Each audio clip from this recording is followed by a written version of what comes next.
Well, you know, they say in order to remember something, you have to forget something else. Okay, now that is a very cute haircut. That's like a little shag. I've never seen it before. Well, I mean, of course you have. It's the Rachel. Oh, is that your name? No, I mean like your name. No, I'm Jen. My name's Jen. Right, but I just mean like this is your haircut. But that's hair on your head. I'm not saying this is your hair. Okay, agree.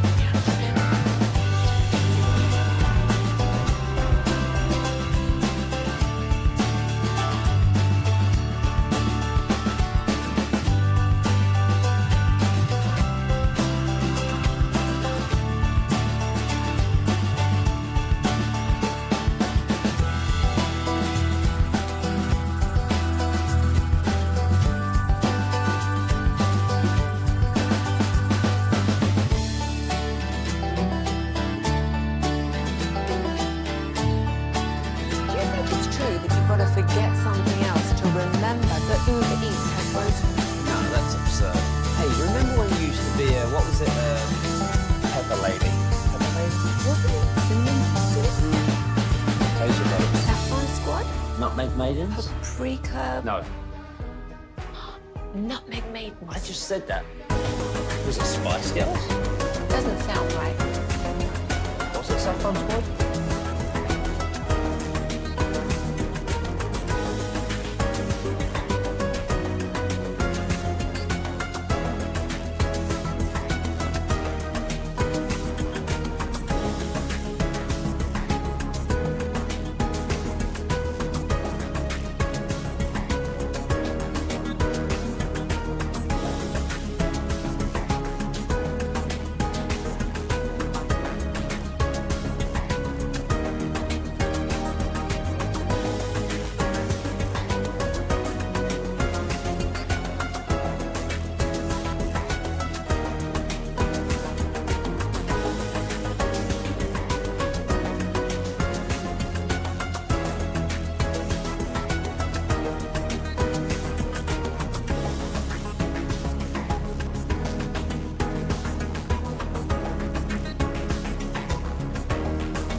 Rangers.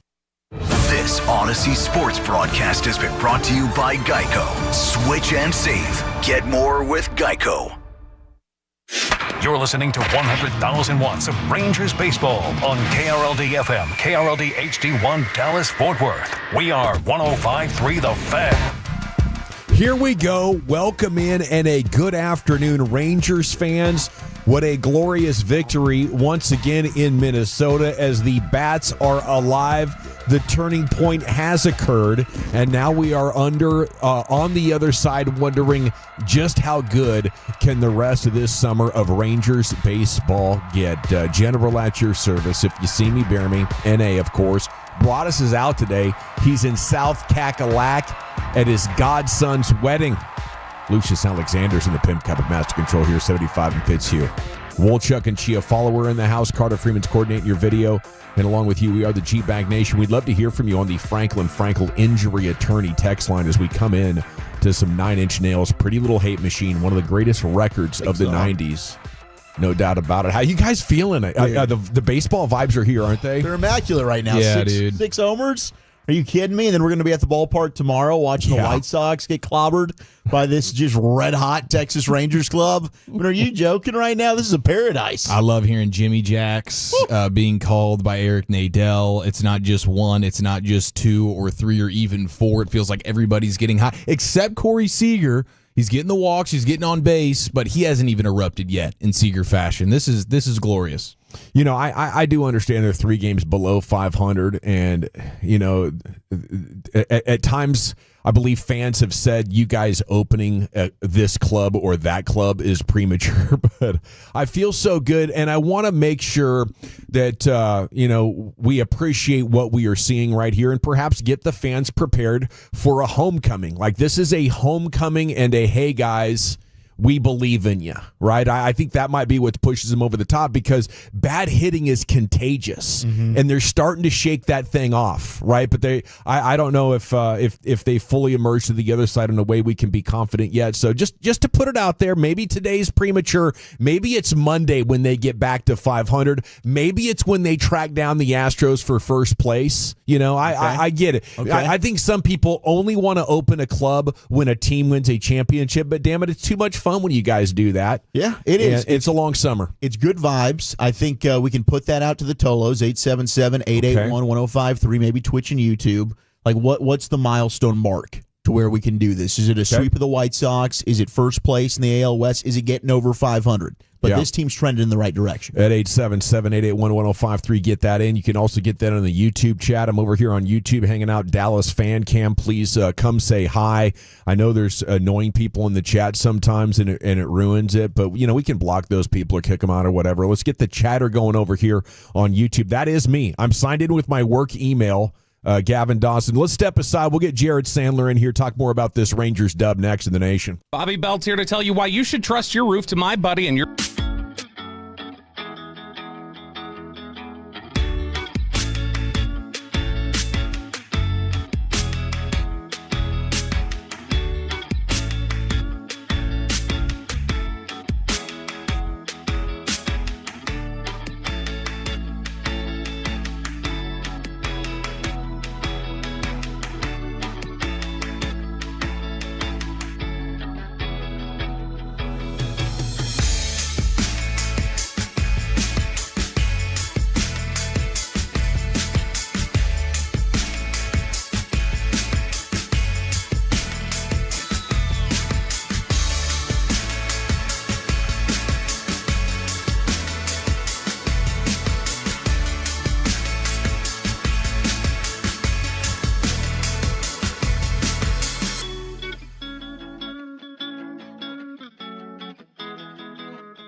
coverage with no medical exam. Some policies as low as $1 a day. Answer a few health questions and get your free quote at ethos.com/radio. That's ethos.com/radio.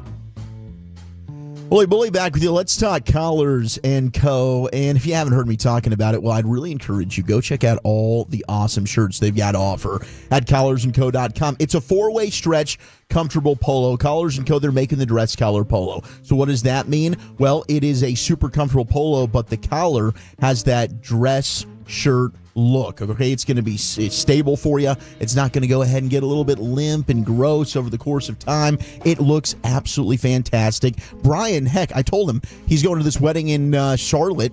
Like, dude, go ahead. Just get yourself a Collars & Co. polo. Put a nice blazer over there. You're going to be looking like some of the best in the party. I don't know if he did it or not, but he should have. Mark Cuban and Peter Jones, they just invested $1 million in this company on Shark Tank. They got awesome deals for you on the website. Go check them out, collarsandco.com. That's collarsandco.com.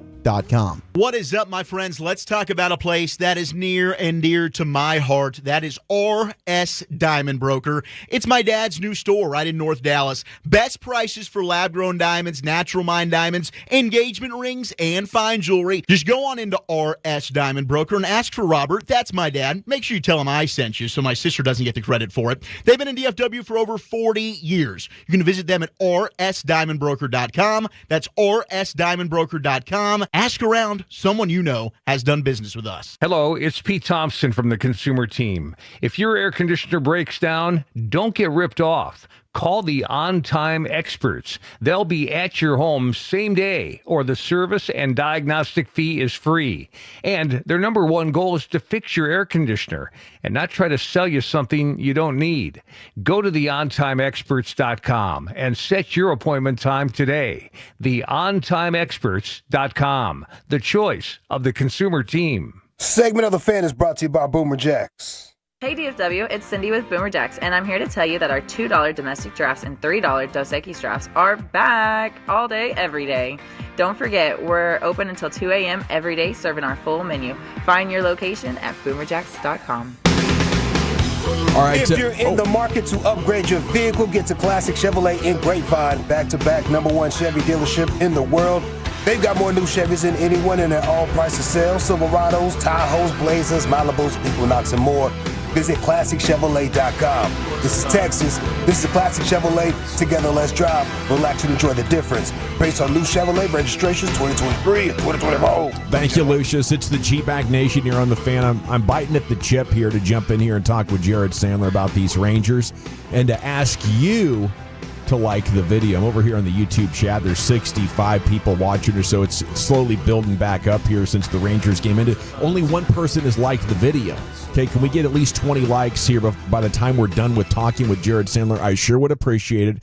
As at Jared Sandler joins us now here. He does every Rangers game day. It's brought to you by Blue Nail Roofing, as the Rangers went out there today looking to win another rubber match. Okay, they were trying to win their consecutive road series for the first time this season. And, it was in question for sure early, but then the second inning came around, and when that was over, the Rangers had batted around and were up 6-1 and did not look back. They put on another 6 runs in the 6th inning and 3 in the 9th for a 16-3 win. And Sands joins us now here on the Fan. Jared, how the heck are you? Jared Sandler. Oh, there he is. Oh, you got me? Can you hear me? Yes, sir. There you are. How you doing? I'm great, guys. Nice to talk about good offensive performance. We thought we'd be doing this a lot more this year. Wasn't the case early on, but hopefully this can be the beginning of a nice little stretch for the Rangers. When we talked to you 2 days ago, before last night's game and before the season opener, you were talking about how the Rangers had never scored 10 runs in that ballpark, and now they've done it twice. Was there something in the matchups that made you bring that up, or was it just a random note? Well, I definitely, and I felt like, I think we might have talked about this, that things were turning a little bit. And I know that, we all want to see performances like this to justify it, but there were little things, just the quality of the at-bats, the patience, the frequency of hard-hit balls. It looked a little bit different. I think it goes back to May 30th. It was really kind of when things started to turn, and you don't always get the end results the way you want right away. But, this is a weird game, and sometimes the team that hits the ball way harder than the other team way more consistently doesn't score. But over a large sample, the more you put forth at bats like that, the more you hit the ball hard, you're going to score. And it just seemed like they were starting to do that. There was the game, was it the Nationals, or one of the games this road trip, such a long road trip, it blends together. They didn't score a lot, and they were 0 for 11 with runners in scoring position. And yes, in a vacuum, that's not good, because to win one game, going 0 for 11 with runners in scoring position is not a good thing. But I'm not a big believer that they're teams that necessarily are great at hitting with runners in scoring position relative to how they are in other situations versus not. I think that more often than not, you kind of are who you are as a team offensively, no matter the situation, with some specifics that maybe don't fall into that category. But to me, just getting 11 at-bats with runners in scoring position was a positive, because there have been stretches this year where the Rangers are 0 for 4, 0 for 5, or 1 for 5, or 1 for 6 with runners in scoring position. So they were just little things, base runners, putting pressure on the opposing team. I didn't know they were going to have 2 16-run games. I'd be I can't use that word. I'd be if I said that I did, but it did seem like things were starting to turn a little bit. You love a good streak. We got a couple of streaks going on with this club, man. I mean, Evan Carter, Patrick Corbin. What's the streak that you think's the best going right now with this ball club? Well, yeah, I love. Corey Seager's walk streak. That's a fun one. It's a simple one, right? 7 straight games with a walk, and that's the other thing. The Rangers have gotten things going, and they've done it largely without him being who we expect him to be. But the one that I think is maybe the most fun, and you got to bear with me here. Evan Carter has now reached base 3 or more times with an extra base hit in 4 straight games. That's the highest streak in the majors this year. Ties a franchise record, and the major league record is 7, set by a guy named Babe Ruth. And then there are 4 guys who have done it 6 times. One guy is kind of a random Augie Galan, I think, how you pronounce his name. He played for the Cubs in the 30s, but the other guys are Mantle, Williams, and Gehrig. So it's just kind of cool company. It's a tough streak, 3 or 4 straight games, reaching 3 or more times with an extra base hit. But it's been great to see Evan Carter going. I said this on the post-game show. We forget, he's still just 22 years old. And, if this guy can stay healthy, obviously, I don't think anyone's really questioning the talent, especially with a right-handed pitcher on the mound. Would obviously love to see him get going against lefties. But with righties on the mound, this guy, he can be a really, really big force in this lineup. And we've started to see it over the last few games. And I saw you note just about the changeup pitch and the off-speed stuff that the Rangers are doing a nice job getting some power on right now. Yeah. Bailey Ober, let's call a spade. He wasn't very good today, right? If we were the Twins radio home, we'd be talking about, hey, he didn't have his good stuff today, and it'd be unfair to deny that, through just because we're speaking through a different lens. He wasn't very good, but at the same time, you got to take advantage, right? There have been pitchers who maybe weren't very good, pitchers who, all asked Bassick after the game, what'd you see? And he'd kind of be like, I wasn't anything that impressive. Or maybe a guy who comes into that start and he just hasn't been very good, or, I'd say isn't a very good pitcher and had shut the Rangers down. So, you got to take advantage of it. But he had only allowed 1 home run on his changeup all year. And Juan Soto is the guy who hit it. And then, today you get a couple of home runs on the changeup. They drew walks. They drew 6 walks against a guy who had walked only 15 all season coming into today. And I thought what was really impressive, guys, and again, he didn't have his best stuff, but his best weapon is the elevated fastball. And the Rangers have really struggled against that pitch this year. And I think they did a good job of not being overly aggressive against that pitch. So they forced Bailey Ober to kind of come to them, if that makes sense. And they didn't take the bait, and go after his best weapon. They made him revert to secondary stuff, tertiary stuff. Heck, the Rangers hit a home run on a Bailey Ober sinker. That's a pitch he rarely throws, but they forced him to kind of dig into his bag of tricks because they were doing a good job of not giving him any gifts when he really wasn't earning outs by the way he was pitching. It's Jared Sandler here with you in the Nation now. Why is a DeGrom start pushed back?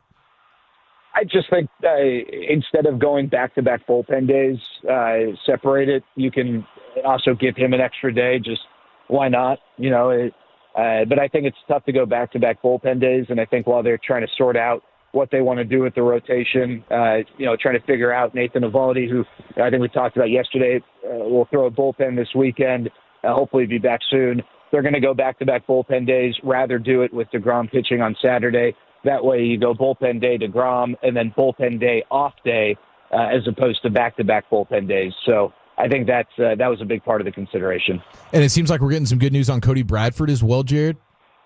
Yeah. I think Boach said yesterday that he expects him with the plan that they have in place to be at 5-6 innings by July 4th. So I don't know if that means for sure, and I don't think they yet know if that means that, hey, we're not going to see him until then. And when we see him, he's definitely going to be a starter. I mean, they could, if the Rangers are going to have a bullpen day in the mix, or if they want to work one in just to give guys an extra day, as we get deeper into the season until Cody is fully ready, maybe he can come back sooner and give you 3 innings or 4. I don't know exactly what their plan is, but it does seem like, we're inside of a month to his return. And then, hopefully with John Gray, it's just a few weeks after that, and then you can get him back. And the Rangers have some interesting options, and if guys stay healthy, which obviously is a big if, they're going to have some choices to make, but some options in how they structure things. And for a rotation that right now you got a guy Nathan Eovaldi who's on the IL and is not really a 200 inning a year guy. Jacob deGrom coming off second Tommy John. Jack Leiter's not a guy who's thrown 180 regular season innings. Obviously Kumar Rocker's not a part of the mix right now. Tyler Mahle is a guy who, he's coming off of, Tommy John. You got some guys who maybe you want to protect, and having depth and having options gives you a little bit of an opportunity to do that without maybe taking a step back in the production you get on the hill. Jared, is it greedy to think they can sweep the White Sox, get back to 500 Sunday? Oh yeah, I mean it's not greedy. Hopefully that's what if this is a good team, right? If this is a team that's going to contend for a playoff spot, it's not to say that they have to sweep the White Sox, but if they are going to play well, if they are playing well like they are now, you'd like to think they can carry that momentum, into that series. Now 2 bullpen games, they can kind of go either way, and the White Sox do pitch well, so they don't hit, they do pitch, so it'll be a good test for the Rangers hitters. But yeah, I mean, I think they got to win the series, right? I mean, if they don't, it's not like the season's over, but you really wouldn't feel great if they didn't win the series. I think if they win the series, you feel good about it. But yeah, I think I'd be lying to you if you didn't look at that series and think, oh, this is an opportunity to maybe sweep and keep things, really rolling in a big way. Jared, thank you so much for your insights. Jared, brought to you by Blue Nail Roofing every Rangers game day. Sir, have a good flight, and we'll catch up with you tomorrow out there. Yeah, hey, thanks, fellas. Appreciate it. Salute. There he goes. Jared Sandler. Yes, we will be at the Globe tomorrow for game 1 of that White Sox series. Comerica, that is a sweet level there, center field. If you're coming in on that northeast side, you're going to find it real easy to get to us. Okay, over 20 likes on YouTube. Can we keep that number growing? If you think the Rangers offense is back, go ahead, hit that like button. NFL Sounds of the News Day, Wolchuk, coming up. What do you have for us? It's getting messy in Cincy, and do you have a friend like this? That's next. This Odyssey Sports...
forget something else. Okay, now that is a very cute haircut. That's like a little shag. I've never seen it before. Well, I mean, of course you have. So Rachel. Oh, is that your name? No, I mean your name. No, I'm Jen. My name's Jen. Right, so I just mean like this is your haircut, but that's the hair on your head. I'm not saying this is your hair. Okay.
Sports Hour 3, G-Bag Nation on 105.3 The Fan. The Rangers scored 16 runs again this afternoon. Hope you enjoyed that. Had Cowboys practice going on, a terrific press conference by Shoddy, and so much happened in the world of football as we enter that home stretch before training camp. Now right around the corner. We'll see you in Oxnard. Here's Wolchuk. All right, so the Cowboys did go ahead and work out a few players today, one of which is Perrion Winfrey, defensive tackle from Oklahoma. You might recognize that name. He had a wicked hit against Brock Purdy when OU played against Iowa State. That might have been circa 2021, but he does have familiarity with Aaron Whitecotton, the Cowboys' new defensive line coach. He was a former fourth-round pick of the Browns, and then in 2023 he went over and was with Whitecotton with the Jets. So he was all UFL this past season, and the Cowboys have had some success dipping into the UFL squads. I think he played with the Birmingham Stallions, who is where they got Brandon Aubrey. But I went back and watched some of his stuff at OU, where he was a 2-year starter. I mean, this dude's a big body, 6'4", 290. I like the length. He's got power in his hands. He can push the pocket. He's just, he plays a little bit high, which I think is an issue for him. But he's got the traits that you look for versus a guy that they brought in Devere Levelston, who's another defensive tackle, also 24. He's a local kid. Played at DeSoto and SMU, was just with the Memphis Showboats of the UFL. He went undrafted.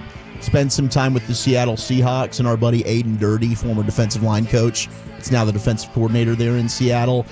Didn't love what I saw from Levelston as much as Winfrey. And Levelston's a little bit smaller. So to me, he looks like, the 3 tech that you're going to have. Maybe he could even play some edge for you. I think if you're looking for a guy that can come in and maybe help when it comes to just not getting moved off the ball, Winfrey is the guy between the two that I like a little bit more. But we'll see if they end up signing any of these guys. They also brought in a couple of corners. Robert Rochelle, who's a corner that's played with the Rams and the Chiefs. He was a 4th-round pick of the Rams. He was a top 100 player on Dane Brugler's big board back when he came out of the NFL draft. Was actually the 96th overall player on his board. So he has just not lived up to expectations, but he's got ball hawking ability.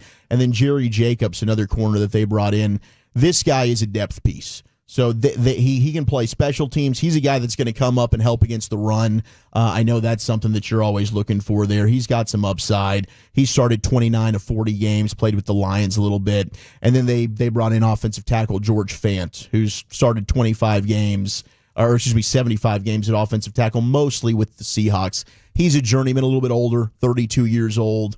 So you always want to have offensive linemen. I don't know how much Fant has left, but I'd say Jacobs and Winfrey, out of the guys that I watched, have me intrigued the most. But we'll see if they end up signing any of these guys. I mean, they do love, this is something that they've had some success in years past, dipping into these type of players.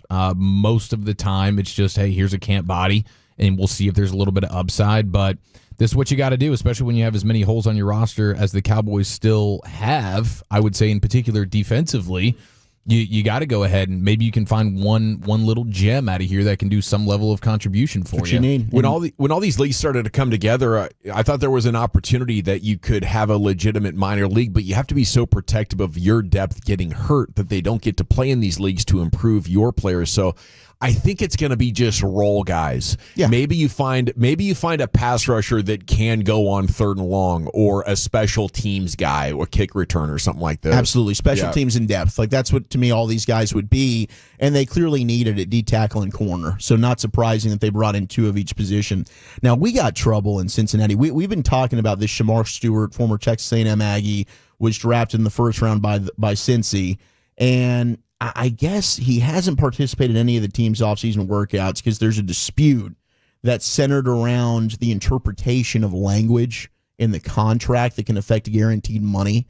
Now, Cincinnati's never put this in any other 1st-round picks contract. Supposedly, they've been trying, and every player's been like, no, thank you. I'm not trying to be the guinea pig here.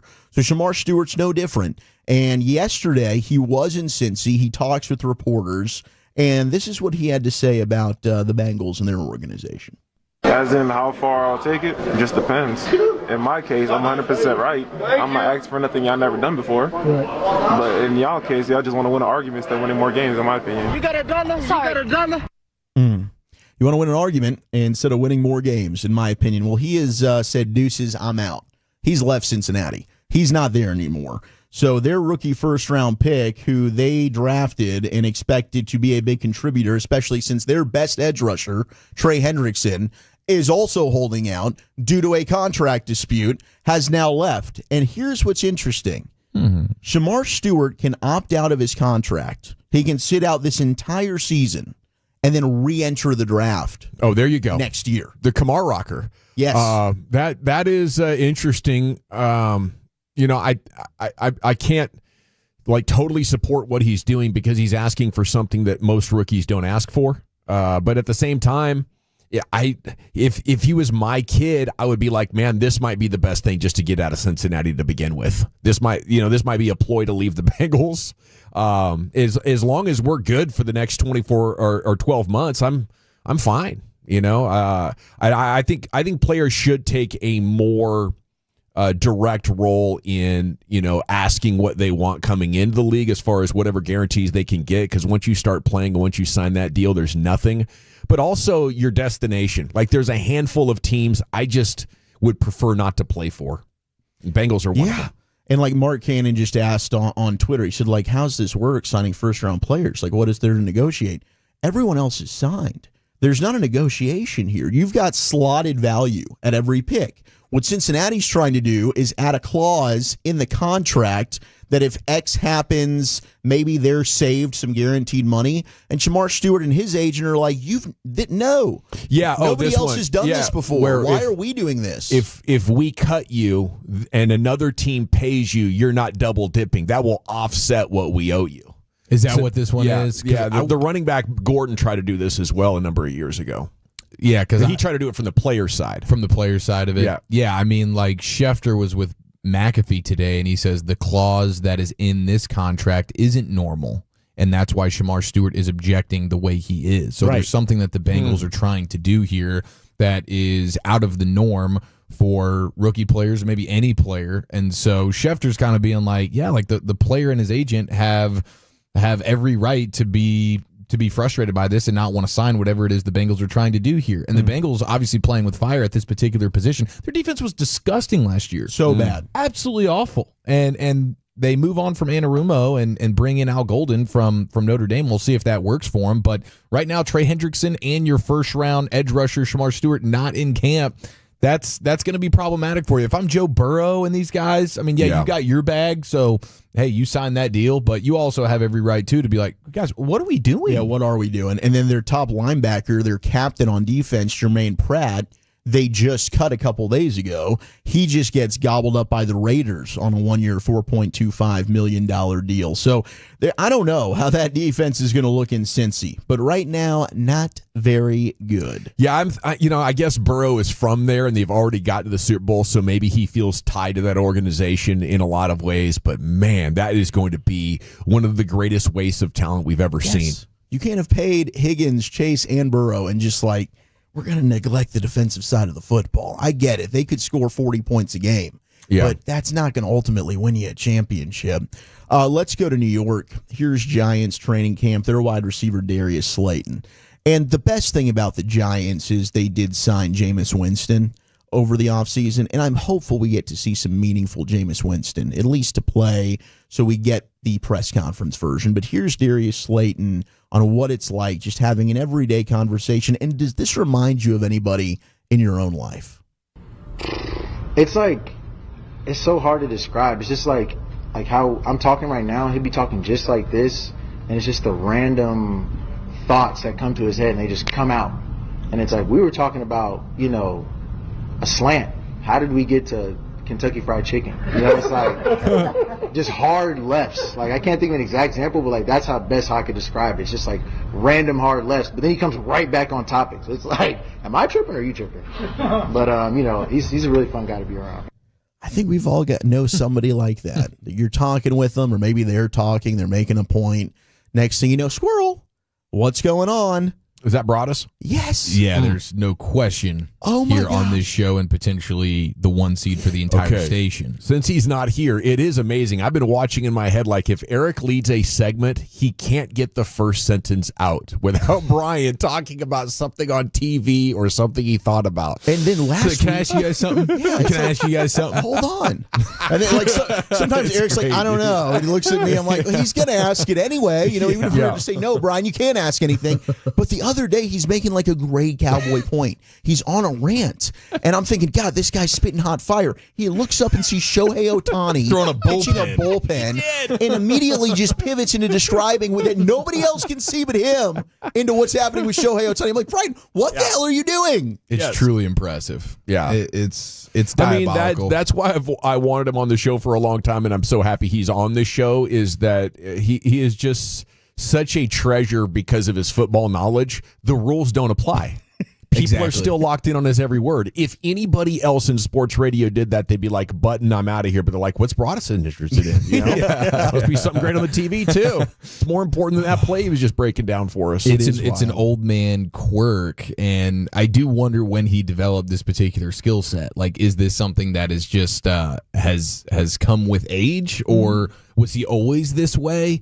But I do think we need to get in the production studio and come up with a bit of a sounder of sorts. You know, the Lucius. What did you call him, Lucius? The Interruptosaurus Rex. Yeah, right? Interruptosaurus Rex for sure. Yeah. If he was. Whoa! Wait a minute, boys. Some level of some type of Jurassic Park sounder that Lucius can just have as a hotkey anytime Broadus does one of his. I was going to put him on a shot clock at one point. Dun, dun, dun, dun, dun, dun, dun, dun, dun. I was like, nah, I probably won't get any food on Friday after a while. Yeah. Well, during LA Live, it's like, okay, so Lucius says something. Then he spends like 5 minutes Googling whatever the heck it was. Well, to be fair, he's upgraded to Chat GPT now. That's true. But like now Lucius and we've completely moved on, but then it circles back to what he's found regarding that topic, and we're going to sit in it now again for a minute or two. It's glorious. Hold on, boys. I know you're talking about turtles, but you said earlier you said something about melons. Well, I got it. Yeah. Got it right here. I texted my friend. Got it right here. Got with the gang of 7 on that. Hold on a second. 37 minutes ago, you had a question. Sit. I taking 2 phone calls. I do love, because he's the godfather at a wedding in South Carolina. We have an LSU Tiger encroaching on Gamecock land, and he's going to have like an LSU bow tie or something at the wedding. He will have the LSU colors, the purple and gold will be flying He's wearing high. a tux. Yeah, it's probably a purple it's tux. a black tie affair. Yeah, probably. I mean, maybe it's a full-on LSU tuxedo that he's rocking. I think the bare minimum is when he hikes up his tuxedo pant leg, you'll see a bright yellow Tigers sock, something. Or maybe he just completely says F all you guys, and he goes with his LSU Crocs or whatever. Yes, he's so ticked. He's going to make the Tiger presence felt out there in Gamecock country. I'd put $50. He's got a pair of Hey Dudes on with that tux. Yeah. He's loving those Hey Dudes. Oh, yeah, it feels like every day he's coming in with a new pair of Hey Dudes. The joggers and now the Hey Dudes. What's next? He's leveled up. He has. What did you just say? Amazing. Alrighty, it is the G-Bag Nation. Saying. I'm just saying. Guys. That's what I'm saying. No, that's what I'm saying. All right, we're having a good time. And send Brian some love on social media. Let him know that he is missed. He shall return on Monday.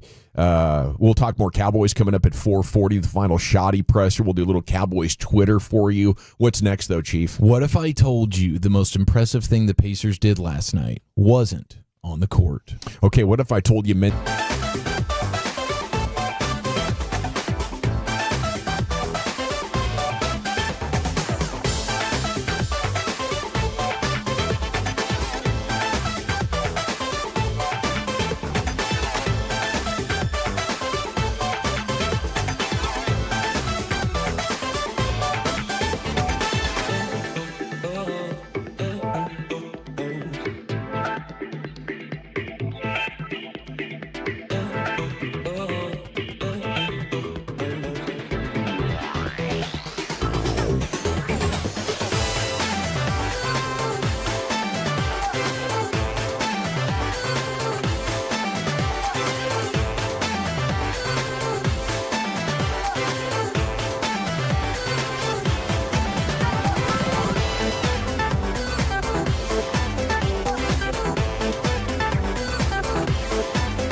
forget something else.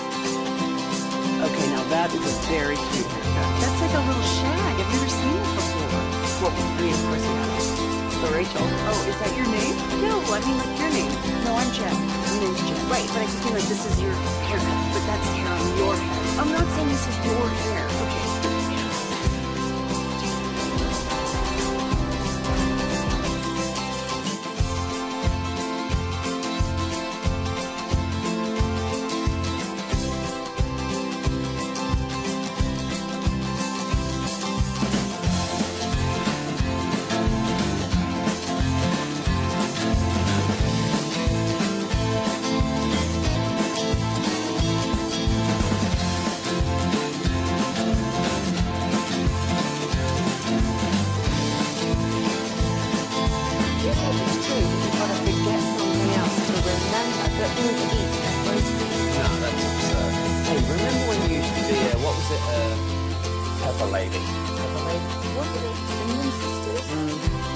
Razor blades. Saffron squad? Nutmeg maidens? Pre-curb? No. Nutmeg maidens? I just said that. Was it Spice Girls?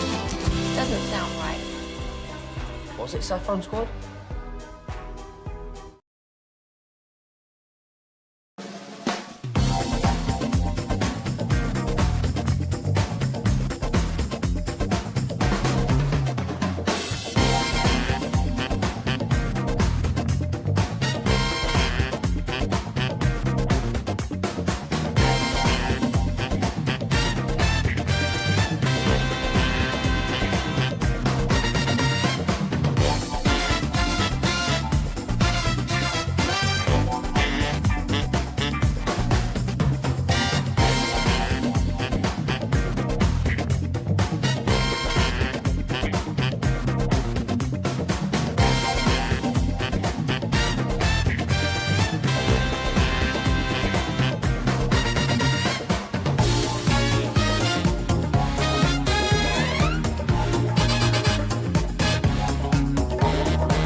YouTube, hanging out in the chat on breaks. Let's see if we can keep it going, especially if you're an Odyssey app user. Jump on into YouTube right now, Dallas Fan Cam. Hit that like and sub and hang out, and maybe you'll like it. If nothing else, you'll have a good backup if you ever have an issue with the Odyssey app. Segments brought to you by the Frankels. If you've been injured in a car truck wreck, call the Frankels first, 214 or 817-333-3333. There's never an out-of-pocket cost. They only get paid when you win. The Frankels, the go-to car and truck wreck attorneys in Dallas. It's also brought to you by Cars for Kids. Donate today, carsforkids.org. Here's Chief. Sports hodgepodge time on a day where the Rangers beat the Twins 16-3. The Bats are alive in a huge way. Rangers went back-to-back road series for the first time since 2024. So that's really wonderful. Yeah, Josh Smith, 2 for 5. He gets a homer. Langford with a Jimmy Jack. He's 2 for 4. Evan Carter, another homer, 2 for 4. Berger, 3 for 6. With the homer. Yeah, Josh Young getting after it as well. He goes 3 for 5. It was just a wonderful day. Even Haggerty getting in the mix there. You had, of course, Garcia as well getting a homer for the first time in a while. So all things on the up and up right now with the Rangers. That's a beautiful thing. And the Twins aren't a bad team. I mean, not only are they pretty good, but they have been great at home. Like, to go up there and put that many runs on them, I feel now like I felt at spring training when we were seeing all those crooked numbers go up, like, okay, this Rangers offense is back. 33 runs in their last 5 games, most runs they've scored in any 5-game span this season. So, I mean, the offense seems like it's turning a corner. In 2 of these games, today's and 2 days ago's, that represents 1/8 of the Rangers' runs this season. That is insane, but can't say it's surprising with just how poor it was. Mm-hmm. But you get 216 running today, a 16-hit game.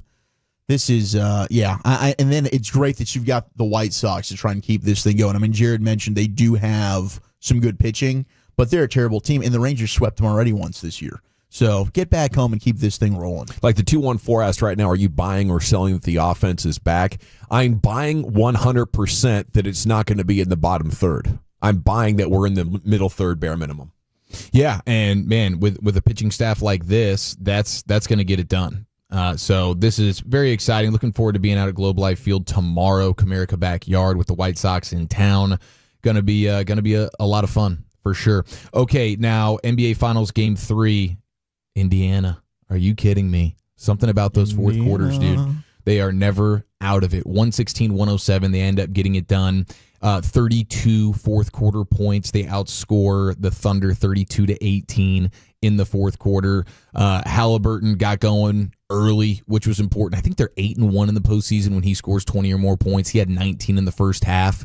Seeing him be much more aggressive early on in that game was really, really fantastic. Actually, 19 through 3 quarters for him, but that was huge. And then you had just the role players and the bench. Dude, the bench. They outscored OKC 49-18. Hey, they had 30 points from their bench in the first half. And, of course, it was Mathurin who was the star of the show. He was out of this world, 27 points in 22 minutes. They get a lot of good production from quite a few players. How about TJ McConnell getting in the mix there? Just, 5 steals. He was getting after it. They kept showing his dad there sitting courtside. Like, I can't believe my little TJ is out here making plays in the NBA Finals. Miles Turner getting it done defensively in particular with the blocks and whatnot. And OKC just looked gassed there at the end. I wanted to talk a little bit more about Mathurin because that was the first time a guy had 27 off the bench since Jet Terry in 2011 Game 6. The greatest Game 6 bench performance in Finals history. A performance that, if it didn't happen, I don't think the Mavs win the championship. Yeah, absolutely. That was the type of team that the Mavs were. They needed to get some contributions from other dudes not named Dirk at times. They did it. Now Rick Carlisle has continued the formula. It's working in a big way. Indiana had a player. They had Mathurin, 25 points or more, 75% shooting, 20-plus points, 10 assists from Halliburton, 20-plus points, no turnovers from Siakam, 5 blocks from Miles Turner, and then 5 steals from TJ McConnell. Never had 5 teammates accomplish those 5 feats in any NBA game, let alone an NBA Finals game. So just a well-rounded bunch, and now my Thunder in 6 is starting to feel pretty scary. Yeah, my Thunder in 5 is Dunsky. And Pacers in 7's looking good. Where were we so wrong? I just think they're a team uniquely built to match up with the Thunder and take away the advantages. Plus the plan, probably better coached. And I don't think Chet Holmgren's a championship player, boys. Man, Miles Turner, that physicality just gives him fits. He's getting bullied, and then that crap that he pulled, there's like 4 minutes left in the game. Obi Toppin goes up because Chet Holmgren's exhausted and is just staring and refuses to get in the lane and box out. And here comes Obi Toppin, the high flyer, with a putback dunk, and the game was over after that. Like, Chet Holmgren, dude, want it more. If I'm OKC, I hate that guy. Hey, dude, I'm totally with you. That was an epic play right there from Toppin. I also love the McConnell steal from the inbounds, and then he just puts it right in, quick 2 points, like just little plays like that. But it was a lot of fun, and this was probably the funnest game of the series because this thing was neck and neck. It was a great game the whole way. It was fun. SGA was the closest defender on 23 shots by the Pacers in Game 3. That's the highest amount of any game for SGA this season. So Indiana is working in a big way to just get him involved in actions over and over and over again, and you can see him gassed late in the game. You mentioned Holmgren, but this Pacers team, when you're that deep and you have to worry about everybody to some extent, especially on a night like that when you got guys really getting after it. The crowd was awesome. Just a really fun environment. I love this for Rick Carlisle. It's a ton of fun. I can't wait to see now, are we going to get better ratings throughout the series? Like, now that this is a true legit series, can we get some better ratings for the NBA? We will find out. But I still, man, if they don't get this one, could the Thunder cycle through this young class of stars they drafted, not be able to pay them, and have to go in and draft it? And hey, Sam Presti, I think he is the guy to do it. But if this team can't win, I mean, you know how I look at them, and no disrespect, I know there's a lot of Thunder fan out there, but I still look at them like the Seattle Supersonics. You know, I think it's a rivalry of the Mavs and the Trailblazers, my two favorite teams. So I have nothing against anybody up there, but this would be hilarious if they don't win this second go around. You know, you just got a ton of stars, and then it just 68 wins. Like, it'd be very reminiscent of 2012. They get there, they get their ass kicked by the Heat, and then it's like, all right, here's 3 MVPs that you've had on your team. They're all going to disperse and go elsewhere. Fantex coming after us here. You're right. It was the Rockies that the Rangers swept. It was not the White Sox. They took 1 of 3. The last time they played Colorado. And then, I don't know, we had a math thing go wrong there with one of the numbers that you were quoting, Eric. I don't know what went wrong. Oh, really? But it's okay. Just crazy. wanted to make the clarification. I love you guys. Wow. Okay. That's not like me to screw up some numbers like that. No, that's a usual me thing. Totally out of character, and I promise to bounce back from this. Now, we just laid out all the impressive things that the Pacers did last night. Can I just ask something real quick? Okay.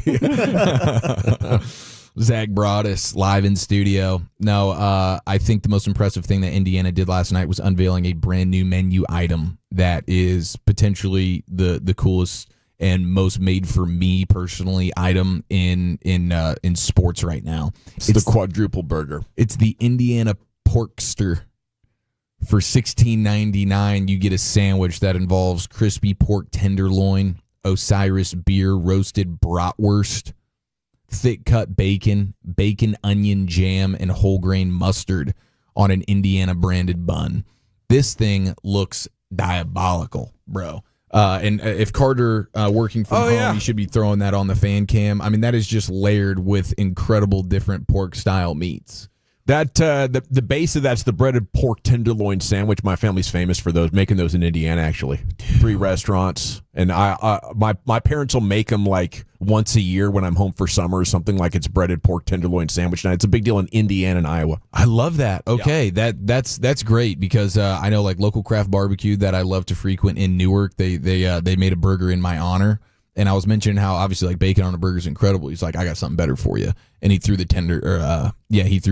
the pork tenderloin on there, and that just multiplies the deliciousness by about 1 million. You take a pork chop and you hammer that thing down, and then you put the egg mixture with the cracker crunches over that, and then you fry it. Boom!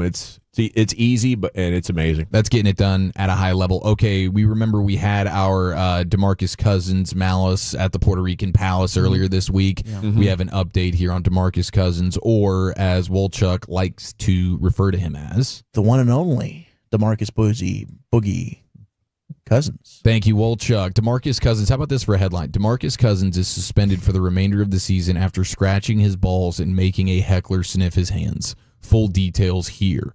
Complex.com. Oh my gosh. That is an incredible headline, and now he is suspended for the rest of the season for the trouble that he got himself into with what looked like he was ready to fight the entire arena of fans. He was ready to take on however many couple thousand fans were in the building. He was. Yeah, that ends his season, unfortunately. But again, now we know that the Puerto Rican Basketball League is on the map. Hey, and tip of the cap to Paige Beckers last night. She comes back, and she comes back in a big way. She did. 35 points, 6 boards, 4 assists. She was extremely efficient from the field, and some really impressive highlights. I didn't actually watch this game because we had Rangers and we had NBA Finals going on, but she leads the Wings in 4 different stat categories already, only playing 7 of 11 games this season. Well, they need more. I think that put them at 1-10. That's right. So that's tough. By the way, on the Boogie Cousins situations, would that be the muy malis at the Palace?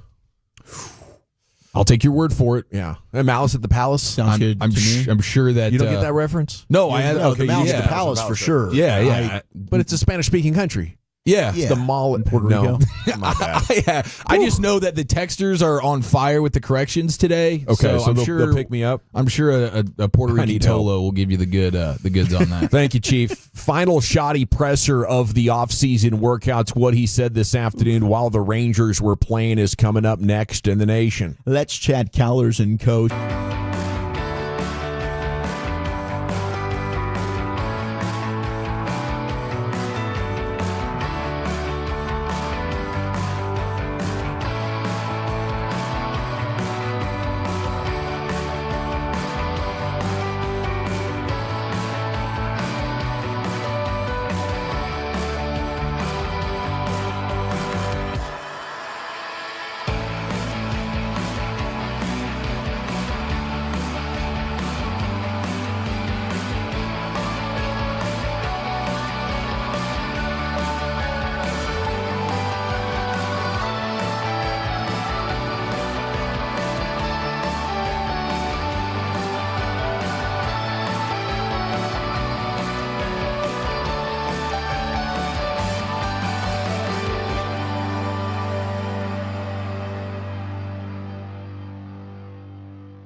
Uber Eats has low fee products? It's Malibu's, Equinox, and more.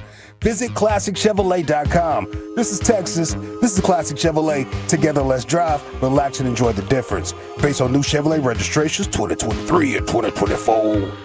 Thank you very much, Lucius. It's the G-Bag Nation here on the Fan. Cowboys minicamp wrapped up today. The players spoke, Shoddy spoke, and we'll get highlights of that here in just a second. Looking forward to being at the Globe tomorrow. White Sox in town. A little bit of a revenge series for the Rangers. They dropped 2 of 3 back in May as the White Sox are kind of figuring it out. And since then, they've played about 500 baseball. I think they're 5-5 this month, so won't be easy. They turned over their roster quite a bit and started playing better than maybe their total record indicates. But a big opportunity. Like Sands told us an hour ago, if the Rangers are a good team, then they're the kind of team that would go out and take care of the White Sox. At least 2 of 3, an inch closer back to 500. But they're 3 games from 500 right now. And after scoring 16 runs this afternoon, Rangers fans are excited. Shoddy said he became a little emotional in talking to the team after the final offseason practice, saying these guys gave us everything they had this spring. He also became somewhat emotional, although he did quite well, reflecting on lessons his dad had taught him over the years and said he'd wished he'd been here. But, was asked quite a bit in the press conference while the Rangers game was on about his dad. Wolchuk and I were listening to it and watching the Rangers game here in studio. And it's just fantastic, isn't it, to have this kind of a head coach who, when hey, we're going to a presser, it's not boring. I will say, I think if they lose a lot, people will turn on it like they turned on Dak. But right now, it's amazing and it's incredibly entertaining. Like, I can't wait for his next presser in Oxnard. I love just listening to him talk. I think when we got to sit with him last year, we all came away with that. Like, man, we could have probably sat here for a couple of hours just talking football with Shoddy. He is a tremendous people person. But yeah, I've been blown away with just every single press conference, how he's handled everything so far. Certainly, I think being in the building for the last couple of years, kind of getting a sense for how the Cowboys operate, what goes on with the media, all the eyeballs and the attention that comes with that, which I don't think Mike really understood coming from Green Bay, which is essentially, I've heard Bobby describe it as like you threw a football team in Grapevine. That's how it is. It's a much different scenario when you're coaching there in Green Bay versus Dallas. So I've loved every way that Shoddy's handled it, the energy that he's bringing, the relationships that he's trying to build. But I guess we'll see, on Sundays, on Thursday nights, whenever they're playing on game day. That'll be the true test. Right now everything's going great, and I've loved listening to him talk. Yeah, it's a good point, Wolchuk. I love that he's being himself, and ultimately, if you lose, it doesn't matter what type of presence you have at the microphone. We're all going to crush you. So this is just who he is, and hopefully the infectious nature of it builds a particular bond between this team. And I don't know how much you can do from a culture-changing standpoint as just the head coach of the Cowboys, because there's so many things out of your control that can screw that up. But that's the thing that we talk about the most with the Cowboys, is their culture for so long has not been the appropriate one. And it's how do you manage everything that comes along with this team and still keep a culture? Mm-hmm. And I think Jason Garrett did a great job compartmentalizing it and being a professional with the Joneses. He managed it in his own way. Mike McCarthy wasn't as good, and I think if you're not going to be good at it, you got to go Parcells and almost combat them and let the public know, I don't like this. But Mike McCarthy kind of got drugged into it and kind of got dominated a little bit. I think the right guy could be Shoddy's temperament and personality, where it's like, this is going on, but what we have going on here is fun and excitement and football learning, and whatever this is over here, we can't control it. So let me, try to do my best and not let that drag me down and take away my spirit. Because once that takes away my spirit, then they'll really know who daddy is. And it's not the guy in the coach's office. So you cannot let that take away your ability to coach. And it's early, but Shoddy looks more prepared than anybody the Joneses have had to thread that needle. Yeah, I thought Garrett did a lot of good things when it comes to that standpoint. He just never had the real football acumen when it comes to evolving with the times and giving his team a real advantage from the sidelines. And obviously, it remains to be seen with Schottenheimer, but based on the staff that he's built and the vision that he's talked about at these pressers, feels like he will have a leg up on Garrett from that standpoint. Maybe the best of both worlds. Dak has a terrific quote here. He was asked about George Pickens and interactions. He says, that's why I don't think you should ever really listen to what somebody else says about somebody. I think you should judge everyone, not judge, but find out for yourself who they are and allow them to reveal their character to you. The guy, he has been great. He's been phenomenal. He's a guy that loves football, loves his teammates. He's been excited every day that he's been here. He's been early, so no concerns on the personal matters of GP and anything about it. Just super excited that he's on our team. He's one of us. He's a brother, and it's just about continuing to grow and make sure we're putting the best out there, and that is his approach. So one minicamp in a couple of weeks of OTA practices in, it is very smooth sailing. I don't think the problems happen until you start losing and he's not getting the ball, and that's something you can work around. I think we're very familiar seeing here in DFW with Luka how, some guys who are great teammates just completely lose it. And I think a lot of people can relate to it. A lot of youth parents out there, their kids are playing and a call goes against your way, you lose it, and now would you want to be judged? Is that your character? It's part of your character, but is it really who you are 24/7, 365? And that's how players get judged. It's like these snapshot of moments where they're under a lot of pressure, possibly being humiliated in front of millions of people on TV, and they're ticked off. It sucks to lose. And I think that's magnified, and I think that's all George Pickens has been, guilty of throughout his times. And I think that's something this team needs more of. Like, we're losing. This really sucks, and I don't have time really for anything else other than fixing it. And maybe fighting the other team. I mean, obviously you shouldn't fight the other team. Most of the time, time and place. But I do think that type of energy and competitive spirit, this team does need a little bit of that. You just don't want to see the immaturities bleed into all of a sudden I'm showing up to game day 30 minutes before kickoff, like you had from time to time with Pittsburgh. Yeah, that kind of stuff. Yeah, that won't be tolerated. Well, maybe not, depending on how good you are. Yeah. Shouldn't be. Shouldn't be. But I mean, that the thing with Zeke last year was really weird. Like, okay, he's clearly not playing as well as Dowdle, and he's been late a bunch, and he's still getting shoehorned into the lineup. That was ridiculous, bro. Dak Prescott feeling good about his health was the report from Calvin Watkins on Cowboys Twitter. Definitely do, as I said. Got to start it early. That's a big part of it. Where I'm at now, feeling great of going into this. I don't want to say break, but ramp up, I guess you could say, with some family time before we get into camp. Last year, he was famously in the boot during this family time. So hopefully we avoid the boots, and he's fully cleared at the start of training camp. But I'd probably still do no contact with him just to be safe. Oh, yeah. Yeah, I agree with that. Did you guys see the Instagram, Nike, Dak workout video that got posted? Pretty impressive. And he was doing some lower extremity stuff that would make you feel like, all right, definitely seems like he's headed in the right direction here. That's awesome. On his legacy, that was one of the big headlines. It says, I want to win a championship. The legacy, whatever comes after I finish playing, will take care of itself. I want to win a championship. Be damned if it's just for my legacy or if it's for this team. It's for my personal being and for my sanity. I want it so bad for Dak. I thought that was a hell of a line. Shoddy was amazing talking about the legacy, and he said he watched his whole life how people came up to his dad and talked about how Marty Schottenheimer had changed their life.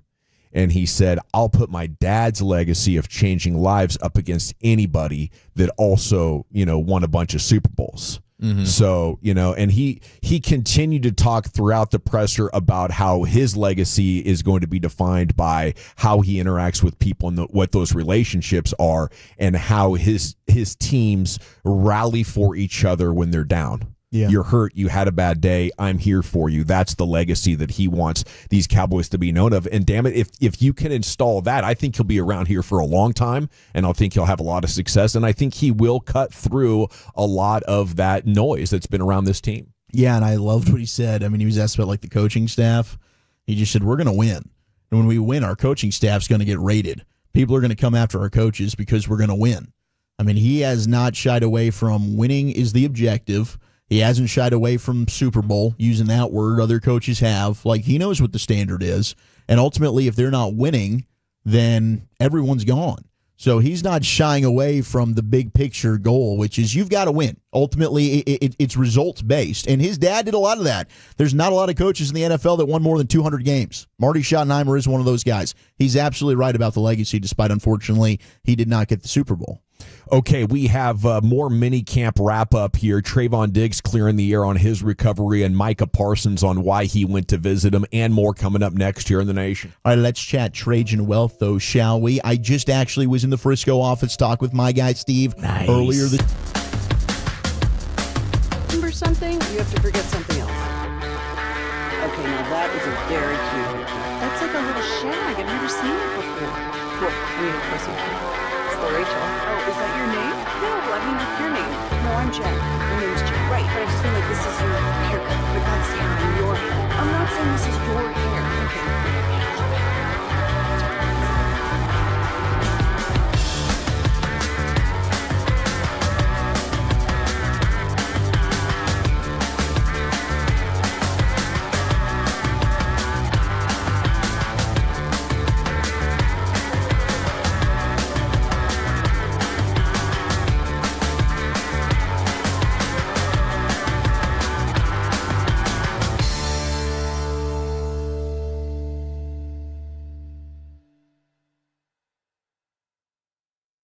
Do you think it's true that you've got to forget something else to remember that Uber Eats has groceries? Nah, that's absurd. Hey, remember when you used to be what was it, Pepper Lady? Pepper Lady?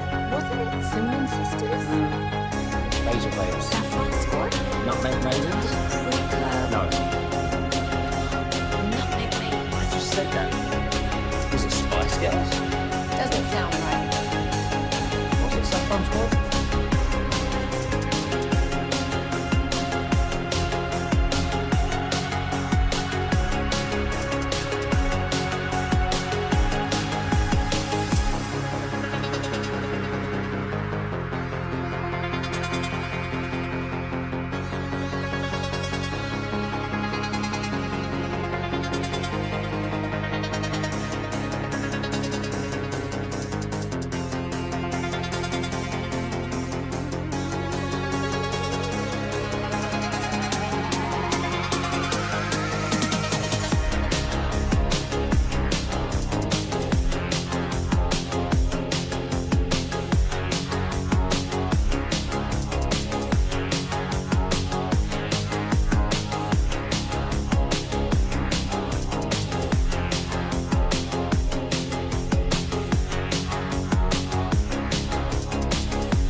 Parsons cut I'm going to get to you as we open up hour number 4 of the G-Bag Nation that I think is the most leadership thing I've heard, and it actually made me reconsider what I think his leadership potential is. Okay, we'll get to this Micah Parsons cut in just a couple of minutes. General at your service, Eddie's. Broadus is off today. He is in South Carolina for his godson's wedding. So send him some love on social. Let him know he's missed. Lucius Alexander's the Pimp Cup over here. Master Control here, 75 and Fitz. He'll take us flawless all the way till the end of the show at 7 o'clock, where Fred and Blake will take over the Fan After Dark. You got 4 hours of them tonight as well.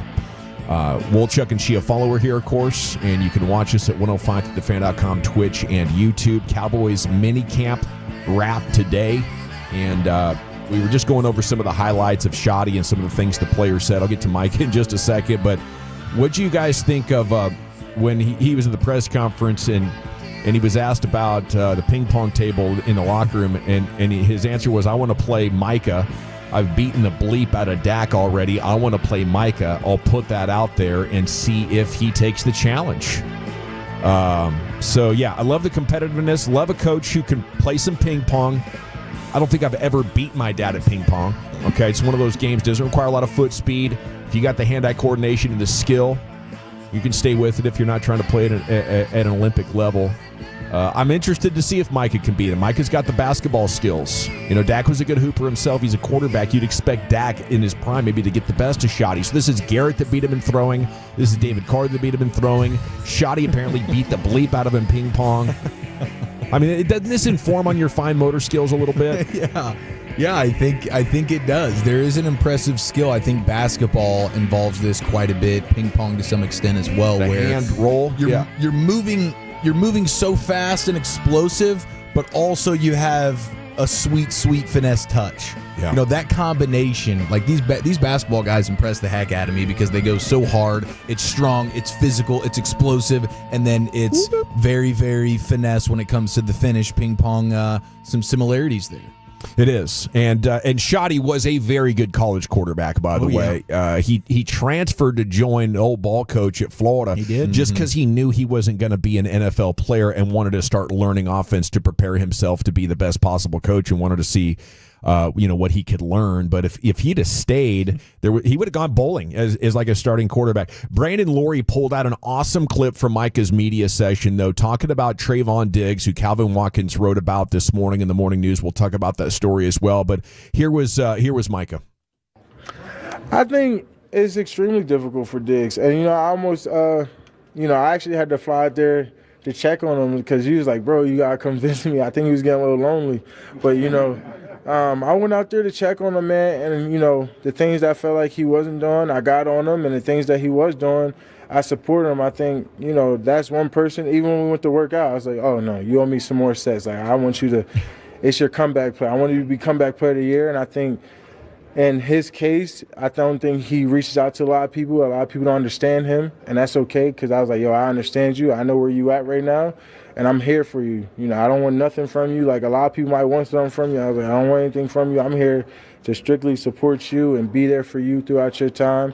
And so, just throughout that process, man, just seeing where he's at and just seeing his mentor, I think, at the end, he kind of wrote me a message for my birthday. And he didn't tell me in person, but he wrote me how much he appreciated that I came out there and uplifted him, man. So, and he don't really show a lot of emotion. It's hard to get more than a couple words out of him. So just to get that message from him, it meant a lot for me just as a friend. So, I'm happy that he's in a bright spot. He's doing better. And I'm just hoping he has the year that he wants to. It's just now I'm telling him he got to kick it to overdrive now. I say no more excuses. Talked about him maybe winning comeback player of the year. That would be awesome. But, the crowd laughed when he said maybe he was getting lonely. Like, ha, yeah, right, a famous football player in Florida getting lonely in the summer. But I think that was genuine. I think that showed that, he felt I needed to go check on this guy. And, I think that maybe that's the leadership and that's the Shoddy culture. Isn't that? It is. I mean, when he had the goodnight calls, Osa Odigizua mentioned something similar to that. Like, this is what I needed. This is what I needed for my mentals, just like checking up on me. That goes a long way. And I think you don't have to be a professional football player. Yeah. I think that could go a long way just for all of us, right? Yeah. Check on your loved ones. Check on your friends. I know I'm guilty of that. I probably don't do that enough. I probably don't call my sister enough, call my dad enough, call whoever it might be. How are you doing? I'm thinking about you. I'm there for you. You know, everybody's going through something, and even those that are rich and famous and you think their lives are incredible, they're dealing with crap as well. Yeah, a lot of, I think there's a big misconception that they don't have any problems because all the pressure they're dealing with. They don't know if they're going to be on the roster. The family's looking to them to pay this or pay that. And if it falls apart all of a sudden, so you have like the 8 to 12 guys on every football team that have generational wealth. After that, it's guys making high hundreds of thousands, which after you buy a home, you can be underwater and thinking, I need the next contract to create wealth for after playing, or I'm going to go from playing to immediately start working. And you can see if you're paying attention. The older I've got, and I've gone through experiences myself, it's been easier to see. But you can tell that some of these guys are really going through it. And it would be great to know that you're on a football team that is receptive to that instead of the old style of what do you have to be bummed out about? Pick your head up and go get them. That kind of deal. That's pretty toxic. How would you guys feel about one of these check-in calls? Does it have to be just a regular call, or could we do a little FaceTime check-in? You guys comfortable with a bro-on-bro FaceTime? Yeah. I don't do a lot of FaceTime. See, this is where... but I could be open to it. Sure. Yeah, I'll take that call probably. I'll answer it. Walchuk will be shirtless on his recliner in front of 3 televisions watching all the sports. Exactly. That's That's when when probably it's like have crap. maybe a tub of ice cream sitting there if he's really down bad, or maybe he's up super good and it's a celebration ice cream. But I love a good FaceTime from time to time. You do like your FaceTimes. Yeah. See, these are the kind of jokes, Chief, why people won't pick up the call. Yeah, that's a good point. But maybe I just need to get used to the FaceTime. Backwards on that Maybe one. we've just moved on from the phone call to FaceTime. I don't know. Yeah, let me progress. Let me see that face, dude. Let me lock eyes with to see you as I check in on your mentals. Well, salute to Micah for having the skills, whether it's on the phone or in person, to get that done and pick his guy up. And hopefully Diggs does have the big bounce back here. Yeah, this is obviously speculative, but you might be pretty down bad when you're in a place where I don't even want to go out there and collect my $500,000 that is owed to me. That's a great point. You know what I mean? That's like that depression. And maybe it's because you're up so good and you're like, no, I can afford to just sort of punt on $500,000. But I think there's a good chance it's the other direction where it's like, man, I can't even bring myself to get up and go out there right now, even though it's costing me $500,000. Yeah, that's a good point. Okay, Trayvon Diggs setting the record straight on rehab in a story in the morning news. That is the other side of this story and what might have bummed him out. He mentions in the story the perception that he's not working out hard forced him to release a documentary on YouTube called 7. So that was kind of a direct response to the criticisms that had started coming. And, Jerry Jones participated in this as well in the interview that he did talking about the rehab. He said, I was back for the first game last year. They said I was going to be back in October. I was back for week 1. So he said he was ahead of schedule last year and pulled it off, and that is his goal this year to pull it off as well, saying the rehab this time around is easier. He has no pain and could actually play now. I'm hopeful, man. That'd be huge if Diggs doesn't have to miss any time and he's ready to go week 1. I know he was talking with Clarence Hill and mentioned 2 years removed from the ACL. Javonte Williams has said the same thing. Naturally, you're just going to be stronger. You're going to feel more confident on that. It's got to be difficult. You work so hard to get back, and then boom, here's another serious injury, and I got to rehab all over again. So I don't know what to think in terms of expectations of what type of version of Trayvon Diggs we'll get right away. But we've been robbed of seeing him and Deron Bland together on the field. It's been so unfortunate. If Diggs was there, Bland got hurt. It's been a handful of games. So I'm hopeful, man. That would make me feel much better about the secondary if you told me, hey, Diggs is going to be there week 1, and you're going to get at least an 85% version of the guy that you had in 2021 and 2022 when he was borderline all-pro. I guess I'm more confident in Overshown, even though he tore all the ligaments in his knee. Those are things that are repaired, the ligaments are rewoven back together, and then once they heal, you're kind of like structurally whole. This cartilage thing is just so weird. It's more about how is your knee going to, like, it doesn't hurt right now months after the surgery, but how is it going to react to having to play 3 games in 10 days? And does that cartilage just totally dissolve, or is it going to be as good as the cartilage you were born with? And that's tricky. So, and that's, why a lot of times players like this don't come back well until their second year after the surgery. And if that's the case, I don't think Trayvon Diggs will be around on the Cowboys, after that. And that's tough. So he needs a big year, not only to stay on the Cowboys, but I think to remain market viable for free agency. So his motivation should be at an all-time high. I had a lot of fun today talking about Joe Milton with folks. If you didn't hear, you probably have by now. I'd love it if you could subscribe to How About Wow. It's all one word. It's my new YouTube channel where I'm talking about Cowboy stuff. Anyway, I did a short like 2 weeks ago that was kind of a throwaway. Like, hey, how good could Joe Milton be? Could he be Dak's eventual replacement? And in the comments and the views and the likes, I realized there is a lot of people out there that either believe in Joe Milton more than me or have lost faith in Dak Prescott to such an extent that they're looking at Joe Milton as the savior. And I don't know what the number is, but at 877-881-1053, the Franklin Frankel injury attorney text line is open. I just want to know, how much are you buying the narrative that, hey, I was Joe Milton, I was COVID quarterback at Michigan, that was a weird deal, I transferred to Tennessee, then I'm back on the bench, then I get there and it's snap one read, and I get, one season's worth of starts. They never asked me to be quarterback. Then I get to New England. I start figuring things out. You saw it in preseason, didn't you? Then we get to Week 18. Buffalo sits the majority of their starters, and I go out there and I complete my first 10 passes. I'm moving in the pocket to avoid pressure. I'm rolling out and hitting guys on the run. I'm actually looking off one receiver and going to a second and even once a third progression and finding that guy. Broken play, find a guy in the middle of the field for 50 yards. So how much are you buying that he just hasn't been asked to grow and progress because he was such a great athlete and he did enough to put up offense in college, and essentially his growth curve just started, and maybe the Cowboys got lucky identifying a guy who can step in here and, I don't know, be effective as a second-year player? Could he be as good as Cooper Rush when it comes to just winning? I don't think so. But maybe developing on an arc that makes this realistic. Where are you guys with that? Yeah, I mean, I buy that for sure. There's no way a guy like Joe Milton would become available if it wasn't for the unique circumstances of New England having the Drake May face of the franchise in his rookie year, showing like, obviously, okay, he's the guy. So, and they spent high-level draft assets on him. So just the fact that Milton was available at this time is pretty dang unique. And I'm with you. I think there's so many physical tools that he was able to get away with not having to do some of the other things from like a processing standpoint, and wasn't probably asked to do a lot of those things. So I'm super excited about just what the upside is and investing in him and learning from Dak and where this could all go. I think this is a ton of fun because the backup quarterback for the Cowboys has not been anything of excitement for a long time.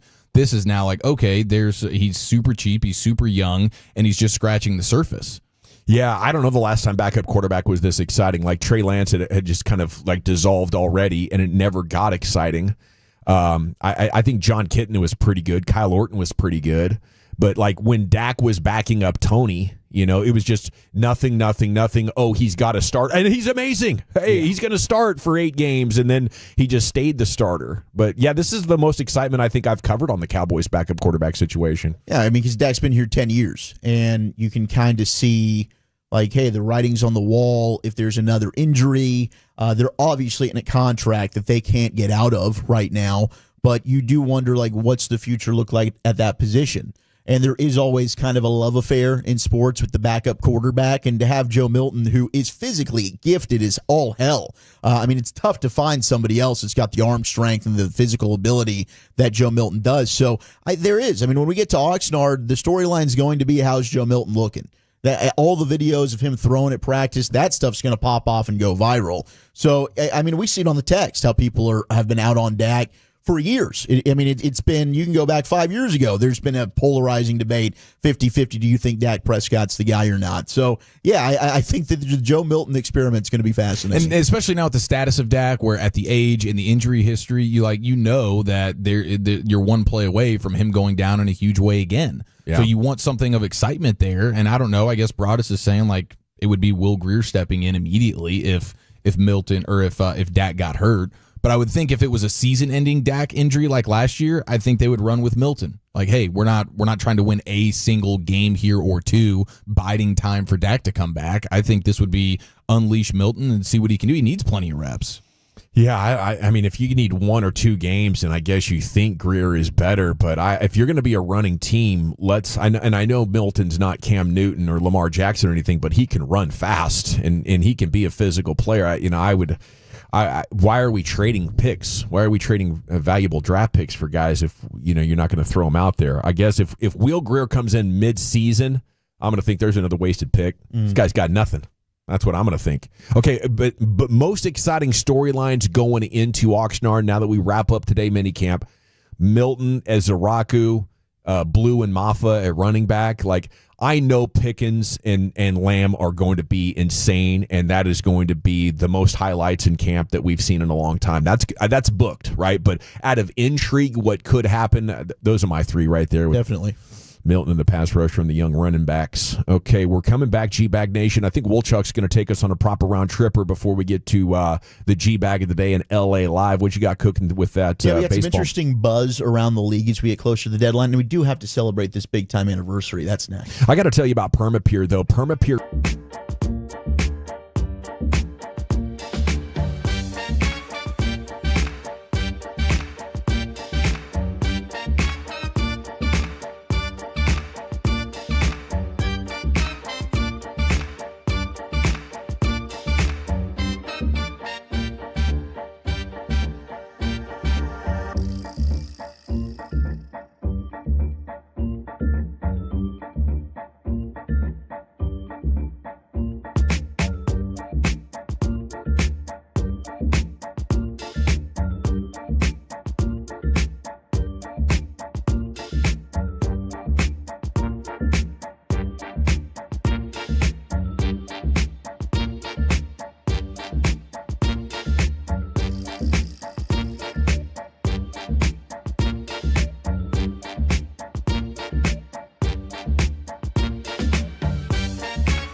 What would be brought up? I gotta remember that. Well, you know, they say in order to remember something, you have to forget something else. Okay, now that is a very cute haircut. That's like a little shag. I've never seen it before. Well, I mean, of course you have. It's the Rachel. Oh, is that your name? No, I mean, like your name. No, I'm Jen. My name's Jen. Right, but I just mean like this is your haircut, but that's hair on your head. I'm not saying this is your hair. Okay.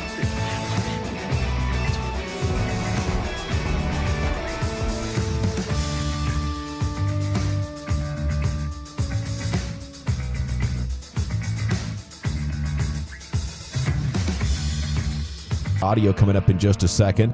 This segment of the nation brought to you by Cars for Kids. Donate today, carsforkids.org. It's brought to you by the Frankels. If you've been injured in a car, truck wreck, call the Frankels for a free consultation, 214 or 817-333-3333. There's never an out-of-pocket cost. They only get paid when you win. The Frankels, the go-to car and truck wreck attorneys in Dallas. Yeah, G-Bag of the Day coming up at 5:30. LA Live 5:40.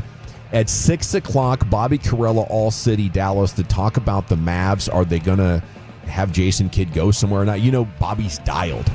He lived in that building for a long, long time. Got sources. He'll tell you what you need to know. Mavs fans coming up at 6. Here's Wolchuk. All right, we're going to get to some Ranger nuggets here in just a moment. Some things, some buzz around the league before the trade deadline. Big win today for our Rangers. 16-3. They just clobbered the Twins. Back home tomorrow. We'll be at the Globe, Comerica backyard. If you're coming out, come say what's up to us. But speaking of our Dallas Mavericks, 14 years ago today, this great moment happened. And the celebration will begin. The Dallas Mavericks are NBA champions. The first title in franchise history. But tonight, we crown a new champion. For the first time in franchise history, the Dallas Mavericks have won the NBA championship. Congratulations to Mark Cuban, to Dima Russeri, Donnie Nelson, Coach Rick Carlisle, the amazing team that calls themselves the Dallas Mavericks, and all the fans in Texas who are Dallas Mavericks fans. Thank you, David. Thank you very much, Mr. Stern. What a glorious day it was. 14 years ago, geez. Does not feel like it was 14 years ago. No, it doesn't. And I love it because, you know, it's only been a couple of years for Rangers fans, so it'll feel like it just happened yesterday, apparently for another 12 years, at least. Oh, man. Hopefully we can get this thing back going. You got to get the one. You got to get the one. And I think the Jones family feels like the 3 they got is still good. Well, I guess the proof's in the pudding, but it's getting close. They need another one. 30 years later, we got a whole generation that's never seen them sniff a Super Bowl. But 105-95, Game 6, Mavs got that win. Dirk with 21-11. Jason Kidd, your now head coach, with 9-8. Jet Terry with 27 off the bench as they secured that. Still, in my opinion, it's arguably the greatest run in NBA history when you look at how they did it. You beat Portland. I know that hurts for you, Gavin, 4-2. You sweep the defending back-to-back title-winning Lakers. Then, Roy was already cooked. Yeah, he was. Yeah. Then you take 4 of 5 against KD, Russ, and James Harden and that Thunder bunch. And then unbelievable. LeBron, Wade, and Bosh. After being down 2-1 in the series, you come back and win 4-2. I mean, I was working. A lot of people say the Mavs were never picked, and that's not totally true. I think about 60% of Mavs fans thought they would beat the Trailblazers in round 1. I was sure they would. But rounds 2 and 3, I mean, the Thunder were coming into their maturity, and the Lakers were defending champs. So I was stunned when they swept the Lakers. Just a glorious run. Okay, so Jim Bowden of The Athletic put out things that he's hearing and watching for us. We're 50 days away from Major League Baseball's trade deadline, and there were some interesting Rangers nuggets in here. So he did right after subpar starts. You got the Braves, the Red Sox, and the Rangers. They all don't appear to be postseason teams as of right now, but most in the industry believe that they will make trades to try and improve their respective rosters for the rest of the season. The Rangers will generally look for bats if they can't get their own guys going. Now we'll see. all of a sudden, if this offense can continue to play as well as they did in 2 out of the 3 games of this series against Minnesota, if Evan Carter stays hot, if you do have Marcus Semien sustaining this, which seems like he will, Josh Young, who's been really, really good. I mean, Smitty, 2 pitches, leadoff home run today, right? Doley got going again. Like, if this lineup ends up, okay, they figured it out, Jake Berger in the DH role, I'm comfortable. This is my home. I'm going to go ahead and tear it up. Now you're not as like, okay, I've got to be super aggressive to go and acquire a bat. But they're certainly, at least now, they're believed around the Major League Baseball, no matter what their record is. The Rangers are going to be buying. They're not going to be selling right now. I love it. I'm thinking closer. Yeah. Get Garcia in the 8th inning or a 9th inning lefty. You get a stud right-handed closer to this and a DH or another option at first base, an outfielder, But what they're kind of playing themselves into is, can we get a dynamic bat? We're not just looking for a replacement bat, but is there a guy out there that could really send us into that? Maybe we could be a top 5 offense again. Yeah, it would be beautiful if you get to the point where the trade deadline just becomes, hey, can we add sort of a cherry on top bat to what is a lineup that's really starting to click here, and then you can turn your attention to a little bit more like a closer type role there. This is the best case scenario, and Thad Levine talking about the Rangers and being like, yeah, like of course you'll do things at the deadline, but the best thing for the Rangers is just to have these guys that are very, very capable in the lineup to just get back to being themselves. Right. And you're probably going to be competing with a team in your own division in Seattle who's also looking for a middle of the order bat, a first baseman or a third baseman is what the report is that they're looking at. So they could be talking with the Diamondbacks. Maybe they can bring back Eugenio Suarez, who was a Ranger killer in Seattle, but that's a team in your own division that's also going to be on the hunt to try and add some pop to their offense. The other thing that I took away from this, there's a lot of buzz that Braves manager Brian Snitker and Rangers manager Bruce Bochy could retire at season's end, which would be a big loss for the sport, writes Bowden. Both classy people, impressive track records, who have been great for the game. It's disappointing that both of their teams might, not be where they're at right now. And that said, he writes, I would never bet against either of them or the teams they manage for the remainder of the season, but it could be one last ride for both.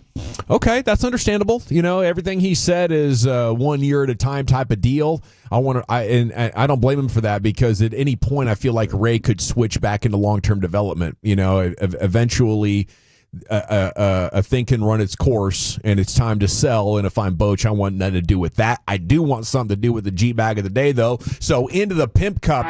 Here's Lucius.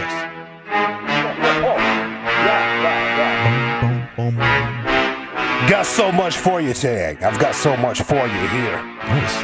Yeah. G-Bag of the Day, we do it every weekday on the Fan at 5:30. If you see anything floating out there, don't be afraid to hit your boy up. Lucky Lucius P on social media. Lucius Alexander on Facebook. You can find us all if you find G-Bag Nation on Twitter. All right, our winner right here. It's a little dude that motivated himself through getting a shot. He's got a vaccination. Mind over the body type of situation right here. This man has tears in his eyes as he motivates himself through this shot. You're gonna stay very still for me, okay? Oh yeah, ow, Okay. what the heck though? What the heck? Ready? Oh, Grab his hand. heck yeah! Heck yeah! All right. Do it. Touch it. Here, let me hold my hand. Just Touch it. do it. Just do it. Okay, here we go. Yeah, boy, that's what I'm talking about. Okay, look Yeah! Look at me. That's what I'm talking about. Hey, look at me. Yeah! It's okay. It's okay. Yeah! Yeah, that's what I'm talking about. I love it. It feels good. Yeah. Awesome. Tex was saying little man is having chemo shots.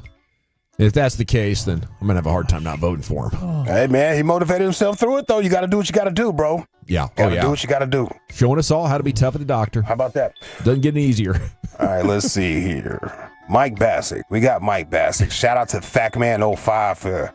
Yeah, I got it. Way to go, Lucius. Yeah, got it. Now, shout out to Carter, man, for pulling this from his app. And Facman05 on Twitter for sending me the notification like, yo, Mike is, he's getting there.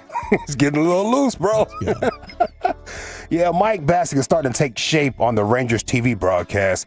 He's almost in full form. If you know anything about Michael, he's almost there. Oh, yeah. All right. I don't think they would do this if it started raining very hard. I'm not looking at a radar or anything. Can't they just say this game's over? Do you really think Rocco Baldelli wants to play another inning in this game? And the Rangers are up by 10. Can we just say, hey, put the tarp on, everybody get your travel schedule going. Cole Winn just threw strike 3. That wasn't called. But we don't need any delays. We're good. We know who won. No, I hear you. But as we all know, that's not the way it'll go down. There's a swing and a miss. And Jeffers down on strikes. 2 gone. Of course, both teams traveling. Yeah. So to your point, the Twins aren't any more interested in hanging out today than the Rangers are. It's up to the umpires when the game starts.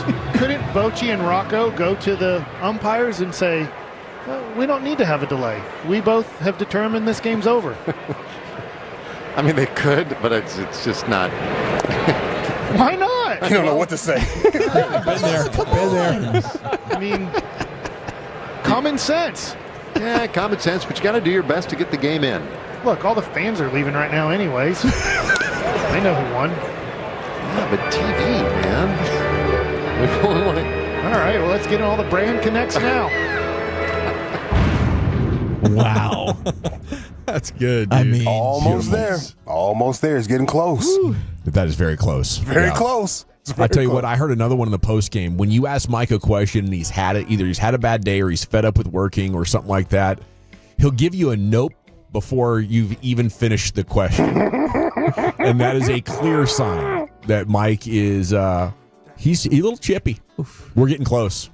Full Bassick eruption. Yeah. Soon. And where Dave Raymond is, you're handcuffed on the air. You're like, I'm trying to be pro. Mike's doing his thing. You'd be like, is this guy for real? Yes. That's what you're thinking. Is this for real? What I learned after I worked with him, though, once I was just listening, was when he was with KNC. That's when Mike's doing his best work. You know? Oh, yeah. Oh, when it's just not caring. So the straight guy, like you are handcuffed. But, in the back of your mind, it's gold. As you're trying to be the voice of reason. Yeah. Yes. As Rocco Baldelli's challenging plays in the 9th inning. That was like, no, Mike, that's not going to happen. I'm glad if Mike had to leave, at least he went there so we can still enjoy him. Yeah. All right, so we know the Coach Prime has been going through his little health situations personally. The playmaker, Michael Irvin, popped up on Coach Prime's house. Oh. To go check on Coach Prime, see how he's doing. Lift your man up with some spirits. Counting them toes, probably. He counting them. What happened to the big one, boy? It's gone. Yes, I think this is the first time Michael Irvin's ever been to Coach Prime's house because he's just blown away by how sprawling it is. You can see it on Well Off TV. I watch it every other day, damn near. But anyway, Mike said he'd love to live here because there's no one around there. You can just be naked. You walk out here. This is beautiful. Y'all, let me tell you something. This joker living insanely beautiful. Look at this spot. Country pride. Hey, Tom, ain't nobody out here. Can't nobody see. Boy, I'll be the oldest bucket naked man in this water. You know. Hey, the oldest bucket naked man running around here. You know, bro. I run my sprints naked. I go over there and work out naked. I'm gonna be running naked over there. I'm coming here and jump. I'm gonna shoot hoops naked. We gonna play tennis naked, and then I'm gonna get in the water. And that's what naked. Ain't nobody nowhere. Time, when you go back to Colorado, I'm gonna keep this for you. I'm gonna take care of this for you. I got you, buddy. Don't sweat it. All parties, we gonna call them Prime Party. It's gonna be going on there. He gonna be on the field somewhere. We gonna be in here. I love it. Playmaker checking on Prime Time at his Texas residence. Living it up. Sounds like Jamie Foxx's parties, if you know anything about Jamie Foxx's parties. Oh, snap. They play basketball naked. Is it Playmaker checking on Prime? Is it Mike Bassick? Road's starting to wear on him a little bit. At least the Rangers were winning. Or young man shows us how to be tough at the doctor. A really tough decision today. And like I said, I'm going to have a hard time not voting for the champ, but I will. I'll vote for the champ, Chief. How about you? Mikey B. What do you think, Lucius? Michael Irvin. We're still tied at 1, Wolchuk. I'm going to go with the champ. By a score of 2-1, and still your G-Bag of the Day champion. It's the young man gutting it out over there at the doctor.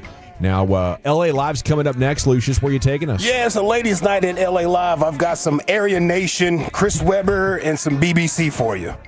I love it. All right, but first, let's go ahead and talk about my great friends at Greystone Roofing and Construction. They'll be your friends, too, as storm season is winding down here in the DFW. Now's the time to get your insurance.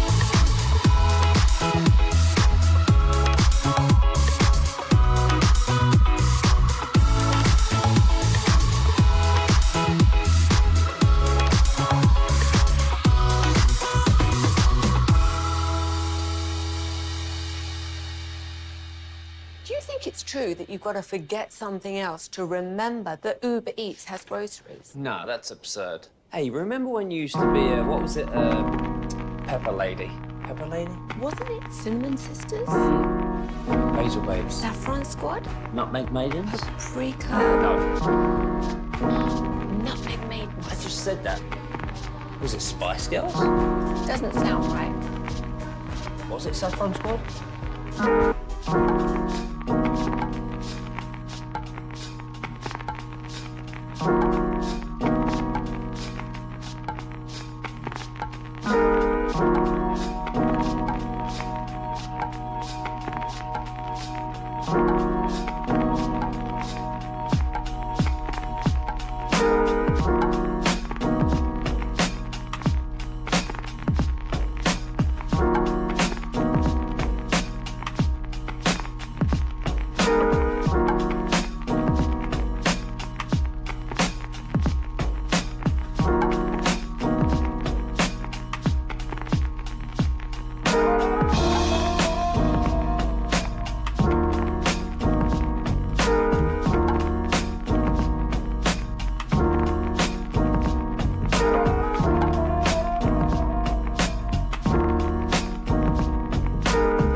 Sir, thank you, Lucius. It's the G-Bag Nation here on 105.3 The Fan. And it's time now for LA Live into the Pimp Cup. Here's Lucius. Yes, ladies' night, baby. Well, all right, you squares. Time you smoke. Fire up this funk and let's have a toke. It'll make you dance to some of everything. Hold up, Watts. Everybody get high. What is your favorite body part on a woman? Body part of a woman is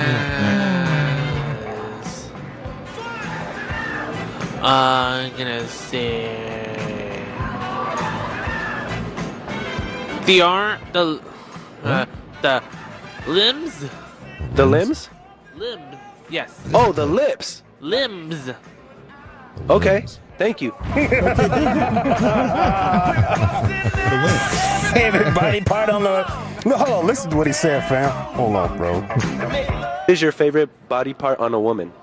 Body part of a woman is body part of a moment. This is LA Live for Thursday, June 12th, 2025. It is a Thirsty Thursday ladies' night here in LA Live. One time for the Tolo ladies, one time for the first time, last time, and long time listeners. You are 100% appreciated over here in my book. You really are, especially if you listen to this. LA Live is sponsored by Greystone Roofing and Construction. That is greystone-roofing.com. Ladies! My husband and I, we have a really happy marriage because we don't communicate. All our friends who love to communicate now communicating with their divorce lawyers. I'm telling you, if I can give anybody one marriage advice, please do not talk. Don't read these stupid books. They all talk about talk to each other. Do not talk to each other. Nobody needs to know what's going on in your head. You don't need to know what's going on in his head. Nothing good is going on in anybody's head. It's the sound of a happy woman and a happy man. Yeah. LA Live 105.3 The Fan Ladies Night. I got an update on Chris Webber. Ooh. Chris Webber. Remember the paternity situation regarding Doug Christie and the wifeys and whatnot? Yeah. Allegations suggest DNA test confirmed Chris Webber as the biological father of Chantel. That is Doug and Jackie Christie's daughter. I was wondering where all these reports were coming from just a few weeks ago. And I was like, man, I'm not seeing anything certified, but there's a whole lot of people talking about it, especially if you're on the YouTube streets. Like, they're doing their whole shows around it. Well, anyway, Chris Webber said something about it. He wants to address the rumors. I think he kind of... hold on. What's up, party people? First of all, this is paternity rumors, okay? Party people. Goodness this is paternity rumors. This is a alleged $4.6 million lawsuit for paternity fraud and emotional distress. And he starts off his response as, "What's up, party people?" It's crazy. It's crazy. Man, internet is undefeated, huh? The start of a new Future song. It's crazy. That's why I'm going to give this friendly reminder to some of my friends out there that you can't believe everything you read, see, or hear on the internet, especially when they're all lies. No proof, just made up lies. So I'm going to take this opportunity to issue my one and only advisory. If you have a platform and you have content with my name attached to lies, take it down now. And to those that started the rumor, that started the lies and then continued to spread the lies, I dare you not to take it down. I dare you to repeat a lie. You're not going to defame me. He didn't mention what it is. No, hey, sorry about that, Doug and y'all. We're good. There's never been anything like that. Nothing like the lies. Which lie? Quote unquote lies. Man, of course the lawyers are in action. Of course the lawyers are in motion and are motivated. But that's that. But watch this. If anyone else that wants some insight and a story or some tools of how to get through the distractions, how to stay focused. Oh, no. Yes. During the bull? Yes. Go get my book. Oh, no. By God's grace. Oh no! Oh my God, bro! Oh my God! He's gonna use this moment to promote a book. It was an apology / commercial. What? Oh no! That's just. I mean, somebody said it should have been called Time Out. The book. The book should have been that would have been great. He bookended it with party people, and then get my book. Get my book, dog. Incredible. Crazy stuff, man. Oh my God! But still, again, I hope it's not true at all. So is the paternity test just rumored? It's just rumored so far, we guess. I mean, he says the rumor, so we don't know what the hell he's really talking about. R. Kelly says the Aryan Nation or Aryan Brotherhood. Is there a difference between Aryan Nation and Aryan Brotherhood? Anybody know? I don't think so. I don't know. The fan text is going to let us know pretty soon here. Yeah, they will. Yeah, R. Kelly says the Aryan Nation or Aryan Brotherhood is trying to kill him in prison. He wants out. He's trying to get Trump's attention. Come say, it's your boy, dog. You know me, baby. It's your boy. Come get me out of here. R. Kelly's attorney is claiming that a member of the Aryan Brotherhood was recruited by prison officials to kill him. R. Kelly's lawyer filed an emergency motion to get R. Kelly out of jail right now. We want him out right now. The lawyer claims prison officials approached 2 Aryan Brotherhood members in April about taking out R. Kelly in exchange for their freedom. One of the men, who has terminal cancer, notified R. Kelly about the plot and has since signed a sworn affidavit admitting the whole scheme. Ooh. Probably not going to end well for that guy. No. Yeah. Come here, brother. Let's talk to you. Yeah. No, we just want to talk. Yeah. Close that door behind him. Here's the Brotherhood is founded in prison and more an organized crime syndicate, and Aryan Nations is more just focused on anti-Semitic and white supremacist ideologies. Both do that though, right? Yeah, both are doing that. But one is in prison and one is on the streets. Sounds like that. Yeah. Yeah. Aryan Nation is more like on the internet spreading stuff and that sort of propaganda, while the Brotherhood is more like out there gangbanging. Propaganda for the proper goose. Got it. Yeah, man, he's asking for Trump to help him out. Somebody asked Trump about P. Diddy. And Trump said he would look into that situation. I don't know. I would certainly look at the facts. If I think somebody was mistreated, whether they like me or don't like me, it wouldn't have any impact on me. Yeah, so he's looking for a pardon, too. Chrisley's got the pardon. Everybody looking for the pardon. 50 Cent is trying to make sure that Diddy does not get a pardon from Trump at all. He's really trolling that situation. I wonder how much that would cost you. What? A pardon? Yeah. A red hat. Red hat to do it? Just throw that red hat on. Red hat and some socials. Yeah, crash out with throw the red hat on and tell everybody to screw you. He's going to look out for you, bro. He's going to look out for you. He's a smart guy. He's a smart guy. He gets it. I think I'd be looking for that care package if I was Diddy right now. There's a whole lot of people asking Trump for help, celebrities-wise. I'm seeing Omni with a Hellcat. He got caught scamming. He's asking for some help. He's posting it on his Instagram. He got the red hat on. Yeah. Lamar Odom. He's looking for some help. Help me. I'm in debt. I like the idea of all these guys doing the Gruden videos where they're unboxing things and it's just red hats, red ties. Did they ever catch those inmates from prison? I think one of them was looking for Trump's help. Hey, Trump, somebody help us. Oh. Yeah. Yeah. Let me find out real quick on that because I want an update on that. And what's your message to? Have you seen Donald Trump? Do you think he should step in? Donald Trump don't trust China. China is asshole. Just a random clip I see, bro. I appreciate that. Just a random clip. Before I get out of here, I got some BBC for you. Perfect. Yeah, this is what you've been waiting for. What about some sound? They had audio issues. We have to now go, in fact, to the Chancellor of the Exchequer, Rachel Reeves, who's been speaking about the inflation data. But the numbers today are clearly disappointing. We want to see inflation coming down after the cost of living challenges that people have been through this last few years.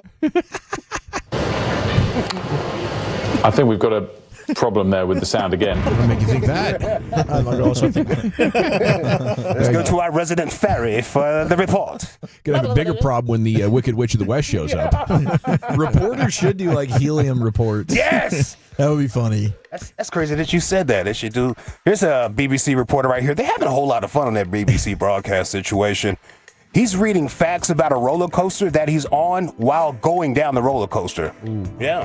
The BBC Breakfast producers, Naga and Charlie in their wisdom, have given me some roller coaster facts. I'm going to have a go at, this is the bit I hate. This is the click, click, click, click, click, click bit. They've given me some roller coaster facts that I'm going to attempt to read as we do this roller coaster, which has got a vertical loop, a 0G roll, a double corkscrew, I don't know what that is, and we're going to do 4Gs acceleration, apparently. Right. Well, anyway, so I've got some facts. This was a stand-up roller coaster. Now you sat down, and I'm pleased for that. Oh, come on. So let's have a go at these facts. What are we doing? The tallest UK roller coaster is 72 metres high. The wave, is just 37 metres. We're going into a loop. We're out of a loop. The fastest roller coaster is from corkscrew alert, Formula Rossa. That goes from 0 to 140 knots. He keeps going for a long time, bro. Man. Looks like we got 8 of the 10 caught. 2 of them in Houston traffic stop. Pulling my broadest here. And 2 of them still on the lam. Okay. Is it the one of the dude that's always going live on Instagram or something? Yeah, and he's insisting I did not escape. I was let out. He was let out. I was let out. I was let out. They just let me out. I don't know. What I'm supposed to do? Stay? They're going to kill me. Do you think you could stay down long? No. Like go out? I think you got to commit to camping. Yeah, you got to disappear. You got to dis-a-freaking-peer. Dis-a-freaking-peer. Get you a log cabin like Grizzly Adams. Which one are we having? Oh, some more audio issues. Si Jasmine Gabriel Galvan ng GMA Regional TV. Jasmine.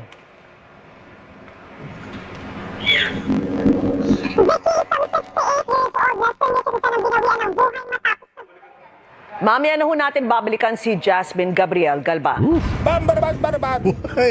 Sounds like the beginning of a sci-fi movie. It's like so Alvin good. and the Chipmunks. It's so good. Shoot, man. How about this one before I get out of here? They were talking to a politician, doing a little interview, and some alarms started going off on his side. Oh, no.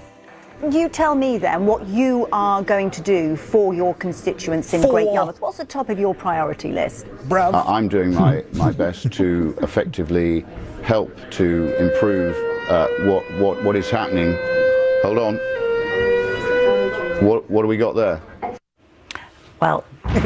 Well. What do we got there? Well.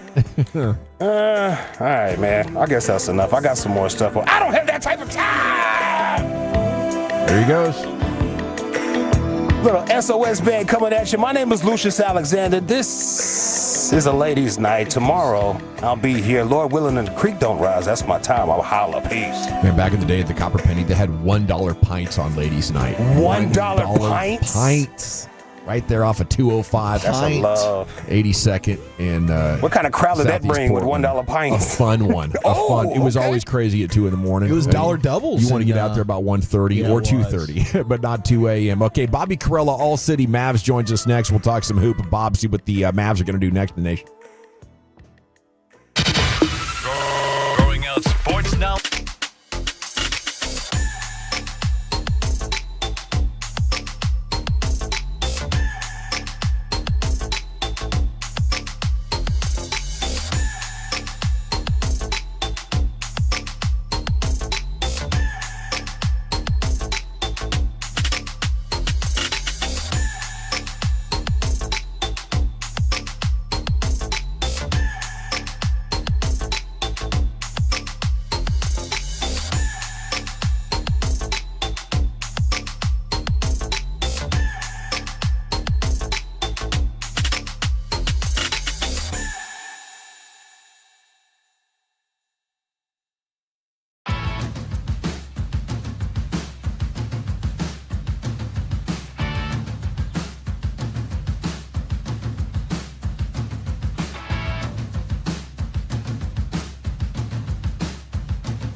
has Lola V products? I gotta remember that. Well, you know, they say in order to remember something, you have to forget something else.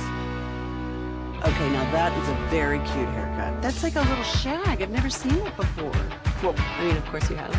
It's the Rachel. Oh, is that your name? No, I mean like your name. No, I'm Jen. My name's Jen. Right, but I just mean like this is your haircut. But that's hair on your head. I'm not saying this is your hair. Okay.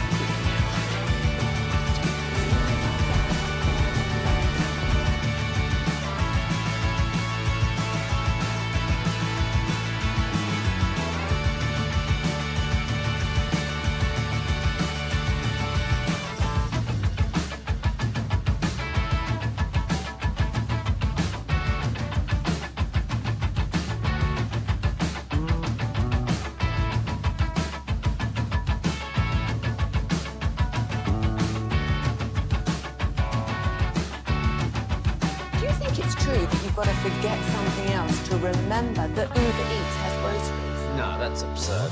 Hey, remember when you used to be Pepper Lady? Pepper Lady? Wasn't it Cinnamon Sisters? Laser Babes. Saffron Squad? Nutmeg Maiden? Pre-curb? No. Nutmeg Maiden. I just said that. Is it Spice Girls? Doesn't sound right. What's it, Saffron Squad?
Season so exciting, so intriguing as Bobby Carella, DLLS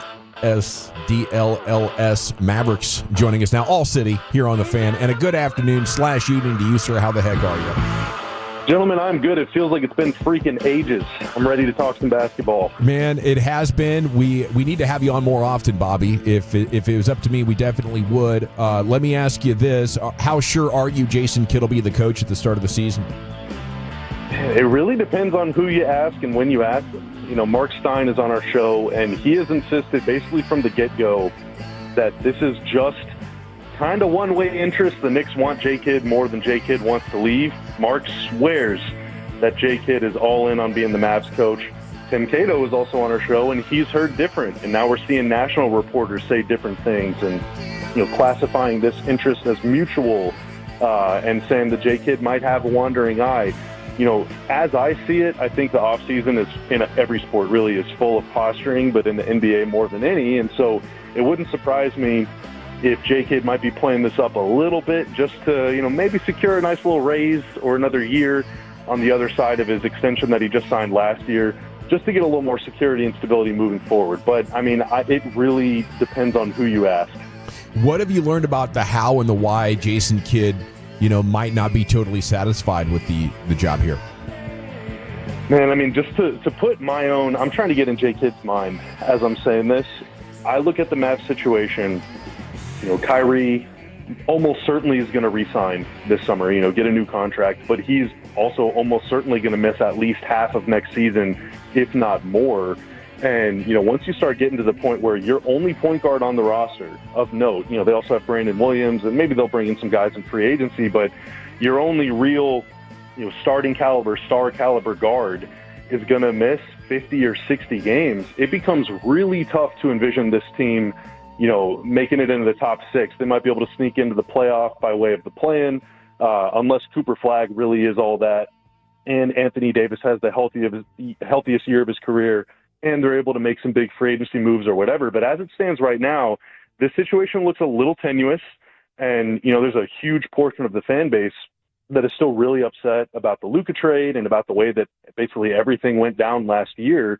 And so I could forgive J. Kidd for looking at this situation and saying, hey, a year from now, the choice might not be mine. The choice might be Patrick DeMont's, or the choice might be Nico's. If this thing, the Mavs themselves have said, we're trying to win a championship within the next 3 years, and they already struck out this year. If they miss next year too, then there might be some changes. And so, I wouldn't blame anyone for kind of looking around and just saying, hey, if I can get to a better situation or a more stable situation and maybe make some more money along the way, I got to check it out. So that could be all it is, but it also could be, more complicated than that. So what could the Mavericks realistically even get back that would warrant them saying, all right, fine, let's do this? Or is it just, hey, if a coach doesn't want to be here, then adios? Man, if it were me, I would make a trade. Rick Carlisle was basically, I don't remember exactly how the Mavs described it at the time in 2021 when Rick left to be the coach of the Pacers, but essentially it was kind of like a mutual parting of ways, and Mark Cuban kind of let Rick out of his contract, and so he was able to sign with Indiana basically as like a coaching version of a free agent. The Mavs did not get anything back for Rick. Well, it sure would have been nice to have an extra pick somewhere along the way to make a trade. I'm looking at the Knicks' incoming picks, the future picks that they have. They've traded a lot of their own picks to try and make their team better, but in 2026, so next year, they have the Washington Wizards' first-round pick. The Wizards are terrible. That pick is top 10 protected, so it almost certainly will not fall outside the top 10. If it doesn't, it becomes Washington's second-round pick in 2026 and 2027. So the Mavs could score either like a low lottery, maybe like late teens pick if Washington just shocks the world, or they could get 2 pretty good second-rounders over the next 2 years, which if I was Nico and I was the Mavs and I was actually negotiating a coaching trade, like that is the only pick that I would care about. The Knicks can keep the rest of them because they're a good team. Their picks are all going to be lousy, but Washington's picks are almost certainly going to be very good, and those have value either by way of trade or just drafting a player, say 35th overall in the draft, and you only have to pay him like $1 or $2 million a year to give you, pretty good minutes. So I would target that pick specifically. Nothing else that they have interests me. Bobby, how do you expect them to approach the point guard position? You mentioned the Kyrie Irving injury. Everybody knows they're looking for a ball handler. What do you think is their plan of action there? I honestly cannot begin to tell you. They, in order to basically make any moves of note this summer, they have to shed a little bit of money off their payroll to get under the second apron. There's a whole bunch of restrictions that come with being above the second apron. Right now, they're about $1 million above. And so if they can make one player disappear, it opens up a little more optionality. That's whenever you can start getting into giving guys, the mid-level exception and doing sign-in trades and things like that. Assuming they're able to make that happen, which I believe that they will, they could pursue guys at the minimum. A big popular name among Mavs fans has been Chris Paul, but he's kind of gone on record saying he really likes it in California. And, for all the Mavs fans that think they're moving to Vegas, well, they haven't made the move to Vegas yet. So I think Chris Paul is probably out of the picture. Another guy that's come up is Dennis Schroeder. He obviously has turned down big deals in the past and ended up getting stuck playing for the minimum. But he had such a good year with Detroit this year and with Golden State before that he's almost certainly going to get, a big, juicy, long-term deal. Otherwise, you're getting into names like, veteran journeyman like Malcolm Brogdon, someone like that. And that doesn't really move the needle for me. I would be more interested in exploring the trade market. A guy like Lonzo Ball from Chicago could be gettable, and I really like his game, even though he's dealt with a ton of injuries over the last few years. Drew Holiday and Derek White from Boston, maybe one of those guys gets moved, but based on the latest reports, Boston wants picks for Drew Holiday. He's like 35 years old, and he's going to be making that many $1 million. That is a hefty contract for an aging player, and so I'm not really that interested in that, but I would be super interested in Derek White. But they don't have as many options as I think fans would like. But the most optimistic timeline for Kyrie is coming back sometime maybe in January, which means you only need a guard for like half the season just to get you through until then. But that's a really dangerous game because setbacks happen, back-to-backs happen, AD's own injuries will almost certainly happen. And so I'm not looking for a guy that can just hold the fort down while Kyrie's gone. I want the Mavs to get a guy that can carry them with or without Kyrie. Bobby Carella, DLS, with us here in the G-Bag Nation. So you're working with the who's who. You got Mark Stein, you got our buddy Tim Cato. Obviously, you're a freaking legend yourself. Is there any Kevin Gray too? KG, Kevin Gray, of course, one of our alumni here at 105.3 The Fan. What's up with Nico? Is there like a power struggle here with Jason Kidd? Like, is there anything to Bob Myers being a consultant? Could they end up firing Nico if it ends up being like a Nico or Jason Kidd, and then Bob Myers ends up being the GM here, for instance? That's tough. 2 months ago, I would have said absolutely 0% chance of anything like that happening. But once you get the number one pick, you win the lottery, you get Cooper Flagg, suddenly this job becomes a whole lot more attractive to executives from all levels of experience. I was thinking, right after the season ends and the fire Nico fervor has reached its height, I'm thinking, man, this job I don't think that any super good, talented, highly paid GM would look at this situation and say, I want in, because you have an aging roster with an injured superstar in Kyrie and an injury-prone superstar in Anthony Davis, and then a lot of guys on the wrong side of 30. But now you have Flagg, and if a change is made, you would almost certainly have carte blanche to rework the entire roster and take it whatever direction you want to go. You want to rebuild around Flagg, you want to retool around Flagg, you can do that. And so I think it is a more attractive job, but that's a long way away. I mean, Patrick DeMont seems pretty committed to Nico at this point. I know that might not be music to many Mavs fans' ears, but today that is the word. But if they start slow or they miss the playoffs next year, then maybe a change is made. However, kind of been one of those situations where if a change is made, it's only being made because they failed, which means the job isn't maybe as attractive as we thought. And so, you want to create a situation where any sort of successor, whether that's at GM or at head coach or at star alongside Cooper Flagg, it's a good situation, a stable situation, a secure situation that they're coming into, because there is so much, even to this day, there's still so much off-court emotion, heat, and tension among the fan base and the basketball community here in Dallas, where it would be really tough for me to take the job, just because of how much just heat and angst there is among this fan base still. It's Bobby Carella. And I'm not blaming that on the fans. It is very well deserved by the Mavs. Well said. Do you see timelines as being off as far as Flagg so young and Davis Irving being over 30, like you said there? Or is Flagg, capable of having an all-NBA type of impact at 19? All-NBA is tough, but I do think that dude is a legit bona fide defender right now, and you don't see that very often among rookies, especially at his position, wing, where he's probably going to be switching quite a bit. But he has the technique, he has the want to, the desire, the intensity, the athleticism, the length, the IQ, the know-how, all of that stuff to be on ball, off ball, rebound, get out, run the floor, everything. That dude is a defensive freak. I think playing alongside AD, and especially Kyrie once he comes back, let's say the Mavs want to do this 2 timeline thing, I think playing alongside them early in his career would be pretty good for him, because he did score quite a bit at Duke, but I don't know, just scoring 20 points a game in college is different than scoring 20 in the NBA. And what I would hate to do is throw a rookie in a situation where he's got to be your leading scorer or even your second leading scorer like every night. Like, I want him, if he has a 20-point game, that's great. Hey, hats off. You did good, kid. I want him to think about defense knocking down open shots and then finding a couple go-to moves and then counters to those moves like in time.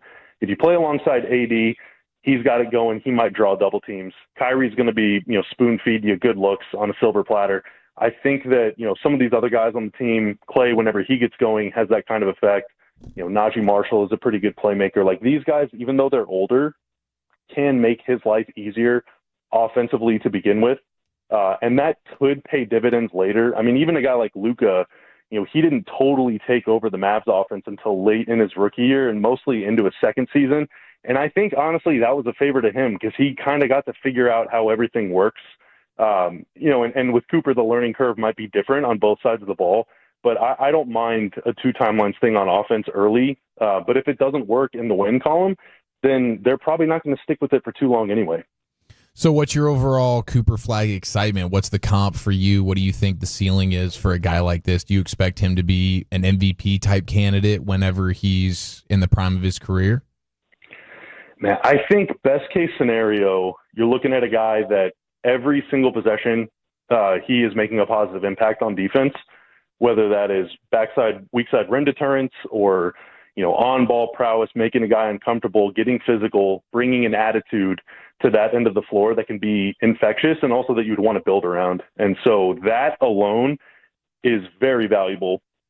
Offensively, I think his upside, we were spoiled watching Luka come in and basically average almost 30 a game as a 20-year-old. I don't know this to be true, but I wouldn't expect Cooper Flag to ever average 30 points a game. But he could be a 20, 25 point per game scorer for sure. Once he develops a little better, more consistent ISO game, he's already a pretty good 3-point shooter, and I think he can be a very good 3-point shooter. And then obviously, he's got the size to finish around the rim. So I think he can be a pretty competent scorer. One comp I saw for him that I thought was really interesting was Kawhi. If he can be that kind of defender and that kind of offensive player, and Kawhi's been the centerpiece of some really darn good teams in his career. Obviously, injuries have derailed that, and hopefully that's not the case with Cooper Flag. But I think he could maybe be that kind of player. Other people compare him to Kevin Garnett. They're different body types. Obviously, KG was a little slimmer, whereas Cooper is probably shorter, but maybe a little sturdier. But that, obviously, Kevin Garnett was an unbelievable player. If he's 50% the player that Kevin Garnett was, I'd be over the moon. So I think somewhere along the lines of there, like elite two-way player that is a nightmare defender and also the kind of offensive player that you might not build your whole game plan and identity around, but that you do notice on the floor more often than not. Bobby Carella with us. It's been 100 days since they traded Luka. In light of that trade, looking at the teams that made the finals, went on deep runs, not only as far as roster construction and salary cap pie, but also style of play, where do you think these trends are heading in the league? I mean, I've said this for years. I've said it. I mean, Zach, you've heard me say this. Zach and Eric, y'all have heard me say this for like 5-10 years now, almost. Like, you can never have enough playmaking.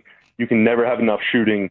You can never have enough versatile, switchable defenders. I mean, those are the three core pieces of any title team, and ideally you want multiple players that can do 2 or 3 of those things. The thing that worries me about the Mavs roster right now, especially without Kyrie, is that they don't have a whole lot of playmaking. They obviously don't have a lot of three-point shooting. And with 80 at the 4 and, whether it's Lively or Gafford at the 5, that's not a lot of versatile, switchable defenders. And so you kind of have a stagnant team at both ends of the floor. You look at a team like Indiana, they play at a breakneck pace, but they're so switchable. They're so versatile. Every single guy on the floor can pass, dribble, shoot, out to like almost 30 feet. OKC, same thing. And OKC actually abandoned playing Chet and Isaiah Hartenstein together.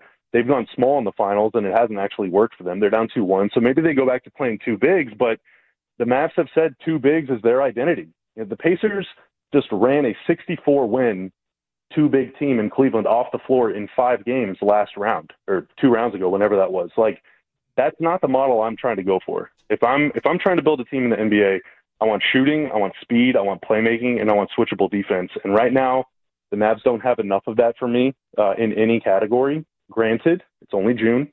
There's still a whole, 3-4 months before next season starts, but I'm looking to upgrade in every single one of those areas between now and opening night. Sounds like you want a couple of trades to overhaul the roster and make it more balanced. I would not be opposed. Do not tempt me with a good time. And names like a guy like PJ Washington is in trade rumors. Well, he can do a lot of those things. Like, I really like PJ. He's obviously got a contract to negotiate and stuff, so that could cause some issues. But, a guy like Daniel Gafford, he's also going to be a free agent next summer. He's not really any of those things. And so, as much as it would pain the Mavs to kind of say, all right, this 2-center thing worked really well for us, we're going to go away from it now. Like, that would be kind of tough for them to do. But if it nets you a good player, then you got to do it. But, they've kind of painted themselves into a corner where in order to get better, they're going to have to give one of their already good players away. And when you didn't even make the playoffs last season, it really hurts to trade away good players. Thank you so much for your time and insights, Bobby. We'll catch up with you real soon. Appreciate you guys. There goes Bobby Carella, DLLS Mavs, here with you in the G-Bag Nation. Where are we going next, Chief? We got a little football quotables from the final day of minicamps featuring the number 1 pick and a big-time shots fired next here in the nation. I want to chat Frankels with you before we get there, though, because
Right, call the Frankels first, 214 or 817-333-3333. There's never an out-of-pocket cost. They only get paid when you win the Frankels, the go-to car and truck wreck attorneys in Dallas. It's also brought to you by us, the G-Bag Nation. Please like the video if you're watching on YouTube. Been active in chat throughout the afternoon, hanging out with you guys there.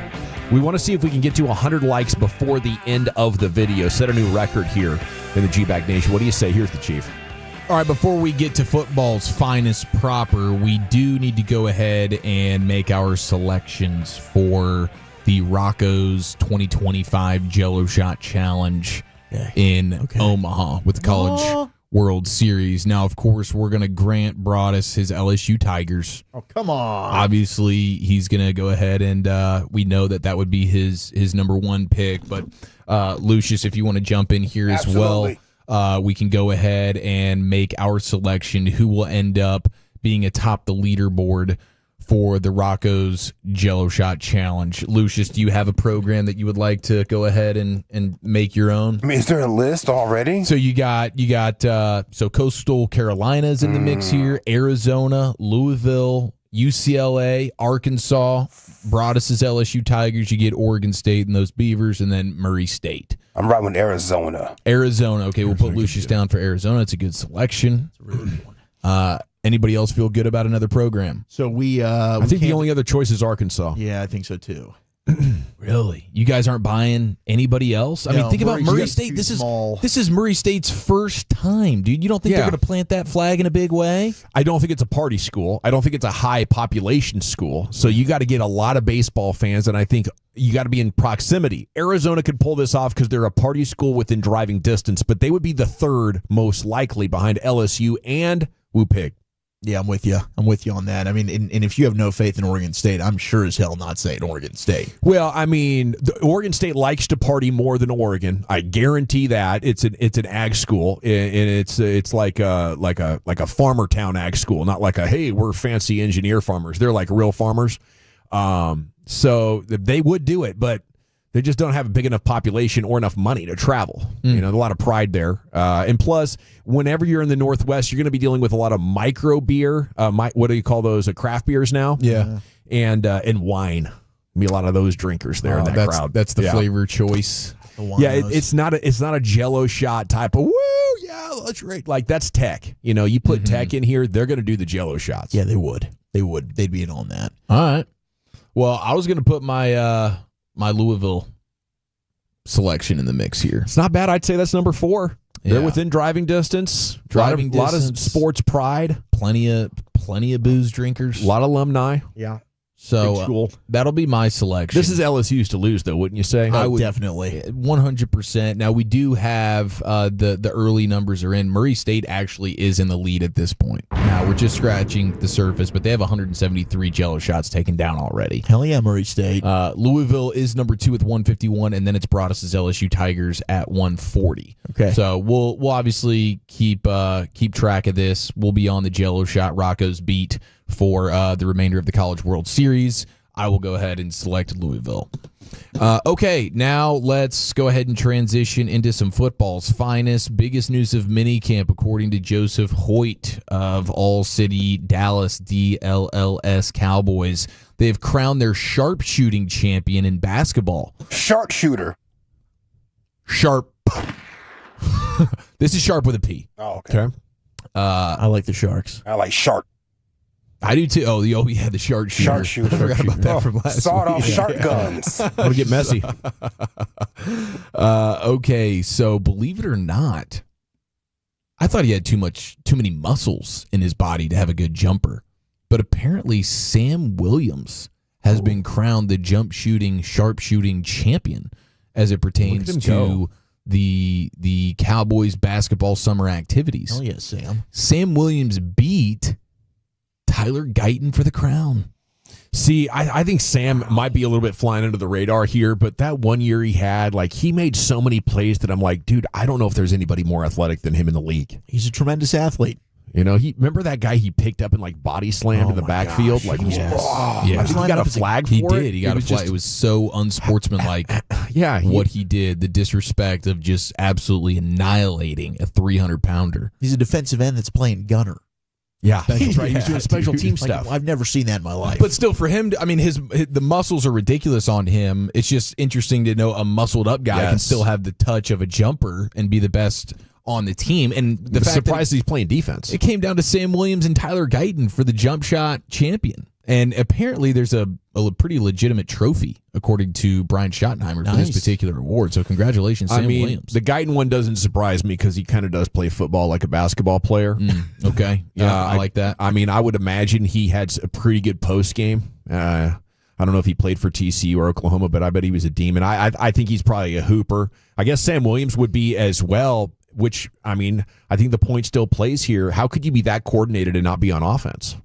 Yeah, that is. With that athleticism? I mean, Guyton was a basketball player transitioned to football, and he thought that he was the next LeBron James. Is that right? Yeah. Well, hopefully he's the next both Tyron 6'8". Smith. That's weed. That's weed. All right, let's go ahead and get you some football quotables before we get to the big time. Kind of ridiculous news out of Indianapolis. Keon White, edge rusher for the Patriots, is talking about the difference between this year and last year. Of course, last year they had Gerard Mayo as the head coach. Now you have Mike Vrabel. And he says, quote, "Now I feel like I have a coach." That's the first statement. He says, "I like Vrabel. He leads with work. I can respect that. It's similar to Belichick, just with a younger face. I think we all know how I feel about that. I liked Bill." And then he also said, "I like Vrabel because he's a hard ass." So big time shots fired at Gerard Mayo right there from one of his defenders. And then let's take you to the number 1 overall pick, Cam Ward, on how he intends to spend time between Titans minicamp and training camp. Quote, "Just work out, stay in the playbook, and throw the F out of the ball." This dude is he's just dripping with confidence. He's got the grinder. Yeah. Oh, for sure. He's a grinder. We have I heard this in the C Block yesterday with Corey Majors. Here's Albert Breer on his report. He was at Titans minicamp. He's talking about specifically with when it was rookie minicamp time, Cam Ward stepping in. He's now the face of the franchise, and this is how he's conducting himself. That started on a Friday, and on the Saturday morning, a couple coaches come in at the 5 a.m. hour, and there's Cam Ward running a meeting with the rookie tight ends, receivers, backs. They didn't know he was doing it. The coaches didn't.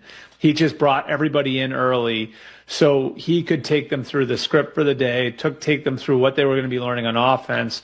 And it was, of course, a sign of like work ethic. He's there early in the morning with his teammates, but I think it was also, or at least they took it this way, as a sign of self-awareness. And so that wasn't for show, because every day that they've had a practice since then, he's had that 5 a.m. meeting with the other, rookie skill position players. I think it's kind of maybe a window into how important it is to him to be in position to get up and running.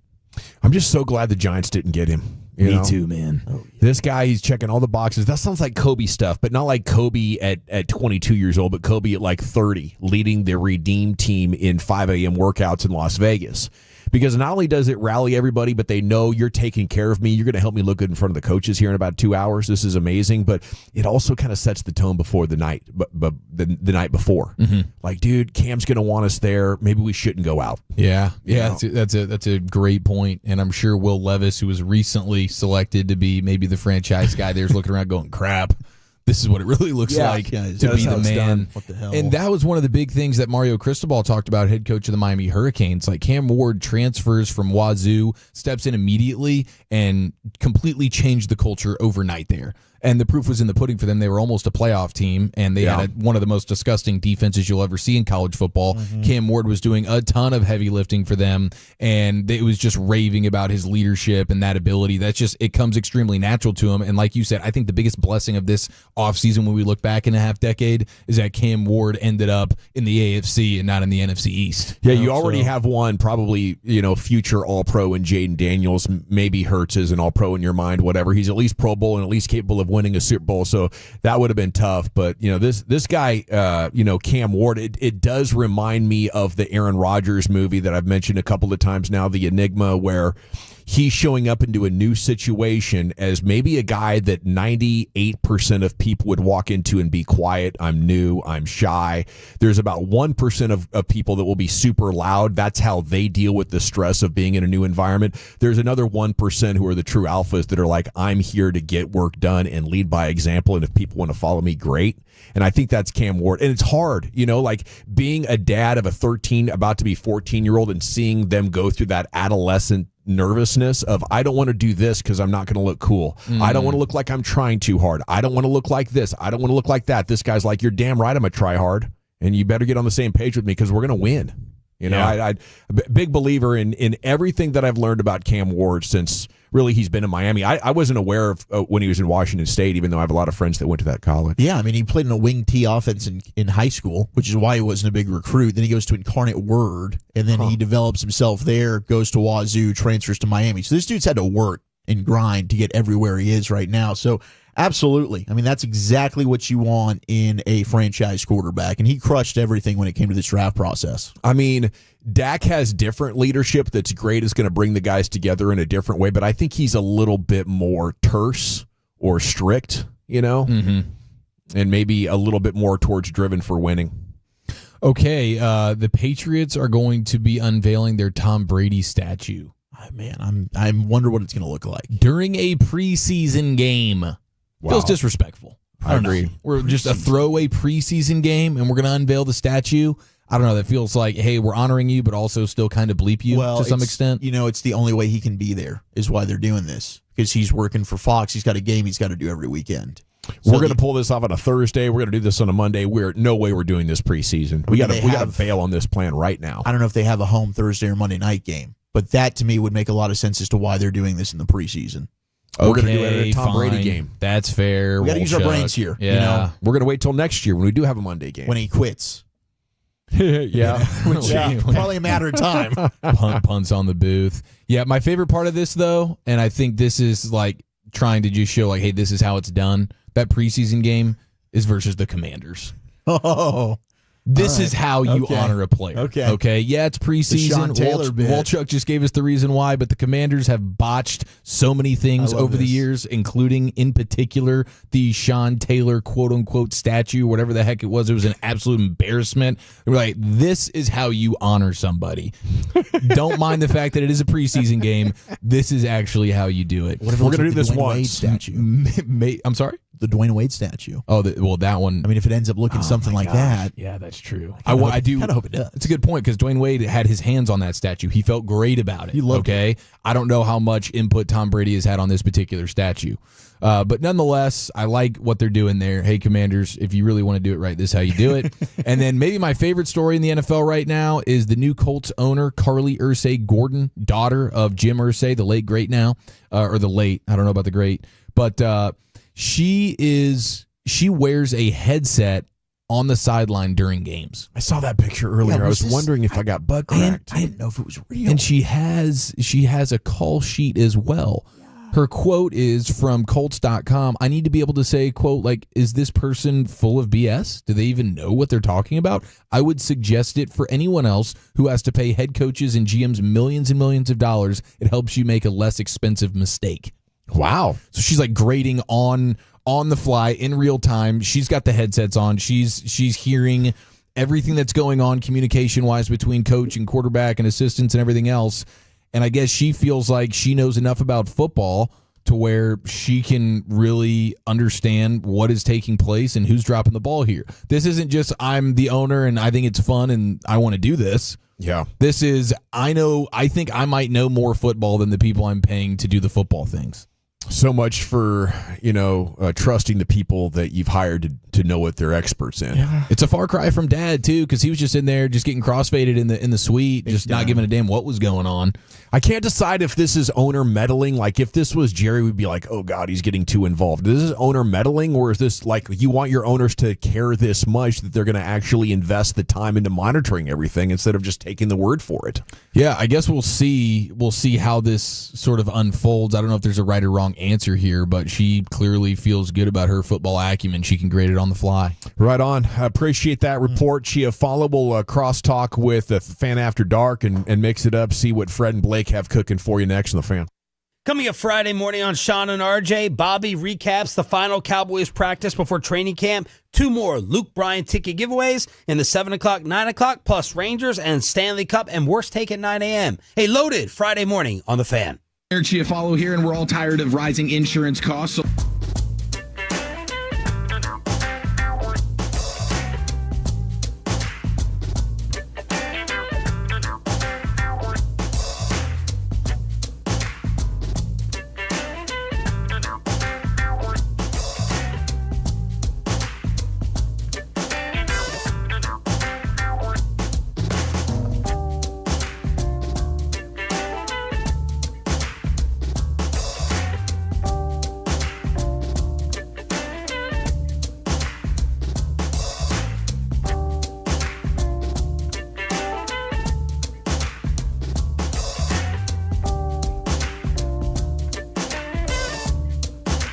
Uber Eats has low fee products? I gotta remember that. You know, they say in order to remember something, you have to forget something else. Okay, now that is a very cute haircut. That's like a little shag. I've never seen it before. Well, I mean, of course you have. It's the Rachel. Oh, is that your name? No, I mean, like your name. No, I'm Jen. My name's Jen. Right, but I just mean like this is your haircut. But that's hair on your head. I'm not saying this is your hair. Okay, freak me out a little bit.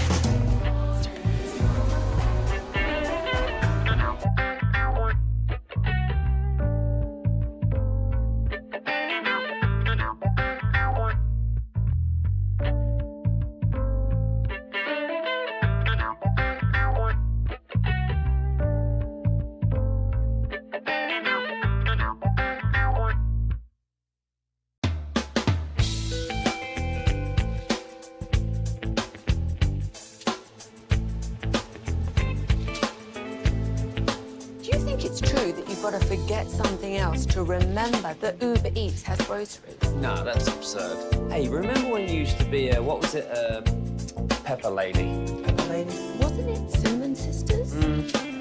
Basil Babes. Saffron Squad? Nutmeg Maidens? Paprika? No. Nutmeg Maidens. I just said that. Was it Spice Girls? Doesn't sound right. Was it Saffron Squad?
Silverados, Tahoes, Blazers, Malibus, Equinox, and more.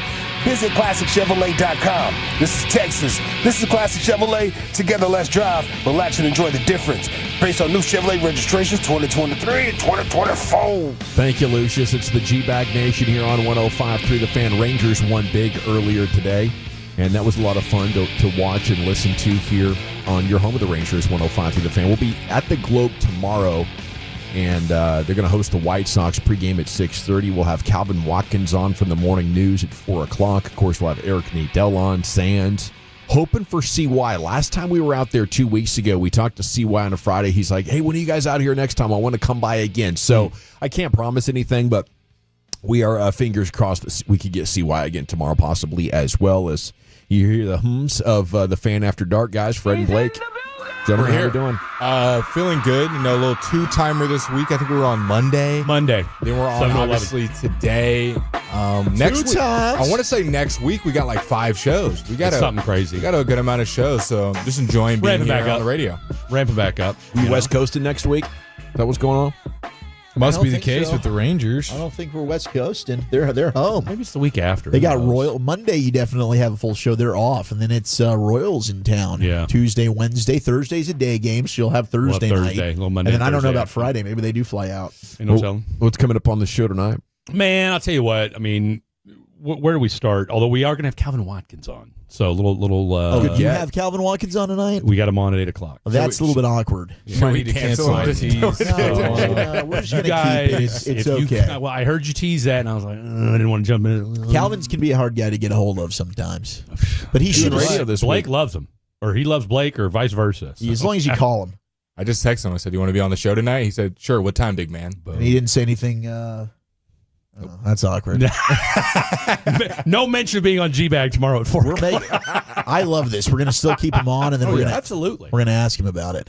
Absolutely, you should. He's probably drinking and having a cigar. Well, I mean, if you want, tune in 8 o'clock, and you'll know what questions not to ask. Or we just ask the exact same question. Ask the exact same one. See what he says. Ooh, this could be good. That's a good one. And I'll try to keep my questions brief. Because Lord knows. No, we'll write them down and chart them. I like when you start a question, then you give a take, and then you get into the question again before closing down with another take. We're 3 minutes into this segment, and Fred's still asking questions, and he's already answered 4 of his own midway through said questions. So, by the way, I didn't know if you guys knew this or not, and of course, I already know Blake doesn't. Of course, he wasn't even born yet. Actually, in fact, the only person that will appreciate this would be you and myself and Lucius, since we were the only 3 born. 38 years ago today, Predator came out. Oh, nice. Hey, dude, I respect that. Arnold. One of the greatest handshakes of all time. I'm just saying, as far as like age-wise, considering you 3 weren't even born yet. Dylan, you son of a bitch. You son of a bitch. Kill me. I'll tell you what. Oh, that's I'm telling. I'm here. Do it. I'll tell you what. My goodness. All-time handshake, dude. Oh, yeah. Oh, him and Dylan? Oh, my God. Seriously. Fred, I thought you were somebody I could trust. I could trust. Can you do me the favor? Yesterday I was at my restaurant and I took care of a table. I texted you who it is. Yes. But can you deliver? Can I say who it is? I think you can say who it is. But I don't know how to pronounce his name correctly. Oh, Shane McMahon. Yeah, is it WWE, right? Yeah. Is that Vinny's son? Vince's son. Yeah. So he was my restaurant, huh? So he was my table last night. 5 of his little group. Yeah. Super nice. Yeah. Nice hefty tap. I'm sure it was. Hefty tip. 20%. He showed it to you? All right. 20% on the tab. No, it was. Oh wow. You were hoping for the full $100. He just gave you 20%. Just to see how it feels. 20-25%, whatever. Still feels nice in the pocket. Yeah, I bet it does. He's got a power jaw. I'll tell you what, like the jawline on this guy. I'll tell you what. I mean, he was a wild man for a while. I mean, that dude literally jumped off that cage. He's a McMahon. He is. Yeah, the apple doesn't fall far from the tree. Apparently, his mom is like the Secretary of Education. Yeah, well, for now. I want to say that's what's going on. Yeah. This dude's on roids. I was a little scared because off the Why rip, did they try to bury the lead about who his dad was? Well, you may have heard of him, but we don't want to talk about him. I don't know. When I first went to the table, I was doing my like introduction, who I am, water service, the whole 9. And nobody at the table cared anything of what I was saying. And then they said, we just want to see the sommelier. Peter, that's his name. Yeah. Sommelier goes over there. And so I'm like, not even trying to touch the table 10 feet. They just want wine. Then when I go back, everyone's ignoring me when I'm doing the menu presentation. It's set for Mr. Steve, who's like, keep going. I'm sorry, my friends Steve or aren't paying. Shane? Shane, my bad. Shane. Shane. Now we know why they weren't paying attention. He gave you his tip and everything. I never called him by You're name. clearly a write down the order guy. I am a write down the order guy. Yeah. As you should. I appreciate that. I always write down the order and repeat back the order. What percentage of the time when things go wrong are actually your fault in there, Blake? What would you say? Like, honestly. That same day that I'm referring to, there was 2 things that I did wrong. So I would say, like, if something were to go wrong, I give myself 12%. It's on me. Oh, wow. Not bad. Sounds like you're killing it. We all make mistakes. And growth. We do. Okay, so Calvin Watkins coming up. Yeah. Morning news. Day Looking one, forward to day that. 1 and 2. Training camp is the sequel. Yeah, he's going back to back with us. That's it. The unofficial Training camp discussion. correspondent of the Fan After Dark coming up 7 to 11. Have a great night, gentlemen. Thanks to Lucius Alexander and the Pimp Cup over there, Master Control here, 75 and Fitz. You just went 3.5 flawless. We went right up to about 3:30 there with the Rangers game. And been just talking sports and basket in their offensive glory since. 16 runs against the Twins. And they'll host the White Sox again tomorrow. For Wolchuk and Chiafalo, Broadus he's in South Carolina at a wedding, so send him some love on social. He'll be back on Monday. Till tomorrow at 2, we're live at the Globe. You're going home with the G-Bag Nation, Eddies. Was it Spice Girls? Doesn't sound right. Was it Saffron Sword?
has lower fee products? I gotta remember that. Well, you know, they say in order to remember something, you have to forget something else.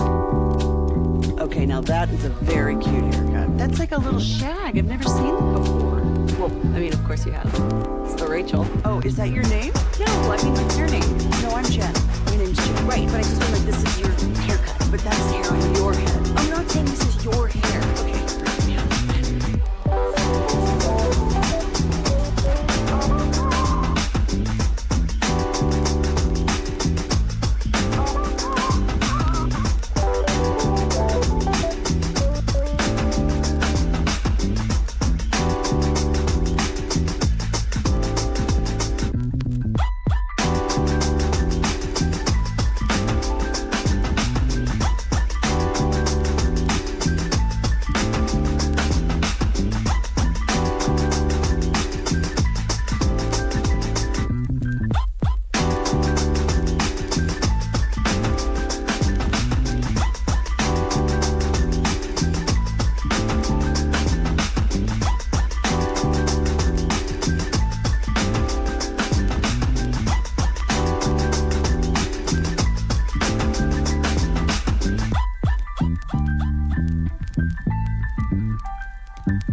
W.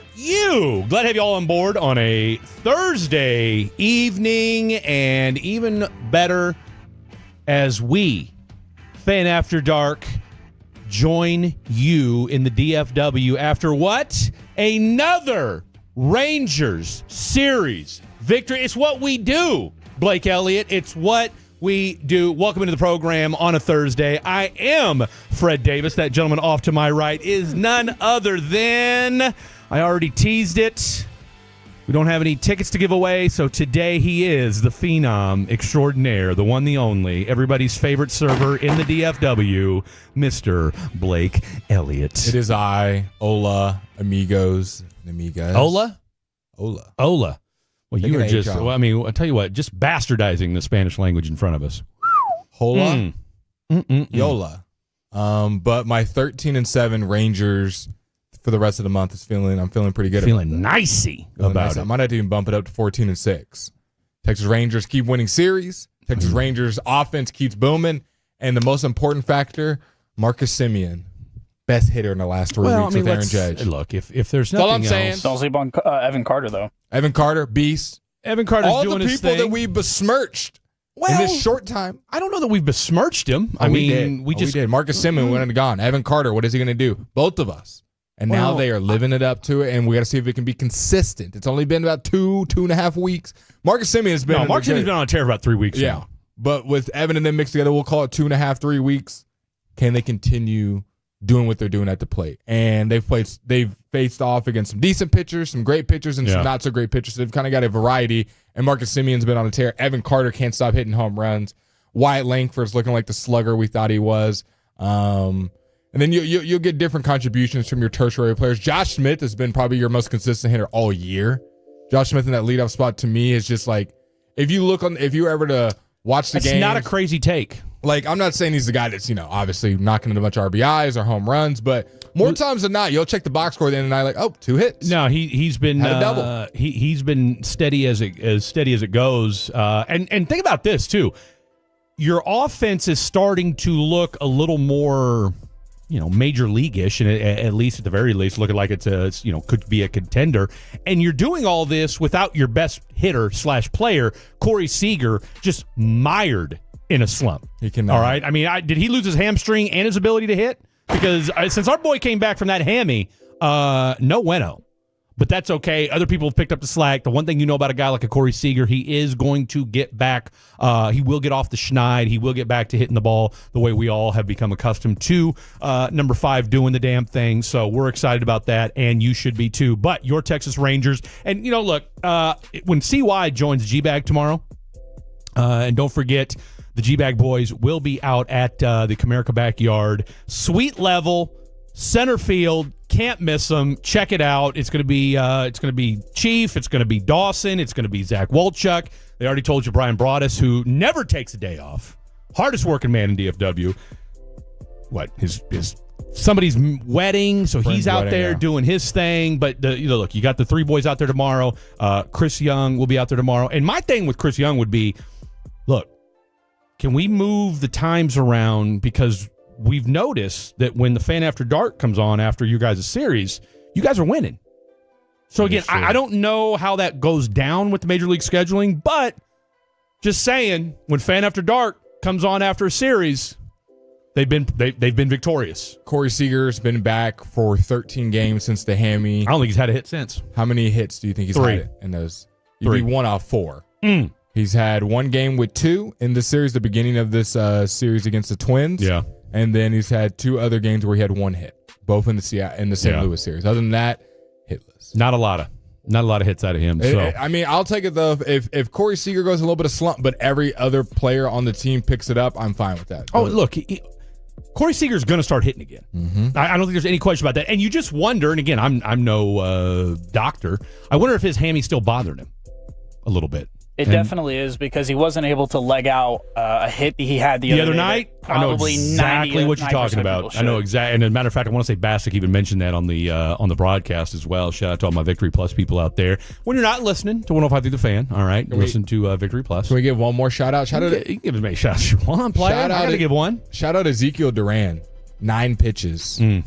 Or actually, they want to say it was 7 pitches in the night. Does. And gets out. So we got our new closer. No, I was going to say all my man does is just throw smoke. How many times he's done that before. How many times do we see that a position player get up there and it's like almost impossible for hitters to really get under it? It feels like all the times they're under these pitches, get leveling with it because they're just throwing wiffle balls out there. Well, and I think that, if you're hitting, you're just looking to take this thing out, You're trying to hit a home run. You're trying to crush it. Yeah, you're not trying to get a crush it. single. You're not trying to get No, I'm hitting for, because at that point you're winning. You're winning the game. Ezekiel Duran's not coming in a one run game, right? With 3 guys on and you're trying to get the last out of the game. Like, if he's coming in the game, either you're beating the brakes off the other team or you're getting the brakes beat off of you. I want to say, was it the first series or the second series? Because like you said, this was the second time Ezekiel Duran's pitched an inning. Yes. For it wasn't the this Texas series, Rangers. but yes. Well, no, it wasn't this one. But I'm saying it was like the first or second or third series, I think, of the season. I don't remember the exact. I remember him because, like I said, I want to say it was like an up and down 1, 2, 3 inning. Duran does this. That's exactly what he does. I mean, who needs Shohei when you have Ezekiel Duran? All right. I mean, let's think about it. Okay. So, anywho, we've got our boy Khaki Kev behind the glass on the 1, 2s, and 3s. Khaki, good to see you back. In fact, I think the last time we had, the last show we did with you was not this past Monday, but the Monday before that, when you and your shorty were going to San Antone. Have I not been on since San Antone? Not with us. Man, you've been on, but just not with me and Blake. That's correct. Right. Yeah, no, it was good. It was a good trip. Already back into the normal everyday routine, but it was great. Food was fantastic. Yeah. I will pat myself on the back. I went, what would that be, 3 or 4 out of 4 on food recommendations. Wow. She let me pick them out. Did a good job on all of them. So there you go. Food was fantastic. It was a good trip. Everything went well. Now we're back to reality. So back in the mix. Back in the mix. Can I ask a question? Since you just went on a vacation, of course, I'm about to go on a vacation. Fred just came back from a vacation. It's the summertime. Hold on. Time off of work to help me. I was going to say, moving my sister with my 17-year-old son does not qualify as a vacation. No one goes to Topeka, Kansas to vacay. Oh, that's for sure. Let's get that right. 877-881-1053, the Franklin Shout out to my Injury sister. text line. I want to know from the fatties, from the Tolos, where is your dream vacation? Gavin, Spittle, and Tim Collins dropped $5 million in your account tonight, Tolos. Wow. Where would you go first? Can they drop it in our account first before great. they do it? Because I think my timesheet's up to date. I had a couple extra days in there. Is it Asia? Is it Europe? Wow. Antarctica? Australia? Somewhere in the U.S.? Friends, family, whatever Dubai. it is. Huh? Dubai. Which every time I go on my TikTok, it seems like the best place ever. Seems like it's lit, but I've heard it's apparently not there's as like lit. no tax. Well, there's no tax, but then at the same time too, you can't hit on shorties. Is that true? I feel like that's one of those things that's kind of like a myth. Like, I'm sure that is somewhat I ain't true. risking it. I mean, you see what they do for people I that was think going to there's say, myths? considering they'll cut your hand off for trying to steal. I'm not going to push the limits, okay? And there's certain things I'm willing to push the limits on. That's not one of them. But text in if Dubai's your answer or somewhere else. Where would you like to go on a dream vacation? Right now, since we're all talking 877-881-1053. Real quick, shout out to my boy Dan the Man, Dan the Transmission Man, my go-to guy, and his team over there at Dan the Man's Transmission Shop, as well as Carlos and Roy, doing big boy things over there. So they always got me taken care of as well. So and just all around, they're huge Ranger fans, they're Cowboy fans, and all around great A dudes. So anyway, I stopped by and said what's up to them today. A little bit of a nugget. I don't know if you guys were able to hear KNC earlier today, and Jared Sandler was on, and he was talking about Jacob Latz. He was talking about a little bullpen game. What's our boy Jake Leiter? Right, Yeah. that's his name. Right? Jack. I'm like, there's a lot of J's. Jack's the name you're looking for. About Jack Leiter, and I thought he had a really interesting nugget that I just wanted to pass on from what he said earlier today. When Jack Leiter's made a lot of progression this year, I and think there's so. a lot of great 100%. things, but you can still critique some things on how we can become even better and take that next step.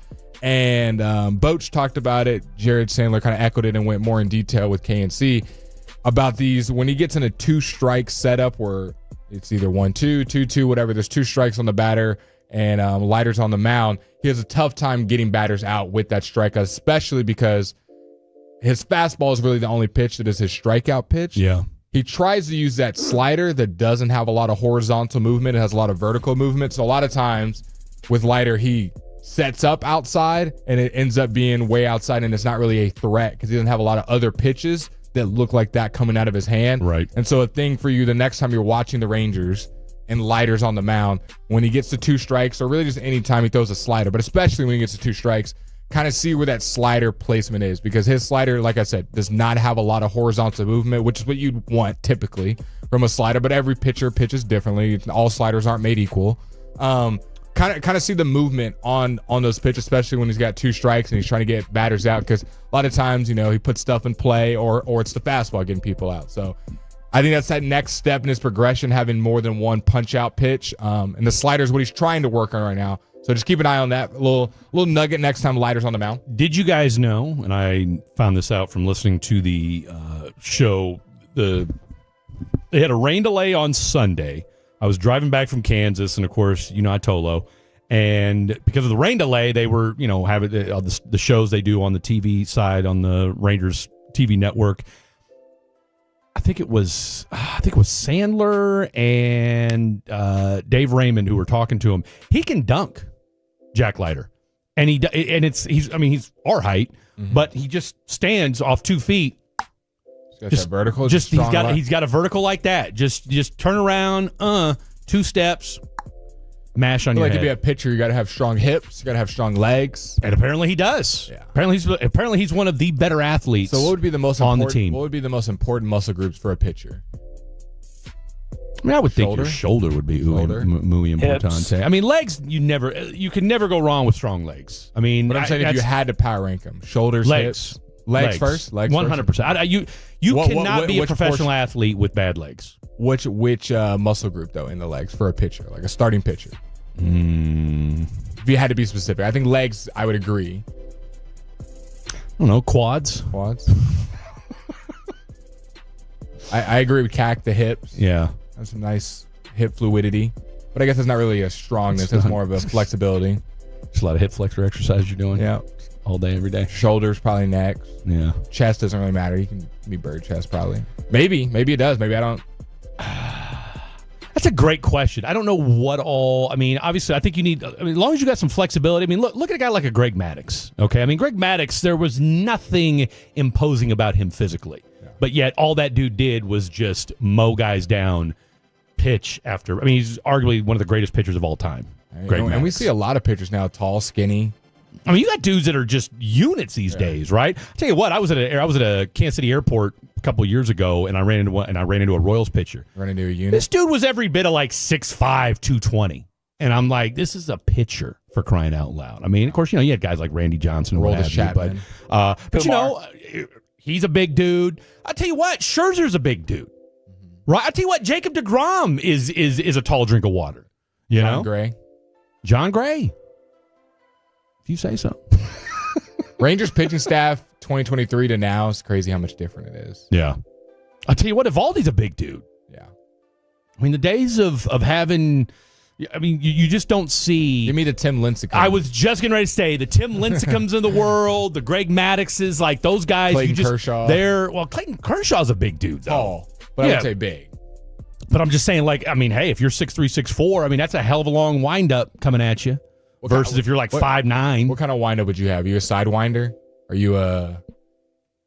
No, sidearm, Dan Quisenberry style? No. I'm Craig Kimbrell? No, we're not doing the Rangers just signed to a minor league deal. I saw that. What is he, pushing 40? I don't know. I mean, whatever team he was just with. I just remember him with the Braves. And booted him. Yeah, I think it was Braves. Yeah, they had him pitch a game and then say...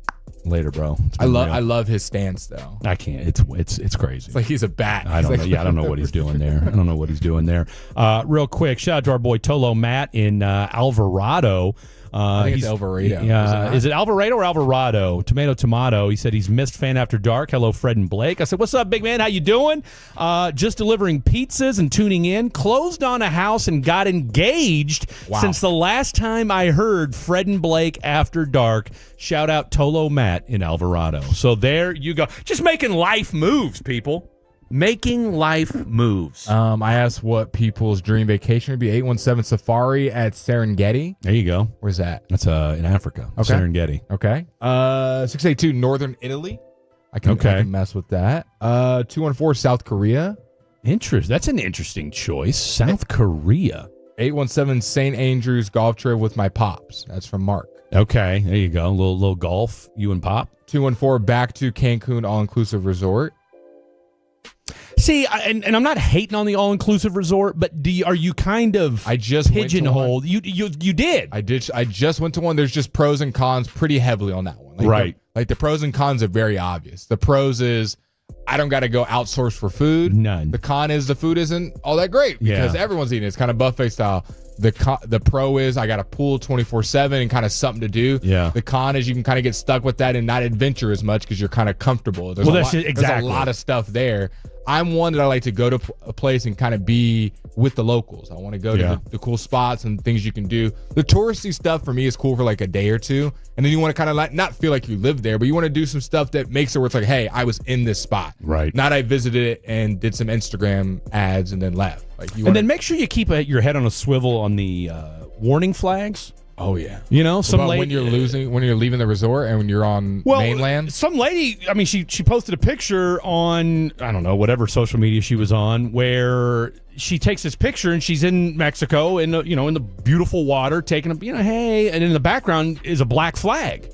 Well, what that means is there's a crocodile in the area and you may want to get the hell out of the water because it's all fun and games. So that croc comes up and. That's kind of the same thing. I think chomps down. I think I told a story when I was in Cabo for my birthday, my most recent birthday. Yeah. I was trying to buy electronic smoking device on the beach. And I was down bad. I threw mine away at the airport, didn't want to get in trouble. That was a whole nother story. I got stopped. You thought you were going to get thrown into a Russian penal colony or what were you thinking? I already told the story on the air that I got stopped because they thought I had marijuana on me. Yeah, you look like the type. At the airport. That's pretty much what they said. Yeah. And searched my bag relentlessly. What'd you do? Say, do you think I'm Brittany Griner? No, I just said, sorry, I might have partake before I got on the flight, so I think it's just the smell. Whatever. I'm trying to buy this electronic smoking device on the beach. Like literally feet up, sand, water. Chilling. Guy walks up, hey, I got you, man. Yeah. And I'm trying to buy it. Boom. Yeah. Lets me try it out. I'm like, okay, cool. How much? $20-$30? $100. Oh! For the worst electronic smoking device I've ever had in my life. So I said, all right, I got you. I'm gonna go inside. I left my wallet in the hotel. He goes, okay, I'll be waiting for you. Sure you will. Never went back. Of course you will. Shocker. And then when I was back on the beach later the next day, looking around for you. He was like, where's my money, man? Where's my money? He was not like to do was the mafia. He's like, I'm gonna get in trouble, man, if I don't get the $100. You're like, listen, Chapo Jr., calm down, okay, brother? Calmate. Got another guy, met another guy at the resort, made friends. Yeah. Also spoke Spanish. Yeah. Then he translated like, hey, get off my mans like this. Like, here's $20. Yeah. And like go on about your day. And then I handed him Via $20. con Dios, seriously. That's what I'm talking about. And you live to tell the tale. Live to tell the tale. Live to tell the tale. 877-881-1053. 877-881-1053. That is the Frankel Injury Attorney text line. Let us know how you're feeling on a Thursday night. All right, we've got a loaded show. Let's get right down to it. We've got some Cowboy stuff we're going to get to. We got our boy Calvin Watkins. 8 o'clock, and if you don't like what you hear at Calvin say today, you can tune in again tomorrow at 4 o'clock with G-Bag. Fair or Foul, that's going to go down at 8:40. You know how we do. We'll do a little bit of Khakis Kicks later on this evening as well. We're going to talk a little bit about the NBA playoffs. Magic Johnson, what makes a superstar? We'll debate that later as well. It's a Thursday, so you know what that means.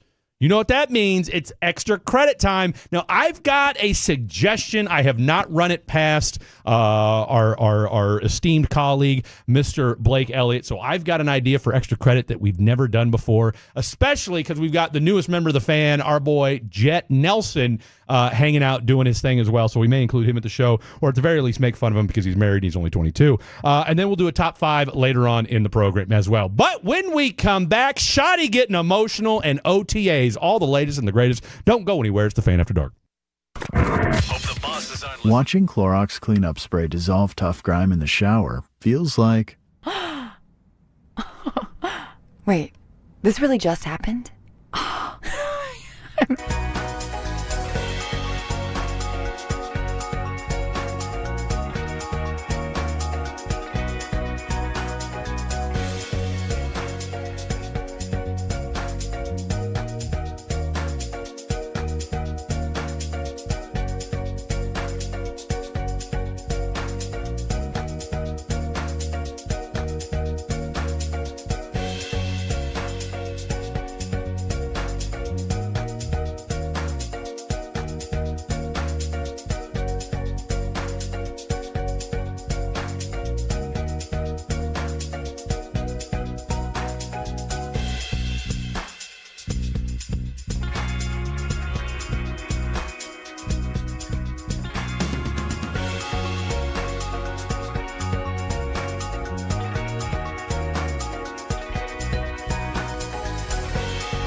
Nutmeg maidens? No. Nutmeg maidens? I just said that. Was it Spice Girls? Doesn't sound right. What's it Saffron for?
Kevin Walker. I am Fred Davis. That is the Phenom Blake Elliott. I got an assertion to make. With your Mobile One NASCAR T-shirt on. Who's on the back of my shirt, Kevin? I can't read it. It says number 14, Stewart. Tony? NASCAR is not my forte. That's an oldie but goodie right there. I only wear the best stuff out here. But it's funny, though, because I didn't, and to all our NASCAR fans out there, I always thought he was like the Home Depot guy. Because he had the orange. They all change, don't they? Yeah, they do. Office Depot. Yeah, but like I said, I remember him being in the orange Home Depot. Well, what does the shirt say? Mobile One Depot. That's what I'm saying. That's why the whole point of what this guy clearly didn't listen to a word I'm saying. I'm just a huge fan of NASCAR tees. I think the vintage wash on them is phenomenal. So there's some of my favorite tees that I wear on a regular basis is my different racing tees. Get you a Jeff Gordon shirt. Yeah, I should get one of those. The Rainbow Warrior. Yeah, I should get one of those. I need a Harvick tee because supposedly that's what I'm named after. Oh. Really? Supposedly. What do you mean supposedly? I mean, your dad would that's what my mom claims. What's B-Dub saying? I don't know if Walker he has saying. a story. That's why I'm saying I think that's where it came from. I mean, I'll shoot you straight on the inspiration for both my children's names. Let's see, my daughter's name is Miriam. We were watching The Sopranos, and the lady that was the costume designer's name was Miriam, so boom. And then I was on the toilet one day, and I had a Boston Celtics trash can, and the name Xavier popped into my head. I said, you know what? Xavier Tillman? No, Xavier McDaniel. Xavier McDaniel. Real hoop heads know. Yeah. Real hoop heads know, and he was a dog. He's such a dog. They don't make Xavier McDaniels anymore. Ask Mike Bassick about Xavier McDaniel. No. I'll tell you what. The NBA could use an Xavier McDaniel, okay? What's his NBA comp right now? He doesn't have one. Wow. That's the whole point. He's just such an anomaly. You know what? Isaiah Stewart. Only 10 times more talented. Like he was scoring. He was dropping 20 a night. Oh, he could, and then he'd punch you in the face too. Okay, wait, he could or he was? That's what I'm just asking. Well, he didn't need to. He had a loaded squad. He was a goon back in the day. So he was an Nas enforcer. Reed. So he's like Nas Reed, like can score, but his team is pretty good. He kind of comes off the bench. But a dog. But a dog. Nas Reed and Isaiah Stewart. Dog-ish. Yeah. No, I was saying them mixed together and Isaiah Stewart. I don't hate that comp. Yeah. But he was talented like Nas Reed, could dribble and at 6'10". Oh, X to the D. Okay.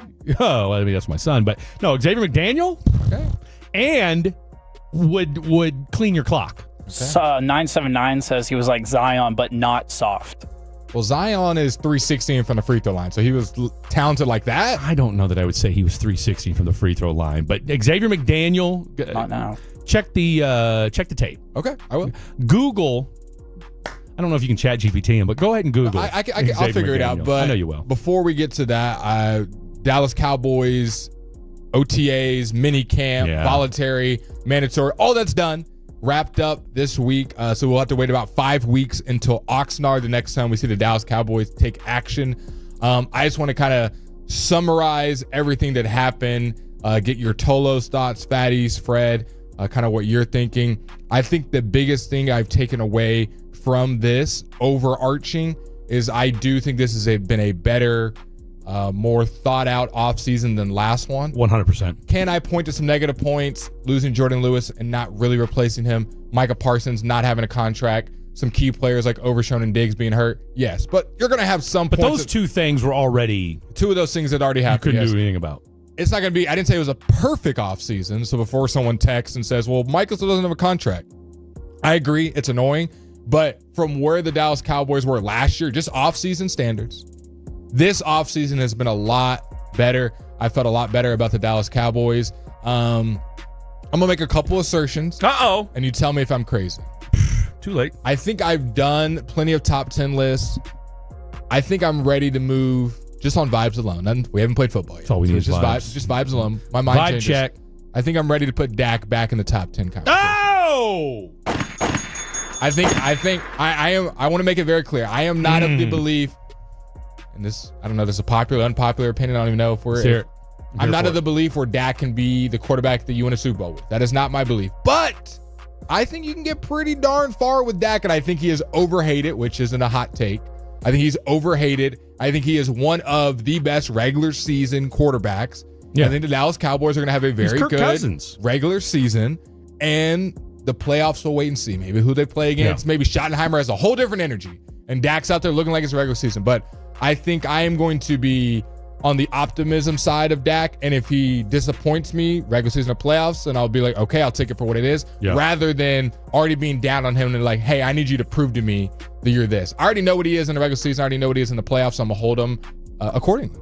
Look, I couldn't agree with you more, and I think the overarching feeling about, and I think this matters.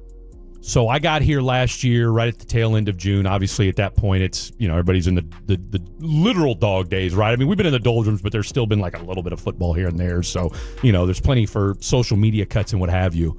But I think what's important with this iteration of the Dallas Cowboys versus a year ago is, number one, there's no cloud of negativity hanging over this team right now. Other than the Micah contract, which I don't even think that's negative. Okay. Yeah. Because think about it. And look, and David Hellman said this yesterday on G-Bag with the G-Bag boys, was this is par for the course for the Cowboys. Correct. This is what they do. It's almost like Micah knows, too. Micah exactly. Like Micah knows, and the fact that he has... Because with CD, look, CD made it clear, hey, when I get a deal done, or when y'all get a deal done, I'll see you back in training camp, right? And was quiet as kept. Yeah, we'd see little videos of him working in Houston or whatever else. And then with Dak, there was a conversation about, okay, when are we going to, what's his contract going to be? But and then there was a conversation about, well, is he worth it?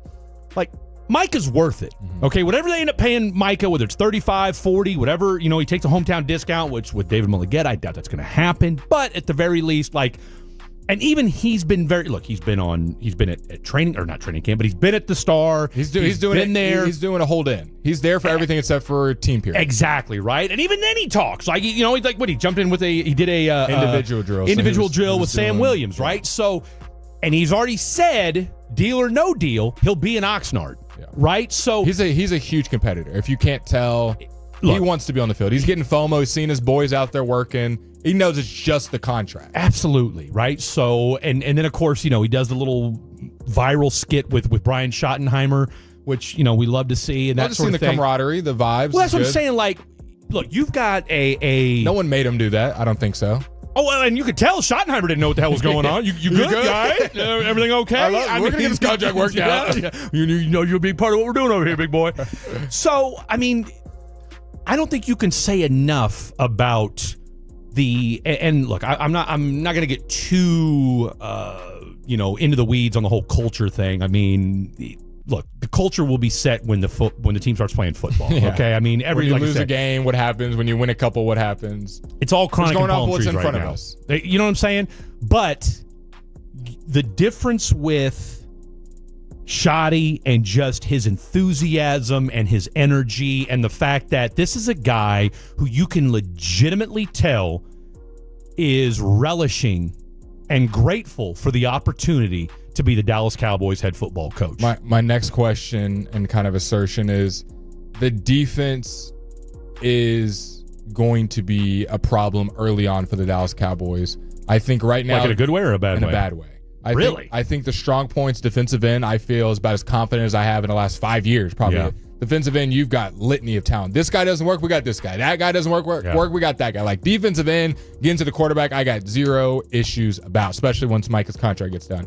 Linebacker, I feel pretty good about. I feel like you're in good shape. You got three guys that for the most part are like all consistently showing up in all the stuff we've seen. You got Sanborn coming from Chicago with Eberflus, so that continuity is going to already be there. We know how big of a Murray's got the green dot. Murray's got the green dot, which I think is a great point that he's the most veteran guy in the linebacking room and that he's stepping up to the plate. It's not like, hey, Leofau's got the green dot, and it's like, oh, well, why didn't Murray have it? Murray's got it. Leofau, we saw in some of those base packages, getting some pressures on the quarterback. We even saw him last year being pretty good at getting to the quarterback. We know he's laterally pretty quick, so he can cover some tight ends, so running backs out of the backfield. I don't feel terrible about that. I don't feel great. I'm not like, this is the best linebacking core in the NFC and all this stuff, but I don't feel like it's a weak better than last year. Better than last year. But when it comes to that secondary, I'm uber scared, honestly, all around. I feel good about one player in the secondary, and that's DaRon Bland. One. That's both safeties accounted, that's all the corners accounted, and that's Revel and Diggs being hurt aside. Yeah. I feel very nervous about the secondary. And I think it kind of points to we're seeing Joe Milton and Dak light it up every day when we're talking about like the stats coming out of these minicamp practices, like 8 of 9. 14 of 18, 4 touchdowns for 210 yards. I'm like, oh, man, the secondary every day is getting cooked. They're going to have their moments, and it's tough for the secondary to do well in these positions because you can't be physical. Well, you it's can't tough for the D-line. Exactly. Like the D-line can't. You're not rushing the quarterback, so I'm not like buying huge stock into it, but I also know the players that are out there. So I'm not like, oh, well, you got 3 all-pro corners, everything's going to be fine. You got one guy that's playing outside, then playing nickel, then playing outside, and also is looking for a contract, and DaRon Bland, and then the rest of the guys. I'm not worried about it. That's for that and defensive tackle to me are going to need – I am on the pessimistic side, and they need to prove me wrong for me to feel good about those two position groups. I don't disagree with you about as far as just, being leery of it. And, let's – if there's any group or any position groups in this team – when we look at, and we can do, and we may not get to it tonight, but we can do this probably next week or whenever, is just do a juxtaposition of position groups from last year to this year. Yeah. Right? And I think we can all agree that offensively, every position group is better this year than it was a year ago. Like last year, yeah, wide receiver for sure. Running back for you got sure. more guys that are ready. And you got an actual home run hitter in the group. Yeah. Okay, in Jaden Blue at least. Hopefully, we'd like to think so, right? He's at least a little flashed. bit of juice. Hold the ball. Well, let's put it this way: you got a guy that can at least run a sub 4.40. Okay, I mean, shout out. I mean, look, Rico, for what you needed out of him last year, okay, came through in spades. I have a question. Would you? I think I already know the answer to this, but just for the Telos to redo. Go ahead. Would you have taken Rico at the same money that he's getting paid in Panthers? Panthers in Carolina. Would you have taken Javonte? Or Javonte? Oh, or Miles? give me Rico. Yeah. Give me Rico all day, every day. I mean, if you didn't, or them combined, does it equal Rico? Javonte and Miles Sanders. I would have had no problem bringing back Rico. So Rico Blue, Maffa, Rico Blue, Vaughn, whatever. Absolutely. I'd have been because with Rico, you know what you got. Right now, and I think that had more to do with the fact that I think the Cowboys just didn't trust his injury health. And I feel like that kind of messed up the contract. Like they were thinking he was going to get paid something. He really didn't get that much from Carolina. It's like, oh, we could have afforded that guy. No, yeah, absolutely, exactly. And I think you're exactly right on that. And that was a situation where, and again, maybe Rico's people thought he was going to get more than that. And then, and look, you and I we talked a lot about this before free agency started, where they thought he was slated to make somewhere between $3 and $5 million, and I thought we were pretty steadfast in that, okay, you're going off of 1 year out of 5 where this guy's been a legit NFL running back. My final point on this, I feel very good about the Cowboys this offseason in comparison to last offseason. The offense, I think, is going to have a lot of juice with Blue, with Pickens, Brian Spanford, maybe 2 tight end sets. I'll put it this way. You've got your tight end room should go 3 deep this year. Should. With 2 tight end Ferguson, sets Spanford, and Scooney? What? I mean, let's put it this way. This offense, provided Dak stays healthy, should be a much different group as far as just dynamically and just from a variety standpoint than what we saw a year ago. Dak's second best year behind his MVP year a couple years ago. Well, I'll tell you what. I mean, if this team does what they're capable of, he could be an MVP type season. Where are you taking us next, Mavs Talk? Next, we're going to the Dallas Mavericks. While watching the Pacers and the Thunder duel it out in the NBA Finals, is this Mavs team with Cooper Flagg ready to compete in next year's Finals? We'll discuss that and more next on Fam After Dark. Coming up Friday morning on Sean and RJ, Bobby recaps the final Cowboys practice.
something, you have to forget something else. Okay, now that is a very cute haircut. That's like a little shag. I've never seen it before. Well, I mean, of course you have. So Rachel. Oh, is that your name? No, I mean, your name. No, I'm Jen. My name's Jen. Right, but I just mean like this is your haircut. But that's hair on your head. I'm not saying this is your hair. Okay,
by Whataburger, Fraser Roofs and Gutters, and Firehouse Movers. We'll see you at Arlington Firehouse 1, Wednesday, June 18th with The Fan.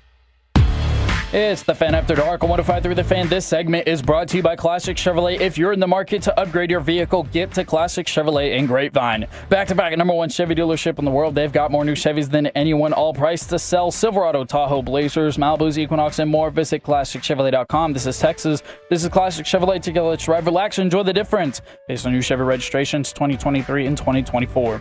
The Indiana Pacers and Oklahoma City Thunder have made it to the NBA Finals. The Pacers up 2-1, led by Rick Carlisle. My question to the Tolos and to Fred, can the Dallas Mavericks be in that same spot in 2026? Listen to The Fan After Dark. Fred Davis, Khaki Kev behind the glass on the ones and twos. When I see these two teams in the finals, I feel like it's plausible. I feel like it is something that can happen. Neither of these teams feel like, oh my gosh, you cannot get to where they're at. They're not some team where it's like, how do you even put that together, Blake? How do you get to the point? You have to draft a generational superstar and a guy who does this, and that. But what I do think is what these finals, I think you can learn something from every finals, and you find trends. And are we at the breaking point of a new trend starting, or are we continuing from an old trend? Even if it looks a little different, I think that's what it's on us to kind of parse through. I am kind of the belief, and open to hearing your thoughts on the Tolos as well, that we're kind of in a new trend, and this is the first year of it. I think teams are going to start building their teams more like Oklahoma City and the Pacers, and less how the Celtics are built and how the Knicks are built and how the Philadelphia 76ers are built. Maybe the Bucks. Top heavy guy who's going to give you 30, 32, maybe one other guy that's going to give you 20, 25, and then the rest of the guys, we don't really care. As long as you're going to play like a specific role. You're going to be a defensive guy. You're going to be a three-point shooter. You're a guy on a veteran minimum. You're a point guard that's a journeyman, but you can control the pace. And it's just kind of put together. But what we only really care about is those top three guys. You see an Indiana team and Oklahoma City team. Unless you're a casual, if you've been kind of following the NBA, for the most part, they got like 10 guys that are notable on both teams where they play heavy minutes. Yeah. A TJ McConnell is not just an afterthought. He's going to play some heavy minutes and make an impact. An Isaiah Joe or an Aaron Wiggins for Oklahoma City is going to have an impact. And Alex Caruso, it's not just Chet, SGA, Jalen Williams, and who cares about the rest. These are teams that are 10, 11 deep. And you're seeing both of these teams coaches, play their whole team as if it's a regular season game. It's not like these lineups are getting shortened down to 6 or 7 guys. Both teams, and even more on Indiana's side, are still going 10, 11 deep. And I just think that teams are going to start adopting a more balanced roster throughout, rather than a top-heavy, paying all these guys $30, $40, $50 million and not having the rest of the lineup set up. What do you think of that we're entering a new trend of how teams are built, or do you think we're going to continue of what we were kind of with the Celtics type of build? Well, I think part of the problem, though, is the way the CBA set up. I mean, the CBA kind of created this, what we're in, right? Both of the teams in the finals are super young, too, so they haven't made it to those second, third, fourth. Well, right? And I think two things when you look at teams like the Pacers and teams like the Thunder, they've done an incredible job of drafting. Incredible. Okay, you can't. Both their star players they're traded for, though, when they were young, SGA and Tyrese.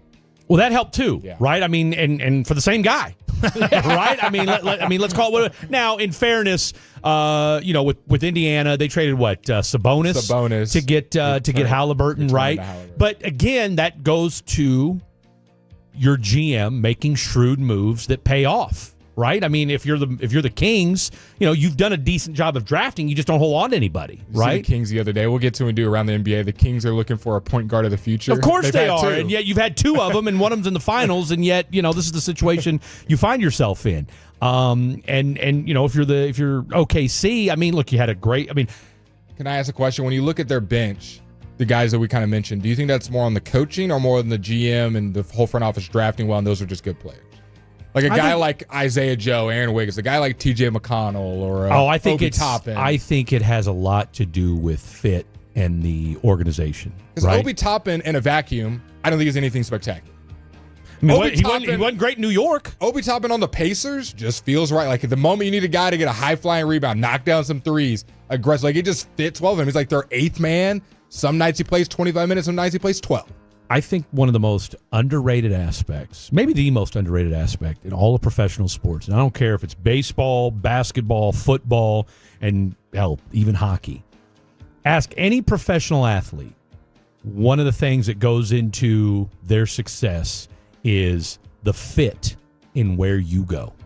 Right? Like I don't think it's a coincidence why guys show up at certain places and ball out. And you're seeing some of the best from both teams from their whole roster. Like every guy for the most part, role player, star players, giving you their best. Like you're seeing them, not at their max, like they can't get better, but like you're seeing the best Alex Caruso possible most of these games. You're seeing a really good Obi Toppin, a really good TJ. But Caruso's been that guy. Caruso has been good. I would say like this year, I feel like he took it kind of to another level. Yeah. Where it's like offensively, I feel like we always knew that guy could play great defense, and that's always been his calling card, and that kind of felt like why the Thunder got him in the first place. But hey, don't leave AC open because that's damn near guaranteed a bucket. Yeah. As far as he goes knocking down shots. Andrew Nimhard. And they're both well-coached teams right now. Rick Carlisle is putting homeboy in a little bit of a clown suit right now. Because his Rick Carlisle, I feel like he's almost being so unorthodox maybe so orthodox. It's just throwing Dagnall off. He's not big guy against a coach like this the whole final. He's got him guessing at every turn, and that's and if you're the OKC, was it Dagnall is the dude's name? Look, he's still a relatively young NBA coach, right? And in the same vein, we talk about players need to go through lumps. Coaches need to go through lumps, right? Rick Carlisle has been there, done that, but he's also been, cast aside as well. So for him to look, you got Kevin Pritchard, who's the GM, by the way, Rock Chalk, who's been around forever in the NBA. You got a guy like a Sam Presti who, everybody keeps talking about best GM in the NBA. 0 titles, right? And so we're so quick to, love these guys up, but at the same time, too, we're not giving Kevin. Why are we not talking about Kevin Pritchard in that same? We've loved up Sam Presti to the point where it's almost obnoxious at this point. Like, okay, great, you've got 50 draft picks. Okay, win a title then at some point. Like, do something with them. Now, to his credit, OKC's playing is finally got through to that point. But to your point already, that bill's going to come due here pretty soon. All right. What does he do when that happens? Again, we've got time to discuss that, and that's a couple years down the road. But bringing it all back to the Mavericks, when you look at where the Mavericks are at and what that team's going to look like, again, whenever Kyrie decides to show up from his knee injury, you'd like to think you're going to get a healthy AD. Again, what that's going to look like as the year plays out. What's the rest of the team going to look like? There's a lot of question marks around what this team's going to be next year, but at the very least, Nico, whatever he decides to do or does his thing, you still got your head coach. You're going to have Cooper Flagg. You should feel pretty good about what this team's going to look like. So you don't feel you feel like we can have a top-heavy team and still kind of a balanced team, like emulate what the Thunder are doing in the NBA Finals. You think the Mavs team, add Cooper Flagg. I'm not going to spend a bunch of time on take off this player, add this player, because that's all up for interpretation. What we have right now is this team plus Cooper Flagg is kind of the only guarantees. You think that team can go to the NBA Finals? Absolutely. Okay. Absolutely. Now, again, it's a lot of it's just depends on health. Let's call it what it is. Indiana, insanely healthy, right? OKC, insanely healthy. Well, Chet missed 50. Chet missed 50 games this year. Well, yeah, but he's healthy now. Yeah. But by the way, it didn't matter. Mm-hmm. You still won 68 games with him missing 50, and I think that kind of speaks to what Chet is. Yeah. Right? It's kind of surprising how many games Chet has actually played. Because remember, he missed his entire rookie season, tearing his knee up at a slippery basketball court in Seattle or wherever the hell it was. So I just feel like with where the NBA's at, and yes, it helps when, again, you've got a deep bench, but it looks easy to on the outside looking in, but again, I think it goes to say what you want about, and again, I know I'm kind of speaking out of both sides of my mouth here. Sam Presti has done a phenomenal job of drafting, right? Like he really, really has. And he gets all these guys to believe that they're so important. Like a guy like Jalen Williams or Kenrich Williams comes off as literally the 10th and 11th man, and they come in like they're a starter and giving you all this energy for 7-8 minutes. It can change the tide of a quarter. And I'm not saying they can't do it. I'm just looking at the Mavs and Jason Kidd and Nico and building the roster, and it's like, are we going to just be to a point where we're watching Cooper Flagg, Kyrie, and AD and the rest of the guys kind of zone out? Or where that 10th and 11th man is ready to go as well? Because I think it's going to totally be that. Because look, this team never quit last year. Mm-hmm. Okay, and you had, Brandon Williams never quit. That's what Jaden Hardy never quit. I want to keep guys like that on the team. Max Christie never quit. Najee didn't quit. PJ never quit. None of the guys again, Nico, for all his faults, knows how to put a team together. Again, I understand. Yes, he traded Luka. We get it. All right. And whether or not that was the NBA influenced, you guys know where I stand on that. That removed. Oh, by the way, you're getting the number 1 pick, and he's shown a propensity for nailing draft picks and for nailing free agent signings. Speaking of that, the Dallas Mavericks will be keeping Jason Kidd. I know you guys have probably already heard it, but just reiterating it, the Knicks are trying to call anybody. So hell, they may call into the show at this point. If you are unemployed and in the New York area and you get a phone call, there's probably a high chance it's for the Knicks head coaching job. So steer nearby your phone, check Indeed. If you've coached a YMCA team at any time in your life, go ahead and just update the LinkedIn, let them know. The Knicks got a bold strategy. We're going to fire our coach. And not only are we going to go get a new coach, we're only going to go after coaches that are currently employed. Yeah, this is where Leon Rose may have outkicked his coverage on this one in the sense that... We might have to get in this at 20. Do you think? I think this is more Dolan. This feels Dolan influence rather than Leon Rose. I'm going to do it my way. Leon Rose has been very particular about how he does things, especially with the Knicks. That's just my 2 cents on it. I think this is a Dolan firing of Tibbs and who he wants to coach. But he's been so hands-off, though, with Leon Rose. I know. Why would he decide? Because it wasn't going right.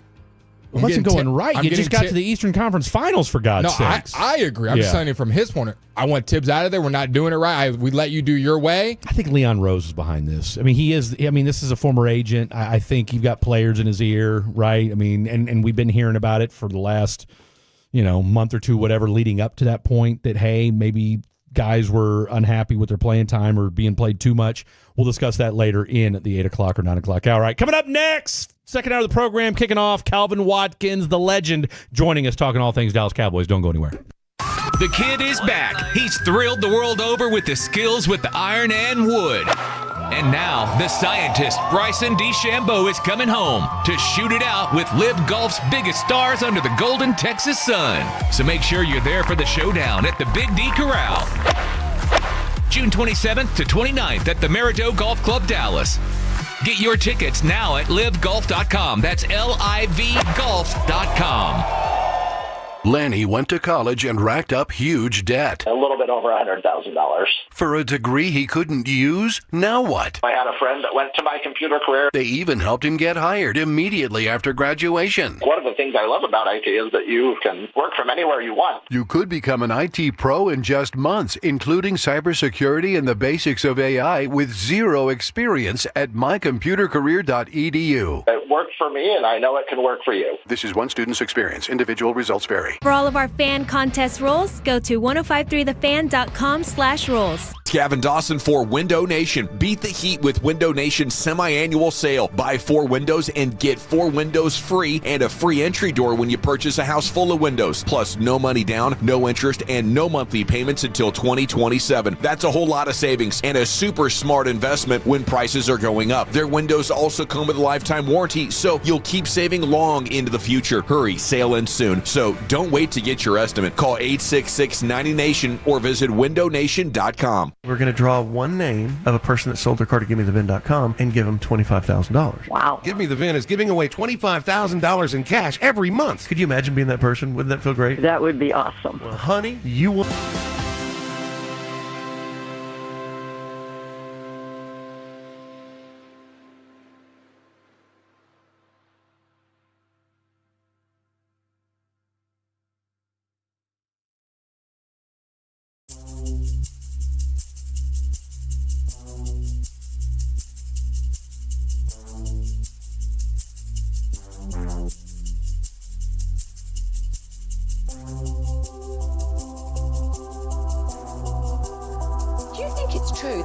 Forget something else to remember that Uber Eats has groceries. No, that's absurd. Hey, remember when you used to be Pepper Lady? Wasn't it Cinnamon Sisters?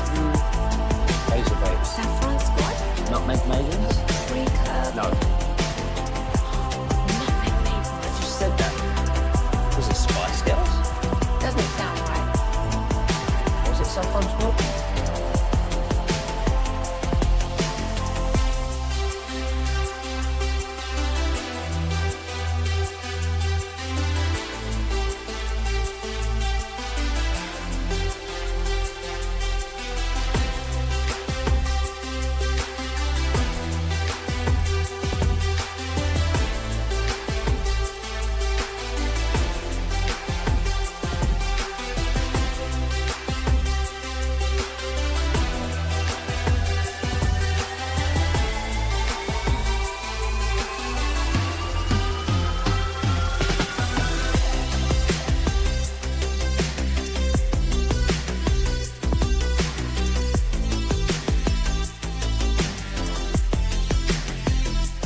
our D&M Leasing Studios, this is The Fan After Dark on 105.3 The Fan.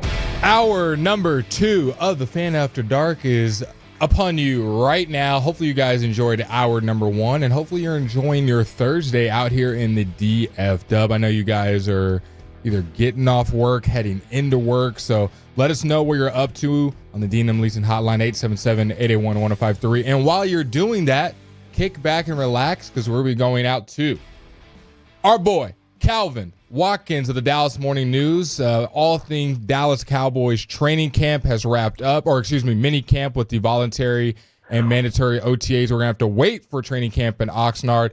Calvin, how are you doing on this Thursday afternoon, and what was your biggest takeaway from this week of practices? I'm doing good. The biggest takeaway I got was how the Cowboys are focusing so much on chemistry and team bonding and ping pong balls and shooting baskets in the coach's office. So a lot of talk about stuff away from the football field, which might be a distraction from whether or not we think this team is going to be good or not. But that's the biggest takeaway I've gotten so far after watching these boys, have their underwear Olympics over about a 4 or 5 week span. Calvin, and that is the thing. I mean, let's not get too excited about no contact or anything like that. But let me ask you this, because we were talking about it in the last segment: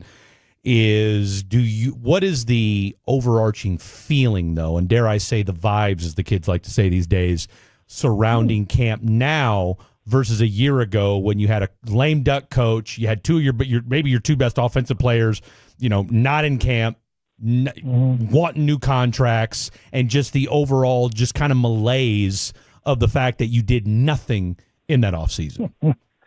It's a much better vibe now, as you said, than last year. Last year we had with CeeDee Lamb was looking for his money, and he didn't show up until late in camp, and McCarthy was a lame duck coach, and he wanted a contract extension. There was a lot of issues going on, and Trayvon Diggs was hurt, and he was coming off a torn ACL, and now it's a more of a positive vibe, a lot of high energy, a lot of coaches yelling and screaming, and loud music at practices. As I said, it's been a really good vibe, and a lot of discussions more about bonding together. Now, the bottom line is Micah Parsons, he doesn't have a contract, so once again, we're going to have a key player looking for a new deal. And once again, Trayvon Diggs is coming off a severe knee injury, so whether or not he will start on time remains to be seen. So there are some similarities to last year, but overall,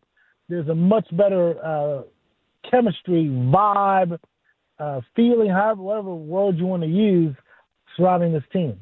Calvin, let the fans and myself know kind of some of your favorite position battles that you've been watching, whether it be at the cornerback position, running back, some O-line stuff, some D-line stuff. Kind of what has been your favorite one to watch so far?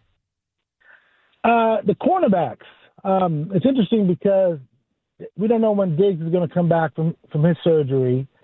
Third-round pick, Savon Revel, he's probably going to start training camp on the PUP, because he tore his ACL last year when he was in college.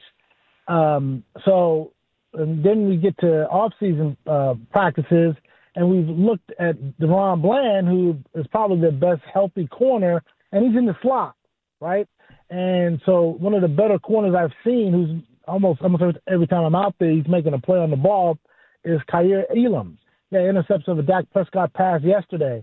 So he's probably been the best corner we've seen. Kellyan Carson, who I thought played pretty well early in the year before he hurt his shoulder. Then he got a little hesitant on contact once he returned. The team seems to really like him at corner. Josh Butler, who's hurt. Troy Pride, who's hurt. They're trying to come back. There's a good competition there at the cornerback position. I've seen Wanye Thomas out there. Israel Mukwamu.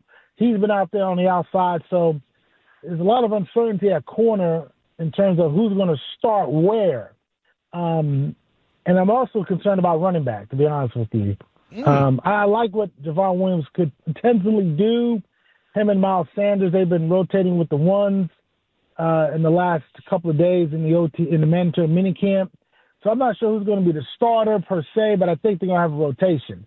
there's a lot of speed on this football team. I think you guys have talked about Jadon Blue from Texas. He's a fast guy. You got your boy Turpin.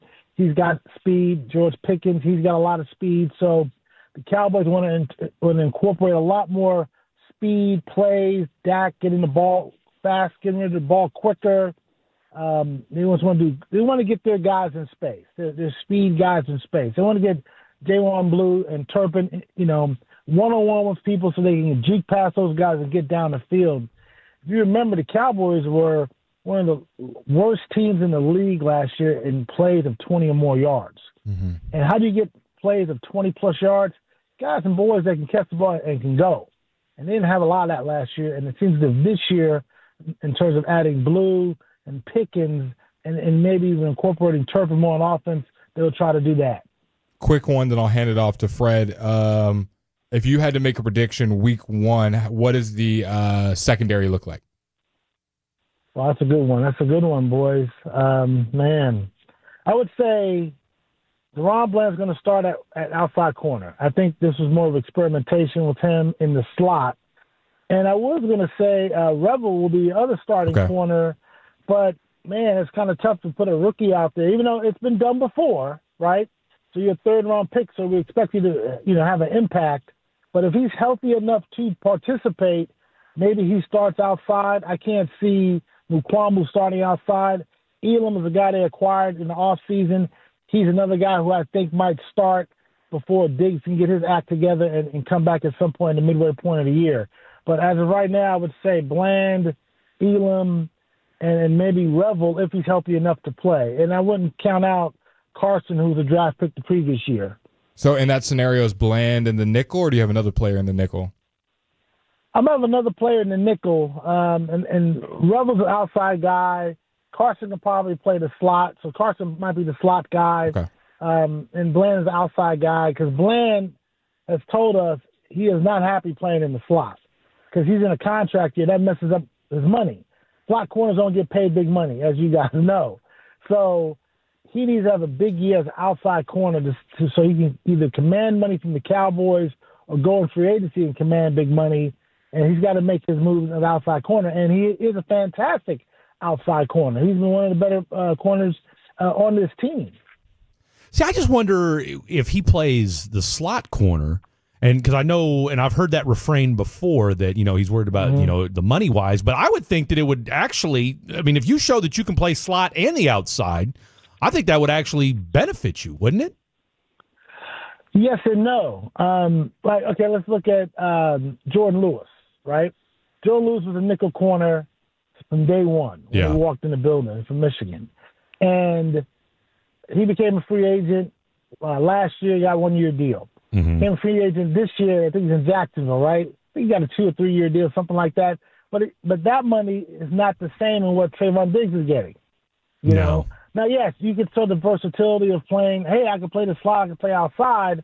However, you make your money as an outside corner, And so if I'm DaRon Bland, I can play in the slot, but I want to be able to travel in terms of following guys all over the field and show that. So that's why I think DaRon Bland's a little irked about playing getting a lot of snaps at the slot. We'll talk. We'll get into the offense, and maybe we'll get into this conversation, but we'll definitely do it as we get closer and once training camp starts. But this is now the 3rd year in a row where the Cowboys have had a different defensive coordinator. And let's be real. Say what we want about the Cowboys. They haven't scrimped on D coordinators, right? Dan Quinn is damn good at what he does. Mike Zimmer may be a grunt, but he's a damn good D coordinator. And while I may not want Matt Eberflus managing my timeouts, he's not a bad defensive coordinator.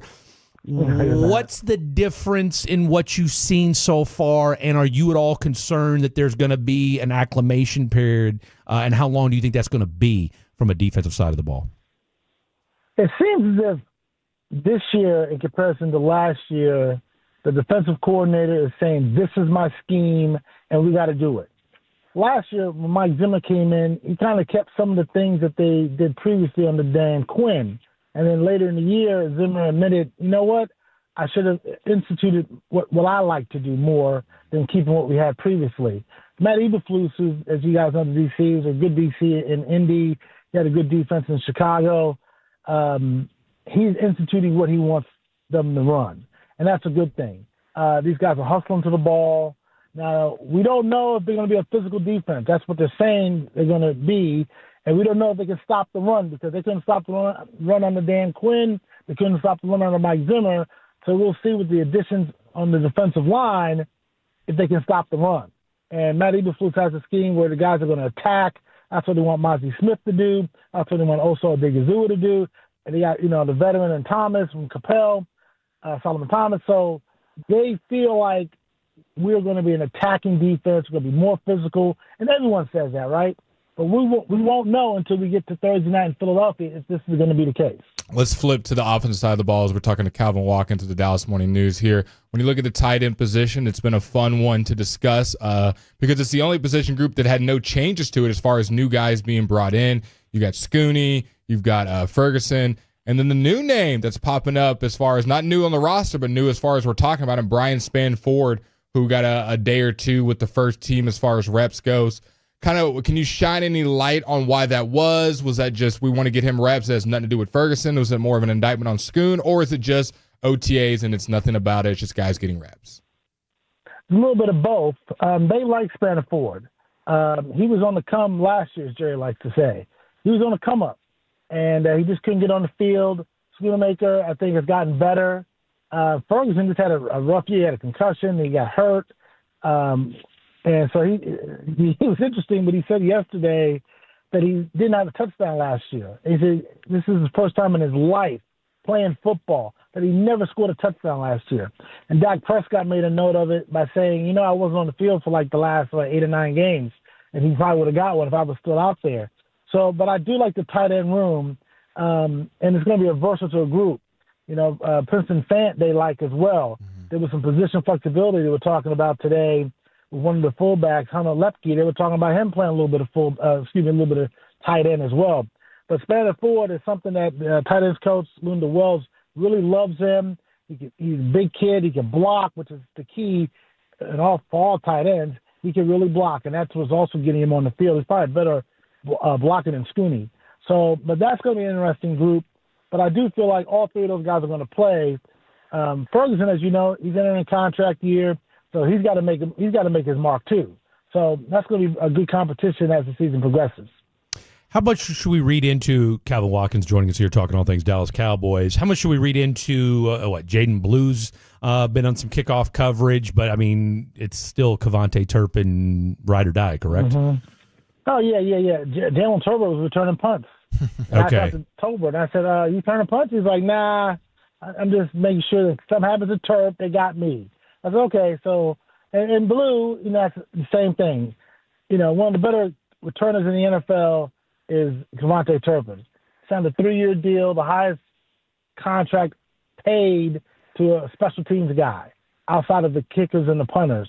The Cowboys value Turpin, and they want to use him more, as I said earlier, on offense. But, look, you can keep that man back there in the end zone, catching kickoffs and fielding punts. Because that's what he does best. That's how he got in the NFL, by doing that. So, okay, and I'm glad you brought that up because I want to segue off of that real quick because you mentioned our boy Jalen Tolbert, who won't be getting any Christmas cards from Blake anytime soon. Look, we tried him at number 2, okay? He did the best with what God gave him. I think it's pretty clear, though. There's a reason why you went out and got George Pickens, and hell, we forgot Jonathan Mingo's even on the team right now. Where are we at with this wide receiver 3 and 4 now that you've got arguably the two best wide receiver tandem in the National Football League? And how many wide receivers do you think, and I know it's early for this, but let's go ahead and do it anyway, how many wide receivers do you think this team carries week 1? I think we're going to go with 5. Okay. So your top 2 is going to be CD and your boy Pickens, right? Yes. So who the 3 guy is, I don't know. I had a good talk with Jonathan Mingo the other day. So it could be Mingo and then Tolbert, right? Right. Well, and your boy Turpin, right? Don't forget about my boy Turp. Yeah, I mean, Turp's got to make it. Right. Well, here's where you go. See, Turp could play 2 positions. So Turp is your returner, and he's your 6th receiver. Yeah. So that means your 5th receiver could be Jalen Brooks, right? Flournoy. It could be Ryan Flournoy, who they like. It could be Paris Campbell. So and they're not cutting Mingo unless Mingo is just a disaster in training camp, right? They gave him a 4th-round pick for the man. So I assume he's going to make the roster. So you keep 6 receivers, and technically it's 5 because Turp is going to be like your return guy. So, but that last spot between Flournoy, Jalen Brooks, and Tolbert. Tolbert. No, I think Tolbert's fine. I think, he good? I think Jalen's good. Best wide receiver 4 in the league. Yeah. I mean, look, like I said, you got CD, Pickens, Tolbert, Mingo. And Turp is 5, okay? Damn. So now you know what I'm saying? So now you're going, and we always said Turp's playing 2 spots. He's a return guy, too, so that's 1 spot for somebody. Campbell, Flournoy, Brooks, maybe Kelvin Harmon gets the opportunity. Trayshawn Holden? Maybe so. A lot of people are liking him. So we'll see what happens when we get to Oxnard. But, yeah, I just think that spot, you got like 5 or 6 guys playing for 1 spot at wideout. Tell you what, for a group that was uninspiring last year, I will say they have done a great job of adding some competition. Get you out of here with this. Everybody's loving up on Joe Milton. Of course, when you're the backup quarterback, everybody loves the backup quarterback. And when you got a quarterback that's getting a little long in the tooth and has shown the propensity to have a major injury from time to time, God forbid anything happened to Dak Prescott. But for the sake of this conversation, if Joe Milton were pressed into action next year, how comfortable would you feel? Well, he did win a game for the Patriots last year at the end. It cost him the #1 pick. And Milton has been getting reps with the second team, so that says something there. And now that might be more about, hey, let's see what you can do. We know who Will Grier is, right? Mm-hmm. I mean, I don't know. The fact that he won that game at the end of the year for the Patriots was kind of like, okay, he could do a little something here. Now he didn't even start that game. He came in for Drake May after the first series, but still, you got some tape on him. Yeah. And he's looked pretty good in practice. It was a throw he had the other day. I don't know where he was throwing it to, but he missed somebody in the back of the end zone. But that will happen from time to time. But I think that's another competition there between Milton and Grier that's worth looking at. Milton's got a heck of an arm. And in this offense where they want to go more vertical, you need someone who can get the ball down the field. And yes, you're right. Prescott gets hurt every other year, it seems, right? Last year was a hamstring, then he wasn't hurt the previous year. He was back up for the MVP award, finished second to, I think, Lamar. Yeah. So let's see what happens this year. Hopefully Dak won't get hurt, and then hopefully you can develop, that's that magic word again, you can get Joe Milton develop a little bit more. But they do like Will Grier. So don't cancel out Will Grier because I think he's going to make it a good competition. Just an abundance at backup quarterback. What a time to be alive. Calvin, tell the folks at home. To be alive. Tell the folks at home where they can find you at on X, and tell the folks at home why you're excited about this visit and the G-Bag tomorrow at 4. You can find me on X at Calvin Watkins, and I'm always excited to be with you guys on the Fan. It's like coming home. It's like coming home. Fan After Dark, your favorite spot? Yes, it is, even though it's sunny out right now. Enough said, Calvin. Enough said. Make sure you let the G-Bag boys know that tomorrow when you join them at 4 o'clock. Calvin, great stuff as always, my friend. Hey, you got to stay out of trouble. Hey, that's its own. Let's not even get into it. Calvin, thank you. Appreciate you as always. Thank you. There you have it. The one, the only Calvin Watkins. Give him a follow. You will be glad that you did. All right. We're going to segue into a little NBA, around the NBA. More trade rumors. We got trade rumors to get to, and Magic Johnson has a message for Luka. And what makes a superstar? Lots to get to. Don't go anywhere. Corey, you paint your house, and 5 years later, you're paying to do it again.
Uber Eats has Lola V products? I gotta remember that. Well, you know, they say in order to remember something, you have to forget something else.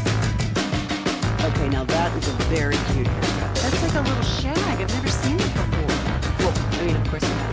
It's the Rachel. Oh, is that your name? No, I mean like your name. No, I'm Jen. My name's Jen. Right, but I just mean like this is your haircut, but that's hair on your head. I'm not saying this is your hair. Okay.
With Frankel & Frankel, there is never an out-of-pocket cost. They only get paid when you win. Frankel & Frankel, the go-to for car and truck work attorneys in Dallas.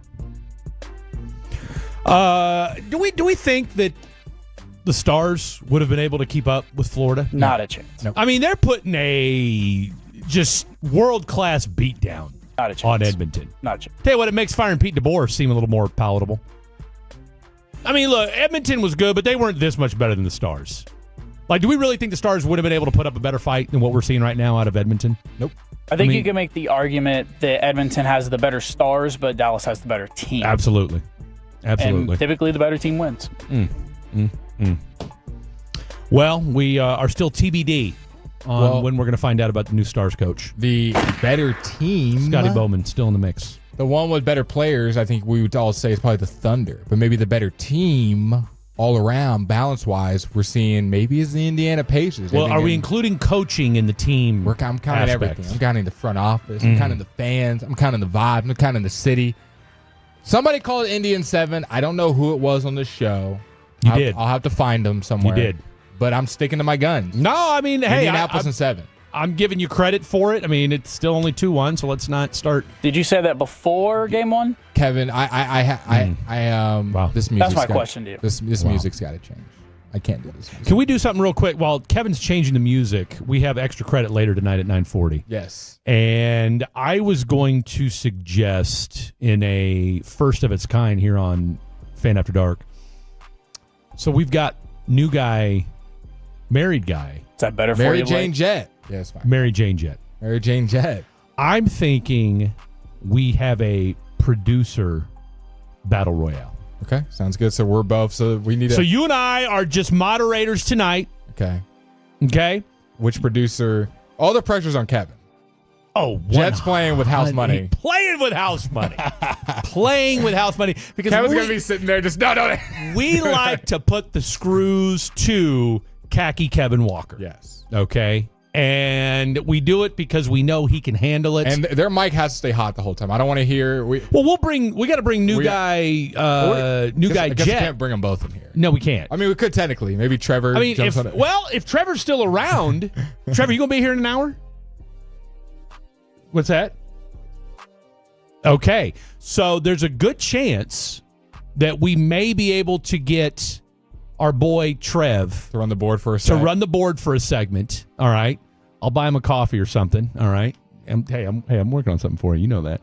All right. Always working on. Always try to take care of my boy Trevor. Okay. Always try to take care. So what we're thinking is a battle royale. We'll have Trev, aka Trevor the Creator, aka the artist formerly known as Trevor, who will pinch hit behind the glass, or Trenton. Okay, since he tried to almost called me Frank earlier in the day. Okay, I've been called worse. By fellow coworkers and somebody I'd like to consider. I mean, I thought we were friends. I thought we were, but anyway, I digress. So we'll have them both in here. Yep. We'll have both guys here, and we will have a. Now, here's the question, though. Okay. What's the topic going to be? We'll get to that. See, I was thinking marriage questions. We'll get to it. Because let's call it what it is. Jet's already married, and Kevin might as well be. Okay, so there you go. Caitlin Clark is married to the game. She's been to 8 Indiana Pacers games. What is the Indiana Pacers record? 7-1. You're going 7-1? That's what I'm going with. 8-0. Oh, they've never lost. All they do is win, no matter what. I got another question for you. Okay, got another answer. In game 3s, yeah. What is SGA's? I was building suspense. Yeah. In game 3, what is SGA's point disparity? He averages 33 in any game not named game 3. I'm going to go with 17. 21. So he drops about 10, 12 points when it comes to his game 3 performance. So if you knew these numbers going ahead, you could bet accordingly. And then the last one for you on some numbers being thrown out. The Oklahoma City Thunder's record on the road in these NBA playoffs are what? They have... How many games have they played? 8 road games. I'm going to go with 3-5. They are 4-4 in road games. And if you want to take away the Grizzlies series, when they had no Ja Morant, they're 2-4. 2 road games they've won the whole playoffs. Not named the Ja. I mean, I was going to say Memphis didn't even care. So I'm thinking the Pacers win tomorrow. I'm thinking the Pacers go up 3-1. Are they playing tomorrow or they Saturday? Play tomorrow. Oh, really? Just a one-day turnaround. One-day turnaround. I don't think anybody really expected Indy to win Game 3. I think they steal Game 4. Would I be surprised at all if it's 2-2? Not in the slightest. But I feel pretty good about it. I think the Pacers win tomorrow. But Blake, you never answered my question. Did you pick Pacers in 7 before Game 1? Wow. Now, I don't remember if I was on the radio talking about this series before. You were on Saturday with Jake. Yeah. Yeah. Okay. I made my prediction then. I don't know what was that prediction. I think it was 1-0 at that point. But that's what I'm saying. Because there were some people saying that the Pacers didn't even have a chance to win one game. Yeah, they don't know ball doing that. I don't remember if my pick, but that's what I meant. That's right. Saturday was 1-0 because Game 1 was that Thursday. I think I definitely said it Saturday. I don't know if we had talked in depth about our series predictions before because we were in and out of being on. But Pacers in 7. Live. Just was wondering if you said it before Game 1. That's all. I mean, it's going. Would you agree it is going 7? Oh, I think so. Otherwise, you're saying you think that if the Pacers win tomorrow, that's a wrap. I think there's a situation where OKC, being as young as they are, get discouraged and they just fall. I don't know if you guys had a chance to see the game last night, but this was maybe the first time we've seen. And as a lover of basketball, I enjoy watching these little nuances. For you guys, I don't know if you just care about the box score and the final score because the Mavs aren't in it, but I still care about basketball at the highest level. Yeah.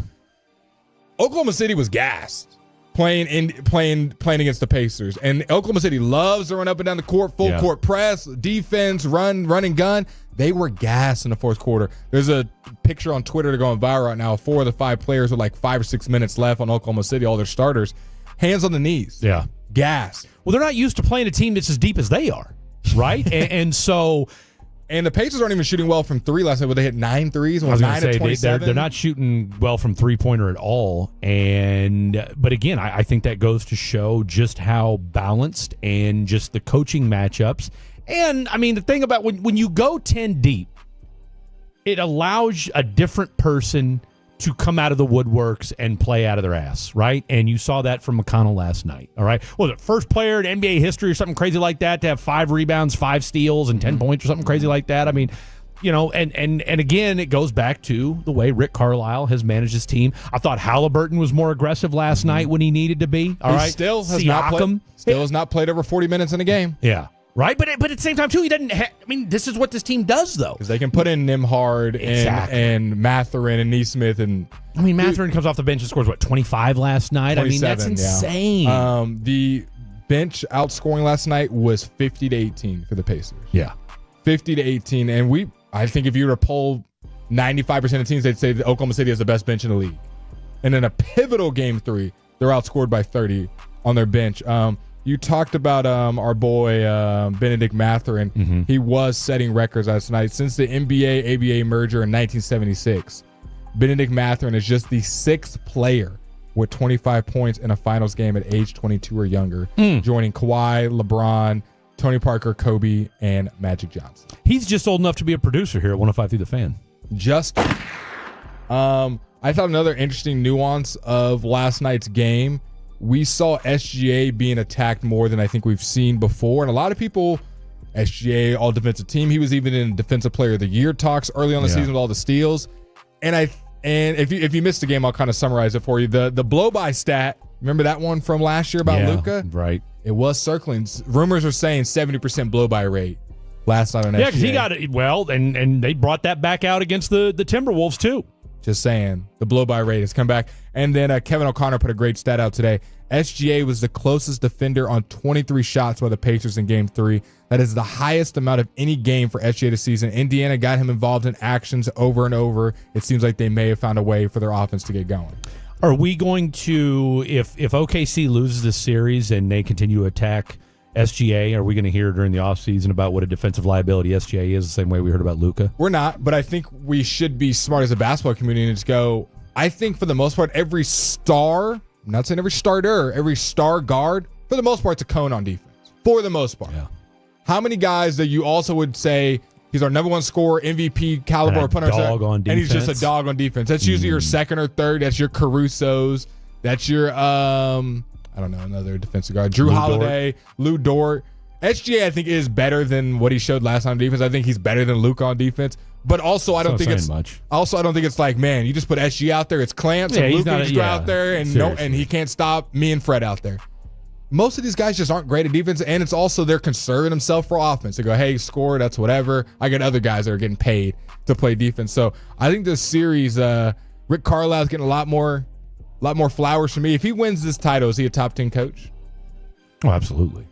I mean, you're talking about 2 different underdog teams. Yeah, well, that's what I'm saying. You've now taken 2 teams and won a title, and you've done it in a very unconventional way, right? Where you had 1 star, but you had a very deep team, and this is what Carlisle does well with is situations like that. Real quick, I'll tell you what. Well, we've got this. We'll do this for the 9 o'clock audio dump. What we had to hear from our guy, we'll do Magic and them. We'll do 9 o'clock audio dump, and I want to get into those trade rumors. We didn't really get a chance to talk about last night's game and kind of what we think of the final. So at 9 o'clock, we'll do the NBA trade rumors. There is a bunch. We'll get to the audio. My final point in question to you is SGA. Mm-hmm.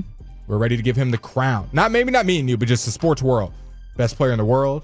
MVP, he already won. Yeah. He'd be one of the best guard seasons ever with all the points he averaged, the assists, winning Western Conference Finals MVP, winning Finals MVP, winning the finals. All that stuff was going to happen. It was right in front of him. Yeah. Playing a Pacers team, one of the biggest underdogs we've ever seen. If the Pacers win if they win 2 more games and win the finals, how does this look on SGA, who had it right there in front of him?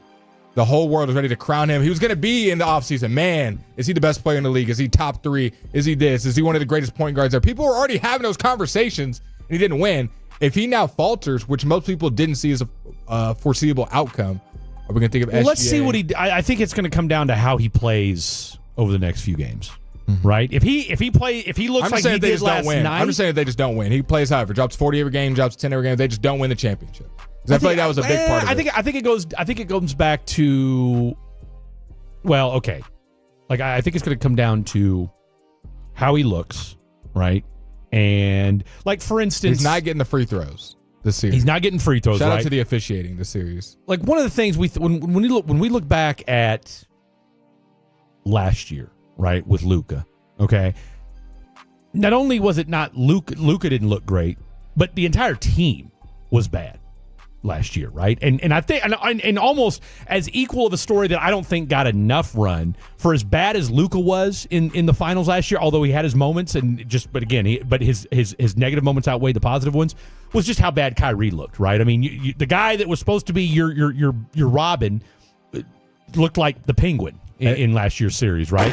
Whereas this year, again, if SGA does his thing, but I mean, look, Chet hasn't looked great. Jalen Williams has come along the last 2 games, though. Jalen Williams has played better, right? Last 2 I mean, games.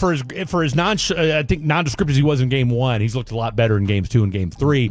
But I guess the reality is going to be this: Chet had 20 and 10 last night. His co-mate showed up last night.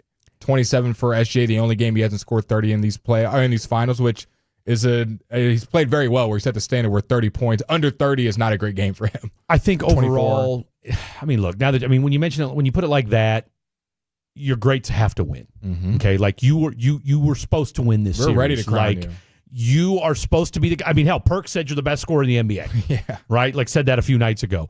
So I guess for the very least, like, look, even if he goes out guns blazing, now if you lose in a game 7 down to the wire, and it's we're talking about an all-time series when it's all said and done, I mean, he's still going to catch strays, but I think if he goes out and you say to yourself, look, there's not much more this guy could have done, I think that'll be the conversation we have. I think there's still a lot of basketball left, but to your point, we got to see how this guy looks when it's all said and done. All right, coming up next, fair or foul, lots to get to. Don't go anywhere. This is the Fan After Dark.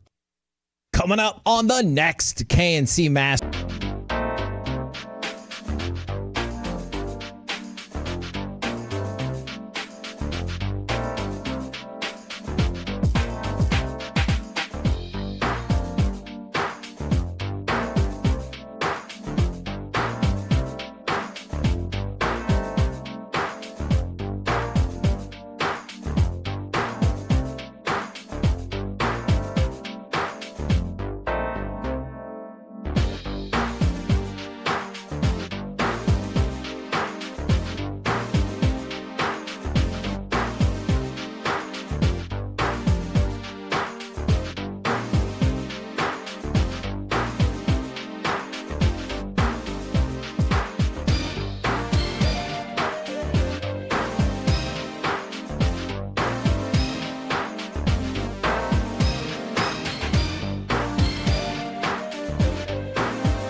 Forget something else to remember that Uber Eats has groceries. No, that's absurd.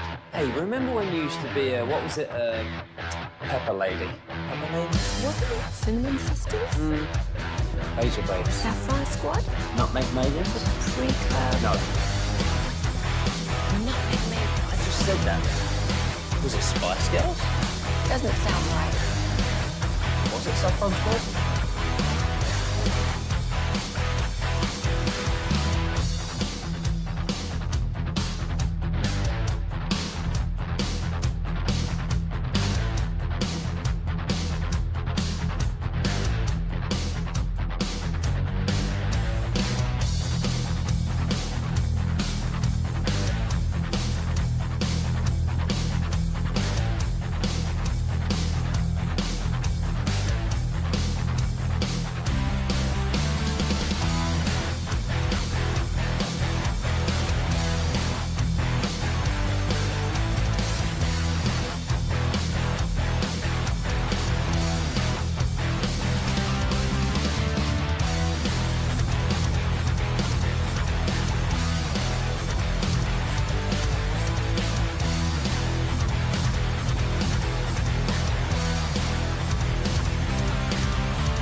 Uber Eats has low fee products? I gotta remember that. Well, you know, they say in order to remember something, you have to forget something else. Okay, now that is a very cute haircut. That's like a little shag. I've never seen that before. Well, I mean, of course you have. So Rachel. Oh, is that your name? No, I mean like your name. No, I'm Jen. My name's Jen. Right, but I just mean like this is your haircut, but that's hair on your head. I'm not saying this is your hair. Okay.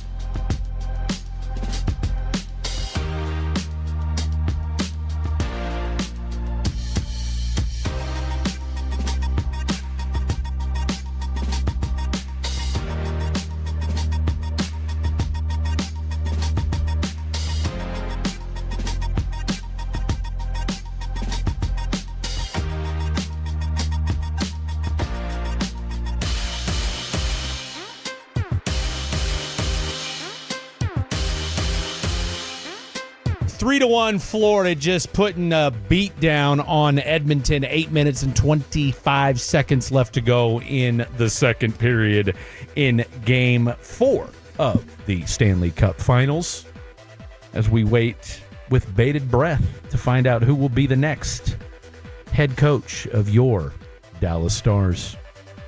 Luka's defense compared to SGA is no comparison. Okay. SGA is so overrated. You said SGA's numbers fall in Game 3 in a playoff. Last night was Game 3. So now what I said is, I think he's just confirming. His numbers were lower than just confirming. Just confirming what I had said. It really is a pleasure working in this beautiful studio. And I don't know how much longer we have here, but I just want to live in the moment and I want to say about 5-6 months, maybe, give or take. And I saw today that we received an email about like there's a pack up party or something like that where everybody gets to pack up their stuff. Do we get stuff? Do we just get to take stuff? I guess I don't know. We do a pack up party after every show. I don't know if there's something that's necessarily. I unplug my headphones, I grab my notebook, and I'm 88 out the gate. So. Which means I'm going to have to move out of my little apartment down the That's exactly hall. what you're going to have to do. Yeah. Which I saw they took the chair out of the one room. Yeah. Not happy about that. Not happy about that one bit. Both chairs, actually. They took both chairs out?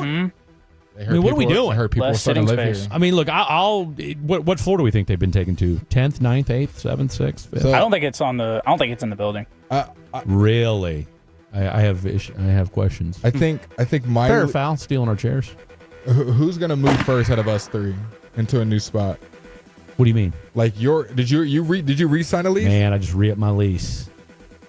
I mean, the Fred Davis moving companies have been in full effect this last week. I helped obviously, as you guys know, I went to Kansas last week to help my sister move.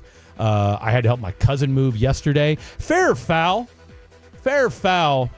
And I don't know if he's listening or not. I'll find out from a text message here in just a second if he is. Fair or foul? Meeting somebody on Tinder. That's fair. And then after a week and a half, haven't met him yet because she's out of the country. She's coming to Dallas next week. Fair or foul, putting her picture as your lock screen on your phone. Super foul. That's super foul. That's foul. That's extra foul. That's a technical. That's a technical. I agree with Blake. That's a technical foul. In fairness, she has put his picture as her lock screen. I mean, it's not. They're in Tinder love right now. It's not as foul without that information, but it's still foul kind of now just on both of them. That they're obviously just gaga. I mean, this is like high school. This feels like you're 17. You're finally gonna meet your crush, and you got him there. But I told him I'm excited for him. But yes, that's I was hoping for a success story. So it is a success story so far. I mean, she is out of the country, and we'll find out more. We'll give you an update next week when old girl shows up. Well, usually when people go out of the country, they make decisions that maybe aren't the best. Well, she's from said foreign country. Oh, right? So she's coming into the States to meet him? Well, no, she's moving to the DF-Dub. So she's Brazilian. Well, then how did they meet on Tinder? Or did he change his location to Brazil? I mean, apparently she changed her location to Dallas. I mean, that's what I'm saying. She's got family here in DF-Dub. She's from Brazil, but has gone back and forth. Okay, so she's been to the States Yeah, exactly. before. She's could be getting over here at the right time. But she's moving for good, for real, next week. And your friend thinks this is it. My cousin. Like your cousin. Yeah. The one I know? I don't think. Coffee shop? Yes. Yes. You have met my cousin. So, yes. So we're moving some stuff around in his apartment yesterday, and I said, man, what's this girl look like again? So he hands me his phone, and I said, wait a minute, is this your phone? Like, this is your lock? No, pull up her profile. I said, wait a minute, this is your lock screen? And he's, got a big old bleep-eating grin on his face, and he said, yeah. I said, you got old girl on your lock screen already? So, hey, TBD. We'll wait and see what old girl, they're going to meet for the first time next week. I'm excited for them, and, we'll keep you posted on that. I'm not a big lock screen. I've had 2 girls in my lock screen my entire life. Yeah. 4, 2 not counting family. I've never put anybody other than my kids as my lock screen. In fact, my lock screen is so old, I've still got my son and my daughter who don't look anything like the lock screen picture that I have of them. But it reminds you when they were young. I mean, this is a 4-year-old picture. And I smile when I see it because my son looks so innocent. And he still is. And then my daughter, well, I'm helping her move this weekend. That's another story for another time. Okay, here we go. Fair or foul. And this has got a special Dallas slant on it for all you, for all of our, workers of the night here on Fan After Dark. You know who you are. Fair or foul, a controversial city prostitution ordinance has been struck down after years of ongoing legal battles over the law's constitutionality. In the latest, a municipal judge has ordered Dallas Police Department officers to not enforce the revised ordinance, which has been criticized for its vagueness that allows officers to cite individuals for regular activities like waving at a car. Quote, the ordinance, by potentially applying to such conduct as talking and waving to other people, clearly implicates protected freedoms, Judge Jay Robinson said in a May 21st ruling. A spokesperson for DPD confirmed officers would not be enforcing the ordinance to the Dallas Morning News. Speculation regarding the law's fairness came to a head in 2022 when Iqbal Giovanni was cited with a Class C misdemeanor in Northwest Dallas for, quote, manifesting the purpose of engaging in prostitution after officers witnessed him handing money to women in a well-known prostitution corridor on Shady Trail. Because she's hot with huge boobs. That's what he said. Giovanni said he was handing out money so the women could buy food. Fair or foul? Striking down this ordinance so we can now wave at women at different corridors throughout the DFW? I think you should be able to wave wherever you want. That's right. Now, what about handing women money for food in well-known prostitution corridors? I think if you're trying to help out the less fortunate, there should be nothing wrong with that. If I want to hand you a 20, close knit to my hand, and make sure no one's looking on a shady street corner, that's my prerogative. That is your business. That is my business. You're just buying her shake hand $20 bill. Now You're buying her a sandwich, for God's what sakes. she does with it and what you receive, I for might that? be in the area to see. That's not your business. None of my business. Whether she gets a ham and cheese or gets some ham and cheese, that's not. That is none of our concerns. Yeah, as long as we're doing none of our it the concerns. legal way. That's exactly right. Always have a Jimmy on you. Yeah, and especially if you're in those kind of corridors. Yeah, the French corridors. The French quarters. That's right. I mean, I say it's fair. All right, I am glad that we are telling DPD to stand down. All right, as my former co-host Barry Warner used to say, it's the oldest profession known to man. If the ladies out there on Harry Hines want to go out and get $20 for a ham and cheese sandwich, as Blake Elliott so eloquently laid out, let them. I'll tell you what, we need to get Iqbal Giovanni on the show. What do we think Iqbal's doing these days? Say his name? Iqbal Giovanni. I mean, it's pronounced. Look, it's spelled Iqbal. How would you pronounce that? Iqbal. Iqbal. What a name. Iqbal Giovanni. Not Giovanni. Keeping up with the balls? J-I. What did I just say? Keeping up with the balls? Jivani. Is this Giovanni? Iqbal Giovanni. Do we really think Iqbal was just b-balling around, handing 20s to hungry sex workers? They're really hungry. My man's rolling around at night. And they can eat for sure. Innocent until proven guilty, right? Nothing else to do. Saw a couple ladies of the night. I'm just handing out water to some thirsty women. She looked malnourished. She's been walking around all night. And what do you want me to do? Just walk by like everyone else? She needs some sustenance. So what am I doing? I'm just handing her some dollar bills. Like, you wouldn't like dollar bills? I'm handing her something. She's handing me something. You know what I'm saying? Seems fair. Maybe. Possibly. Maybe not. Also, another point. Did you see the Pope pulling up to the Vatican in a White Sox hat? What a segue, by the way. Did we just go from enforcing prostitution laws to the Pope? Wearing a White Sox hat at the Vatican, fully repping. What a gangster! The Sox. I'll tell you what. The picture's Pope, legendary. And the old school White Sox, like the White Sox. Oh, look at him! It looks like got the chrome to the side of his White Sox hat. How about that? I think he's signing baseballs and stuff too. I mean, look, I'm here for it. We need to get the Pope on the show. One more. 877. You know the guy. Watch me whip. Watch me nay. Silent Yeah, he's gonna be nay in prison. Is what it looks like. I said silent. He's been sentenced to 30 years in prison for the murder of his cousin. Wow. In 2021. Wow. It says prosecutors say he admitted to the shooting and bullets found at the scene matching a gun he was carrying at the time of his arrest. He pleaded guilty but mentally ill to voluntary manslaughter, aggravated assault, and other charges. Wow. 30 years. Who kills their cousin? 877-881-1053. Especially when you just have like a one-hit wonder, you would think life would be good, money. Well, I mean, chances are. I mean, that's why he never came out with another hit. He's too busy committing crimes. Busy doing other hits. Yellow Beezy. People on the street. Yeah. Although, I'll tell you what, Yellow Beezy's grandma, a real one. Yeah. Okay. Yellow Beezy's grandma. Where do snitches end up? She'll tell you. Yellow She'll tell Beezy you. or the Pope with a White Sox hat? Who are you taking? Oh, Pope with the White Sox hat. I mean, my man spent time in Peru, bro. Okay, don't sleep on my boy rocking the White Sox hat. All right, hour number 3 coming up on the program. We've got an audio dump. We got Khakis Kicks, and we've got a first ever of its kind, a producer battle royale, extra credit style. So much to get to. Don't go anywhere. 30 straight minutes without interruption. It's our Time Experts commercial-free expressway at 720 with Sean and RJ, 1220 with KNC, and 520 with G-Bag. Right here on The Fan, on your smart speaker, and on the Odyssey app presented by Comerica. Have you ever had an aha moment? That feeling when you finally try something new and wonder why you waited so long? Here's yours. 20% of car loans are now 84 months. That's 7 years of high payments and likely ending upside down when you go to trade in. D&M Leasing can...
on 105.3 The Fan. Hour number 3 happening right now, and I'll tell you what, shame on us. Shame on us. Why? Look at these Edmonton Oilers.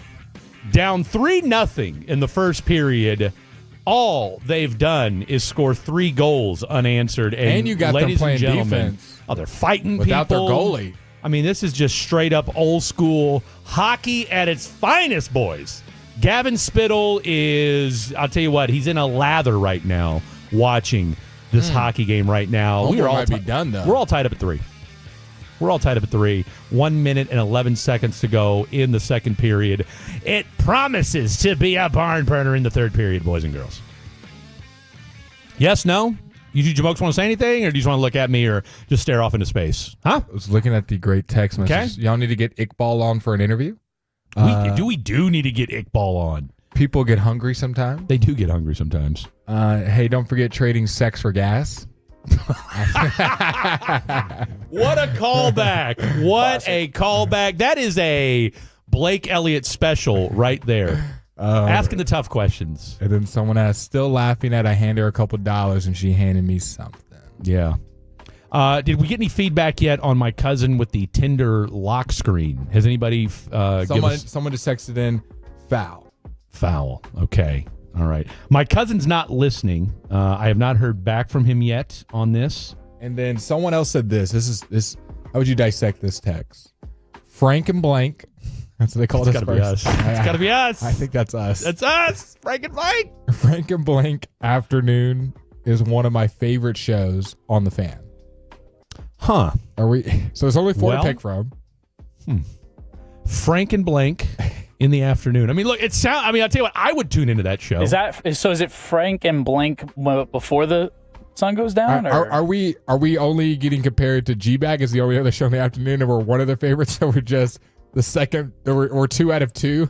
Or do we just think that this guy wishes there was a Frank and blank in the afternoon show that just isn't available yet? Another good law firm name. Frank and blank in the afternoon? I mean, what an afternoon drive show. Frank and Blake in the afternoons. It'd be too hard not to say Blake, though. You have to really emphasize to say blank. Frank and blank. I mean, look, I'm here for it. Maybe that's, if we ever do another show or, maybe we start calling that the last hour. The Frank and blank last hour of the show. I don't know. Sounds like the Franklin Frankel. It does sound like the Franklin Frankel injury attorney text line. By the way, how about the fact that Aaron Judge already has 25 home runs for the season? Unreal. Like, this guy's mashing right now. Meanwhile, it is we got ourselves a good old-fashioned pitchers duel in Kansas City, 0-0 between the Royals and the Yankees in the top of the I will say shout out to baseball season because there's always a game on. Really is. Mid, late night, Tuesday, Saturday night. There's a game on. They play a month straight, man. They will. No, they absolutely will. I want to say, what is it, like the day before and the day after the All-Star game is the only time when there's like zero sports going on. I think that's so. I'm guessing you and I'll be on the show we'll have a show that day. Yeah. Although, when is the All-Star break? Do we know? For baseball? Khaki Cab, yeah. Yeah, I don't know. 877-881-1053. Iqbal, if you're listening, we'll give you. That's also the phone line to call in. So Iqbal, All-Star game July 15th. July 15th. So it would be that entire week. Okay, shout out to my boy Justin Fackler, that's his birthday. Because basketball and hockey will be done. Football hasn't started. So it's the days where there's. You know what? I think there might be some WNBA going on that day, boys. Okay, huh? Little Paige Buckets doing her thing. Huge game from her last night, by the way. 35. She's a dog. 5-7 from the. Did they win? You know they didn't win. You know what? They didn't even. I don't know what the cover. I don't know what the over/under was. Where are you at in life if you're betting over-unders for the WNBA? 877-881-1053. On like Where a Tuesday. Are you at on a Tuesday? All right, look, I mean, it's one thing to have the club going up on a Tuesday. What does it mean if you're gambling? You're scouring underdog. You're refreshing. Should we do a parlay for the WNBA next time? Maybe. I think we should. Could be slept on odds. You know what? I mean, taking the over on Angels rebounds every time. 16.5 sounds good. Over. I'm in. Got it. But she did just end her first shot miss streak, didn't she? Wasn't that a big thing? I thought. Yeah. I saw a lot of memes on that here recently. So That's all right. So we may need to get. I'll tell you what we need to do. We need to get a WNBA writer on the show. WNBA ratings are down over 50% since Caitlin Clark's injury. I saw that. Every team has dropped. Yeah. So do you think it's safe to say that Caitlin is carrying the W right now? I mean, we kind of ratings wise, we kind of knew that last year, didn't we? I mean, I know WNBA didn't like to. They don't like to talk about it. Well, I think or embrace it, because I think when you say that, people clip it and they go like, "You're saying she's the best." That's it. And it's like, no, I'm not. No, you're not saying that. It's just that, look, people, and I get it. I mean, we're not going to devolve into it, but, the fan bases, the Angel versus Caitlin, like, can we just not enjoy? I mean, if you're the WNBA, take a page out of the NBA and just embrace it for what it is. Like, we can like everybody. Can I cross compare another sport? Do it. Maybe take a page out of golf. I feel like Caitlin is Tiger Woods. Well. And what did everybody do? What did Phil Mickelson? What did everyone do when they got here? There was a lot of animosity at first, and then they realized, hey, by Tiger being great, more people are watching our sport. And we're making more money, and we're all making money. Maybe instead of me being the best guy, they think Tiger's the best guy, and I'm second, third, or fourth. But hey, instead of making, I'm just throwing out numbers. Instead of making $50K, I'm making $500K. I'm making $5 million. And that's a great comparison. That makes a lot of sense. I think if the W started to look at it like that, and it's like, hey, she's bringing just more eyeballs to the sport. And let's be real, there was a racial component. Mm-hmm. There's a racial component to both of them. Now it's just the reverse. Let's just because after a while, look, there's always going to be a segment of the population that's just going to be racist a-holes. That's never going to go away. I hate to be the bearer of bad news, ladies and gentlemen, but that's always going to be a factor, even in 2025. Some more covert than others. Exactly. But for those of us that just want to watch hoops, basketball, golf, I mean, and look, I've been a huge person as far as saying that the golf has still looking for its Tiger Woods. For sure. Like, I've been a huge proponent of the fact that I'm still waiting for that next guy. Now, look, I'm not saying that Scotty Scheffler isn't the best golfer and is doing Tiger-ish type things. That's what people get confused. Like, well, look at his numbers, and he won this championship and that championship. You're actually proving my point by saying that, and we're still not paying attention. And we still talking about influence here. Yeah. Like, look, and I'm the perfect example of a guy that was a golf casual, and then when Tiger came on the scene, I'm watching Sunday Tiger Woods in red. I mean, that's just the way it is. So no, continue. I'm with you. I think that's a phenomenal comparison, and I think that is probably the WNBA could really benefit from just saying, like, look, we got to stop trying to assign, like, well, we've had good players. You have. No one's saying that you haven't. Okay, but guess what? I like Asia Wilson. Mm-hmm. But I'm not tuning in to watch, and guess what? The numbers show that people weren't tuning in. It's not just a me thing. It's not just a one person on Twitter. The numbers are there. Okay, Kelsey Plum literally had a rap song written about her divorce. Okay, and we still didn't tune in to watch Kelsey Plum. Like, what more do you want in today's? And by the way, her husband at the time was an NFL football player. Okay, not a great one. For a minute, but by the time he married her, he was washed. Yeah. Okay. Shout out Sabrina, was in the All-Star game with Steph. People still aren't really. Still didn't. The crossover fact. So there's still this, like, we still, and again, not to, I mean, and I'll just steal something from Bill Burr. All right. Where's the ladies at? And I don't mean the little girls that are watching. Okay. My girl Laura, her 12-year-old daughter, loves her some WNBA, watching it all the time. All right. All these girls that are watching Real Housewives and Love Island. See, that's the issue. Like, your female sports fans, guys aren't really pulled that much. When there's a live sporting event, for the most part, I'm not gonna say every guy, but for the most part, most guys that they're somewhat into it, they're like throwing on the sports game. They're not like, well, I gotta watch Game of Thrones tonight. Yeah. Gotta watch this. I can't. Girls will 9 times out of 10, unless they're super big sporty, you're gonna pick that whatever reality TV show of your choosing, or hanging out and not even watch TV at all. And I think the other part of it is we're just not there yet when it comes to, like, the Sunday afternoon. We got to tune into the WNBA game. I mean, we're just not there yet. I'm not saying we can't get there, but that's where, I mean, look, when the NBA Sunday afternoon game comes on, when the college basketball, and look, this is where from a college women's basketball standpoint, I mean, look, I'll watch the college women's tourney. Agreed. But I'm not tuning in to watch, a Super Tuesday game between, UConn and I mean, I might put it on the background, but I mean, look, the WNBA, if I'm them this summer, all right, let's preach a message of love, let's preach a message of unity, and let's just get eyeballs on the sport, regardless of whether we're watching Caitlin, Angel Reese, Paige, and you might Asia, and you might just whoever. see the community become a better place because it's right now. It's very toxic. It's fractured, dude. It's like no, we should be happy. The more people are watching these games. Who cares who's bringing the eyeballs? Just be glad you're getting them. That's all that matters, dude. Hey, pride. Number one thing that gets in the way of all of us being great. Well, we're talking about superstars. We're talking about Caitlin being a superstar. Talking about other players being a superstar. Got one here in our own backyard. What? Let's ask Magic Johnson. Magic, what do you consider the qualifications to be called a superstar? Define a superstar. A person who can go on the road and sell the building. There we go. That's a simple definition. Simple. I'm going to see that person, right? So you ain't talking skill on the court. That's it. You talk about draw. box office. Yeah, you got to be box Magic's office. in town. You're going to the game. Pause the clip. As much as I want to enjoy this clip, Molly's ruining it. What is Molly doing? Talking over Magic Johnson? Seriously. That's like the third time in this clip. Yes, I agree. It's like, no, I think we all agree. Just wait till he finishes. Tim Collins would lose his mind if he was the producer and hearing that.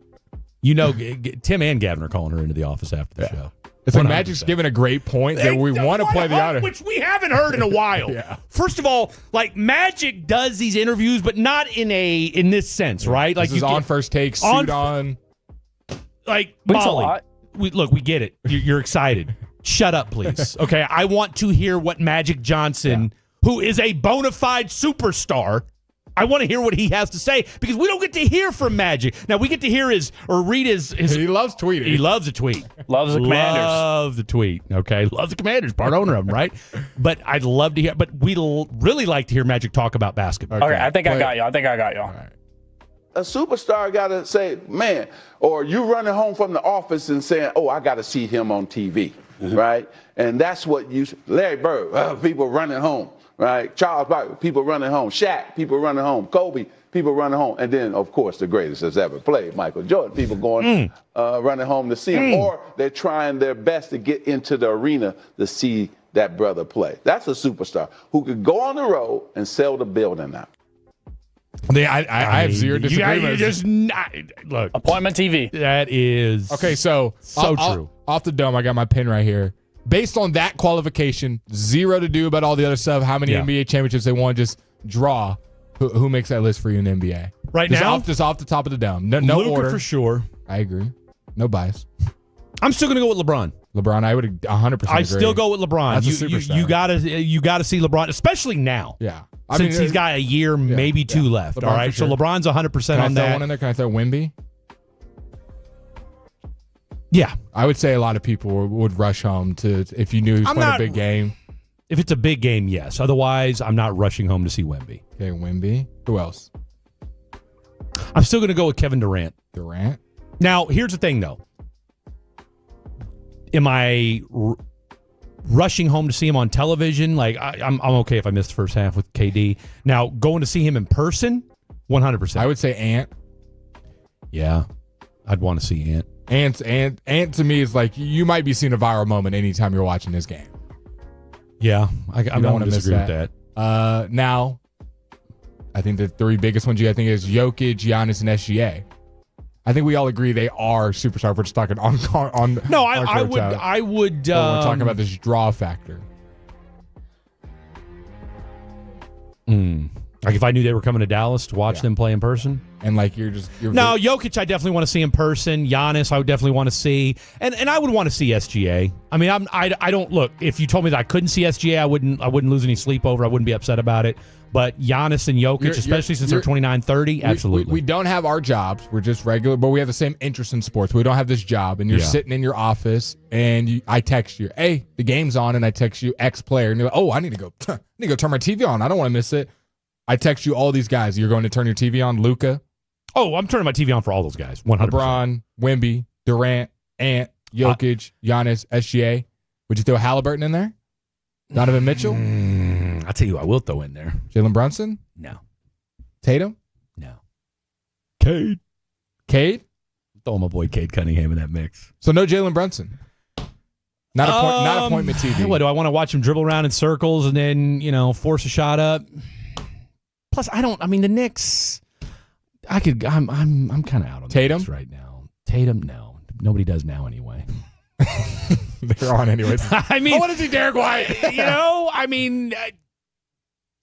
Look, if there was nothing else on, sure. Yes, I'll watch Jason Tatum and Jaylen Brown. We and the forgot a Celtics. big one. Everyone's texting in Steph. Yeah, definitely got to see Steph before.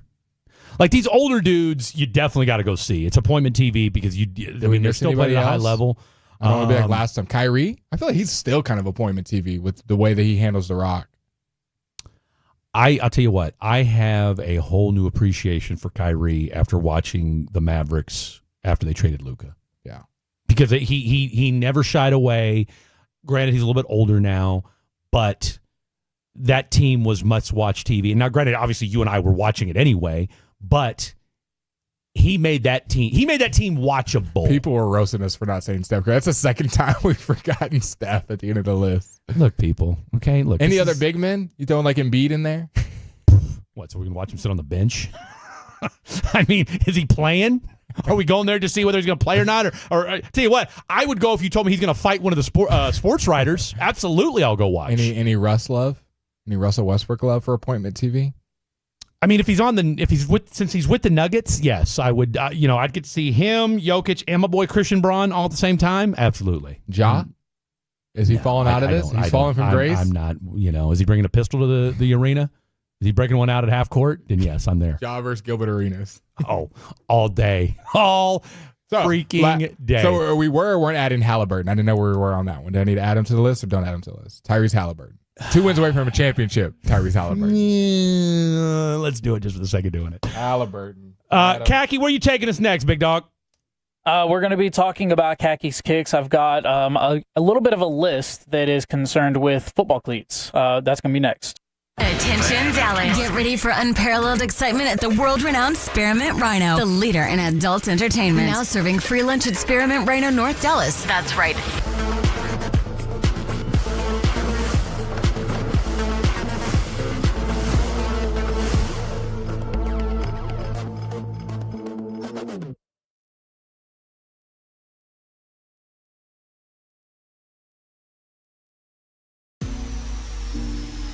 Do you think it's true that you've got to forget something else to remember that Uber Eats has groceries? No, that's absurd. Hey, remember when you used to be Pepper Lady?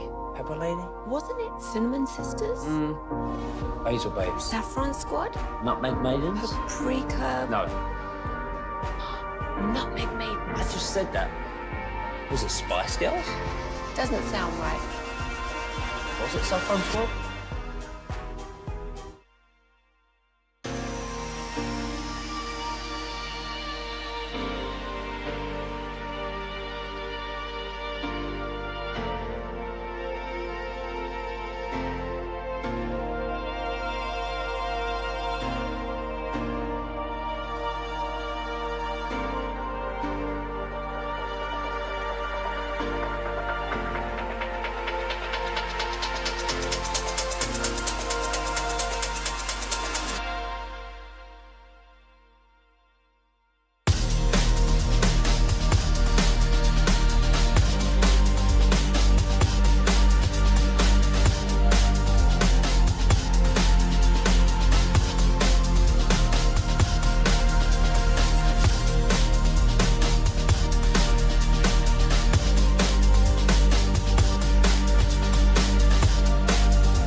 something, you have to forget something else. Okay, now that is a very cute haircut. That's like a little shag. I've never seen that before. Well, I mean, of course you have. It's the Rachel. Oh, is that your name? No, I mean like your name. No, I'm Jen. My name's Jen. Right, but I just feel like this is your haircut. But that's the hair on your head. I'm not saying this is your hair. Okay, give me a little bit.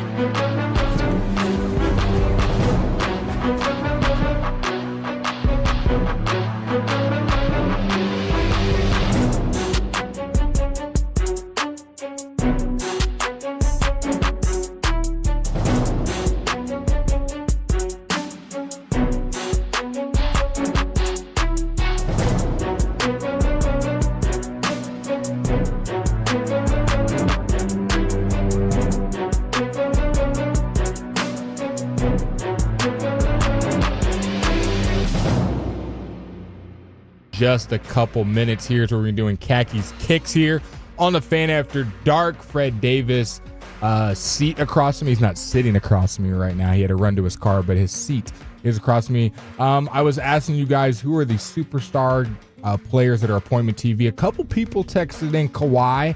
I'm gonna disagree with that sentiment, but I hear it nonetheless. We had a bunch of Steph Curry love. Some other texts when we were talking about Caitlin Clark. Someone said girls are catty and petty. They don't want to see each other succeed. I'll let the women respond to that one, so I won't quote on something that I have no knowledge on. 214 saw a guy in Vegas put $75,000 on a WNBA game. He looked like a gangster, so I thought he knew something. So I put $1,000 on the team. Fair thinking. The team lost by 36 points. I went back to the bookie and said, "What happened?" I thought that mobster knew something. The bookie said he's no mobster. That's long shot Louis. He's a rich guy that loves long shots. I guess that day he knew no longer to bet on the WNBA. 214, cooking Franks and shooting blanks. 903, you could have it frank it or blanket. I had to be real careful there. Yeah, that's all the text from you guys. 877-881-1053. Text in to the show. Best way to get involved with us is it's 3-3 here in the third period of the Stanley Cup Finals. Edmonton down 1 in the series, 2-1, looking to tie things up. But before we give you another hockey update, let's go to the smartest man in the room when it comes to all things sneakers. Let's go into the Pimp Cup with Khakis Kicks with Kevin Walker.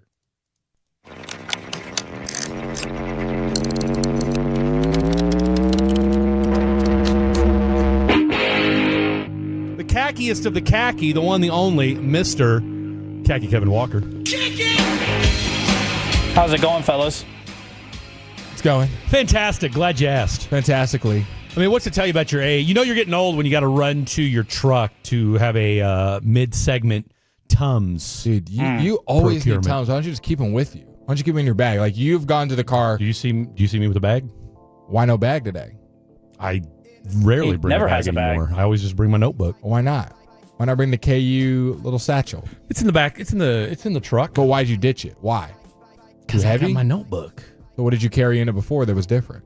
My Surface and little items here and there. Tums. Sometimes. All right, so 877-881-1053. Tolos, text in what you're wearing. You know how it goes. Shoes-wise. Preferred. A thong. If you don't know already, we take all submissions, flip flops, New Balances, Nikes, Jordans, Crocs, business, casual, boots, whatever you got. Just text it in. We'll shout you out if we can. Flippers. We'll go around the room. Blake, you were excited about your shoes today. Yeah, you are. So what you got? What do you got on feet today? So I'll show the fan cam. I got on, what are these called? These are called Fittery, Fitory. Right here. It is a Boston clog. Knockoff. These are knockoff Birkenstocks. So I've been wanting some Boston clogs or some clogs. I think I'm quoting the right city. Yep, you are. And I saw Birkenstocks obviously make a lot of them, make all the colors, but I'm like, Blake, $130 a pop for some sandals? Not really feeling like spending that. I don't feel like the investment is there for me. So I did some research, found some one-to-one. Yeah. Found some dupes. And I got them on my feet right now. The Fittory Boston clogs in the sand tan colorway, which is one of my favorite colors when it comes to clothing items. Very versatile. Neutral almost. I'm a big fan of neutrals. Yeah. Super versatile. I think I've worn them every day since I gotten them. Okay. Got them 2 days ago. Wore them to work. Day 3. Set up the restaurant. Yeah. Wearing them right now to work. Wore them to get food earlier. Yeah. Wore them to Walmart. They're just casual. Dress them up. Dress them down. It might be my favorite shoe in the rotation right now. Well, super happy with the purchase. There you go. You've worn And 3 Fred, days straight. I can't even imagine what you might be wearing today. Look, man, you guys already know the vibes. Nike Freeze. Okay, I've got 4 pairs of these, at least of this particular colorway. I just bought 2 pairs last week. I'll let you guys know all that. And then, of course, I've got other versions of the Nike Free. I've got about 8 pairs of the Nike Free all told. You're keeping the Nike Free in business. Well, me and other middle-aged guys, you know. I mean, it's a comfortable shoe. I will say it does make your foot look smaller. It's a narrow shoe. It's not like a bulky shoe. Was that like supposed to be aimed as a compliment? Yeah, I don't think it was. It wasn't He really said either. it like it was, but it definitely didn't. Neither. It's a solid 11.5. Okay, so let's get that straight. Okay. No, I'm just saying your foot looks slim in them. Like it's a slim footing shoe. Because I have slim feet. My boy got slim feet. I mean, it's a reality, okay? Really? You don't have bulky feet? No. I would say I got pretty bulky feet. Thank you, Blake, for that.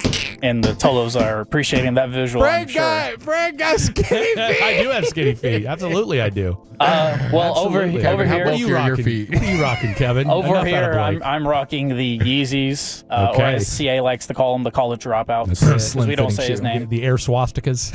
Wow. Slim fitting shoe, by the way, for anyone keeping track at home. Very narrow shoe. Yeah. Thank you for those with a narrow foot. You'd enjoy it. All right. Now I don't really know how to go from there, so It's we're all just right. gonna go. Hey. We're gonna go to the text line. Let's do it. You can always go to the text line 940, rocking my new Air Max Zyphers. Now, is that Zyphers or Zephyrs? Zephyrs or Zyphers? That's a great question. Or I have Zephyrs. yet I to wanna do say research on Zephyrs. this model. So Okay. I'll do Is it some Z? research. Is it ZEPHYR? You know what? I think you're right. I think it is I think it Zephyrs. Zephyrs, whatever. Zephyr. 817's rocking Birkenstocks. There we go. It's your peeps. We're burking it up, baby. Yeah, we are. 817 all black Air Force Ones with the tan gum is this soles. guy out robbing people Well, tonight? no, or he's what? got the gum soles, so he's standing out. Oh, okay. So he's robbing dope houses then, is what he's saying. Well, I think he's okay. I think he's all right. We're going to assume since he's a Tolo, Have you seen the Desi Banks black Air Force Ones versus the white Air Force Ones? The difference? I'm telling you. When you're out in public, Kevin, do you judge people by their shoes? I judge people by their shoes. Yes No, or but no? that's how I remember people. Okay. So that's how I remember people. I remember people by the look of their shoe. Like some people are like good with like faces or whatever. I'm good with shoes. Yeah, what you were wearing when I met Male you. and female? I mean, I'm not gonna remember somebody by like heels, but like if a female's wearing I a certain pair of like shoes, then yes, I can. If it's something I can remember, I'll remember. Okay. But if it's like an everyday pair of like heels or whatever, then probably not. Just All your right, everyday heels. a couple more. 940 stunting on them with the Cause Jordan 4s. Okay. That's an expensive pair of That's an shoes. expensive shoe. Yeah, that's an Dang. expensive shoe. Look at you. 940 and the Hoka slides. They typed it out Hoka slides, so I appreciate that very much. Little Luca special. I didn't know Hoka's making slides now, Oh too. yeah, big comfortable shoe. Yeah, people love them. We'll get to the text line a little bit later. I do got some headlines that I want to get into. Kith and Wilson. Wilson, obviously, the brand for tennis, but also makes Basketballs. football equipment, basketball equipment, all Okay. kinds of different Who's sporting this now? equipment. Wilson. Oh, Wilson. Okay. Wilson, okay. yeah. Okay. Shout out And to the they're Wilson going to be Evolution. they're going to be doing a collab with Ronnie Fig and Kith. Kith, another brand that does stuff with Asics, New Balance, a lot of brands like that. Not really with the Nikes or the Jordans or anything like that. Nothing has been released as far as what's going to be coming out, but Ronnie Fig himself, the owner of Kith, putting out that collab will happen. Another thing that I wanted to touch on is the shattered backboards. For those who are familiar with the Jordans, Jordan 1s, the orange, black, and white colorway, Blake, I know we talked about this earlier, maybe last weekend. Shattered backboards are going to be making a return later this August. And some people are getting some early pairs, and they're not happy with the quality of them whatsoever. Now, the reason why is that shattered backboards is known for, one, being a really popular color, but they're known as one of the most, if not the most comfortable and well-created Jordans with the quality of material that they came out with a few years back. So people are not happy, and they're really just not a fan overall of this version of the shattered backboards, which is a disappointment. People are still going to pick them up. They're still probably going to sell out, if I had to guess, just because of the iconic color themselves. But quality apparently is not meeting what we've had in the past. And then the last thing I want to get to on the headlines, because I do have a top 5 I want to get through. Kicks Finders reporting. We talked about the WNBA earlier, and Caitlin Clark. Well, we could be seeing a signature shoe from Caitlin Clark as early as this holiday season. So we could be seeing a new logo and a new shoe. Obviously, she's a partner with Nike, really well known for rocking all kinds of different Kobe's, even having one come out for her own team. So those are a little bit of the headlines y'all want to talk amongst yourselves. I'll look at the. Are we surprised it's taken this long for them to come out with the Caitlin Clark shoe? No, it feels about right. Yeah. First year. And now we're into the second year. You're balling. It's about the time that you start seeing signature shoes rolling out, or rumors of signature shoes. I just feel like because Wemby got his this offseason. Yep. Yeah. She's like they want to see if they don't want to come out with a shoe and you're a 3-month wonder of your rookie season. Like you win Rookie of the Year, the hype's there. People are talking about you. Then into your second season, there's either rumors about it or the shoe comes out. Yeah, I get it. Yeah. All right. So we got from the 512 some Air Max DN8s all black. I haven't seen a lot of DN8s. That's one of the newest Air Maxes from Nike. So appreciate you for texting in. New Balance 880 in the black and white colorway. A lot of people big fans of the New Balances and different things they got. I got to do some research on this Air Max Zephyr because a lot of people are texting in with them. So I don't know how that went underneath me, but I'll have to look into that a little bit. Okay, so this top 5 that I got, I'll get through this pretty quickly. Anthony Edwards. Everyone's familiar with the AE1. Fred, I know you even have seen the Anthony Edwards one, correct? Yeah, my son's got a pair. Yeah, so, well, believe it or not, Adidas themselves are going to be coming out with an AE1 football cleat. They're going to start with the Stormtrooper colorway, which is really just an all-white with the black bottom, but it's going to be a cleat, and it's going to be by Adidas. It's not going to be a custom thing. It's going to be Adidas rolling out their own version of it. Now, that kind of sparked an idea in my head. I wanted to do a top 5 signature football cleat, and we're talking about American football here. Top 5 signatures in the football cleats. Okay? Do y'all have any names that come to mind immediately? Because I got a little bit of an honorable mention list as well. I'm gonna go off your list and react to it. I don't have any off the top of my head of some signature. I mean, mine will all be Jordans. And shout out to Marvin Harrison, who's one of the first to rock Jordans on a football field. Okay, so I will tell you that Jordans, whenever we talk about Jordans here, they're going to have their own category because so many people rocked the Jordan. We're talking about people who had their own signature cleat, turf, or shoe. So I'll give you an honorable mention. Bo Jackson's there you go. My first honorable mention is Bo Jackson. What you mean Bo gets honorable mention? Because his trainers were more popular than the cleat themselves. A lot of people love the Bo Jackson trainers, and what a crazy commercial and an incredible job by Nike, and they're promoting for him. But I give him honorable mention because a lot of people love the trainers more than anything else. Okay. Next one. Another one of my honorable mention, and it's going to be close to home, Emmitt Smith. And then I was talking to Lucius earlier, and he wanted me to throw this one in because he talked highly about it. Bruce Smith also for his cleats on the field. So those are my honorable mentions.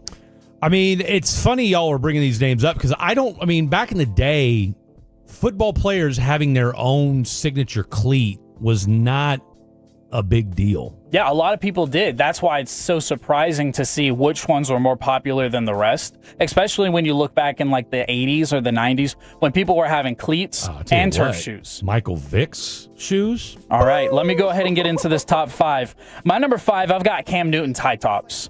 Okay. Signature with his MVP run. Everybody was rocking the Cam Newton high tops, even though it was a quote-unquote quarterback shoe. You saw linemen wearing them. They went all the way up to like your mid-ankle, damn near to your calf. So I've got Cam Newton's high tops. I even saw Tolo text in the Cam Newton high tops. So I'm going to go ahead and throw those in. My number 4, and it's only because they were never really accessible to the public, is the Odell Beckham Jr.'s. Yep. OBJ had some crazy cleats. Every week he would rock pregame and in the game, but he never released them out to the public.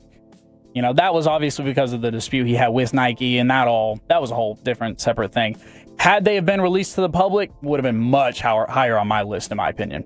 My number 3 is going to be Michael Vick's line. Now, from the first one he did to the last one he did, it seemed like every Michael Vick was a banger. On the field and off the field, people were loving the Michael Vicks. Now, I do know he's talking with Nike about potentially getting back in, and they might make some stuff here and there, but it was hard not to get the Michael Vicks, especially when he was probably the fastest guy in the NFL at the time. I mean, it was hard to keep up with him. No, his shoes were dope. All right, and then we'll finish it off here with number 2 and number 1. Number 2, I've got Deion's Turf and Cleat series. They're obviously making another run here now that he's back with Nike after that signature or that little bitty stint he had with Under Armour. But now he's back with Nike. They're coming out with the Air Maxes again, and they're doing very well. Obviously, LeBron, he's making his own little statement out of them. So those are cleats that we've seen pop out here and there. And then my number 1 is going to be, not very original, but the Jordan exclusives. From the Jordan 1, 2s, 3s, 4s, 5s, you go all the way through the list. NFL players have been rocking Jordan customs forever, and they're still rocking with them. They're still going. So, inspired by the Anthony Edwards 1 football cleats that we'll be releasing later this year, there's my top 5 list of signature cleats. Thank y'all for tuning in for Khakis Kicks. I hope you enjoyed. Text in so that way we can conversate. If you want to reach out to me at NotTheFakeKWalk on Instagram and Twitter, we can talk sneakers. Well, great stuff there, Kevin Walker. We're going to transition into an extra credit producer. I'll tell you what, hold up. I'm glad let's do that at 10. Okay. Because we're going to be up against it. We're already up against it. So let's do this. We're going to do a little audio dump, basketball-wise, and we're going to throw a couple shotties in there as well, especially what Magic had to say. We heard what Magic say, as well as Molly Karam, on what a superstar is. We're going to hear what Magic had to say about Luka, and then Shotty tearing up, and then at the top of the hour, we'll do extra credit producer style, as well as we've got our top 5 at 10:20, and then we will get the hell out of here. Lots to get to. Don't go anywhere. This is the Fan After Dark. Coming up in the next G-Bag Nation, we'll have Calvin Watkins on.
true that you've got to forget something else to remember that Uber Eats has groceries? No, that's absurd.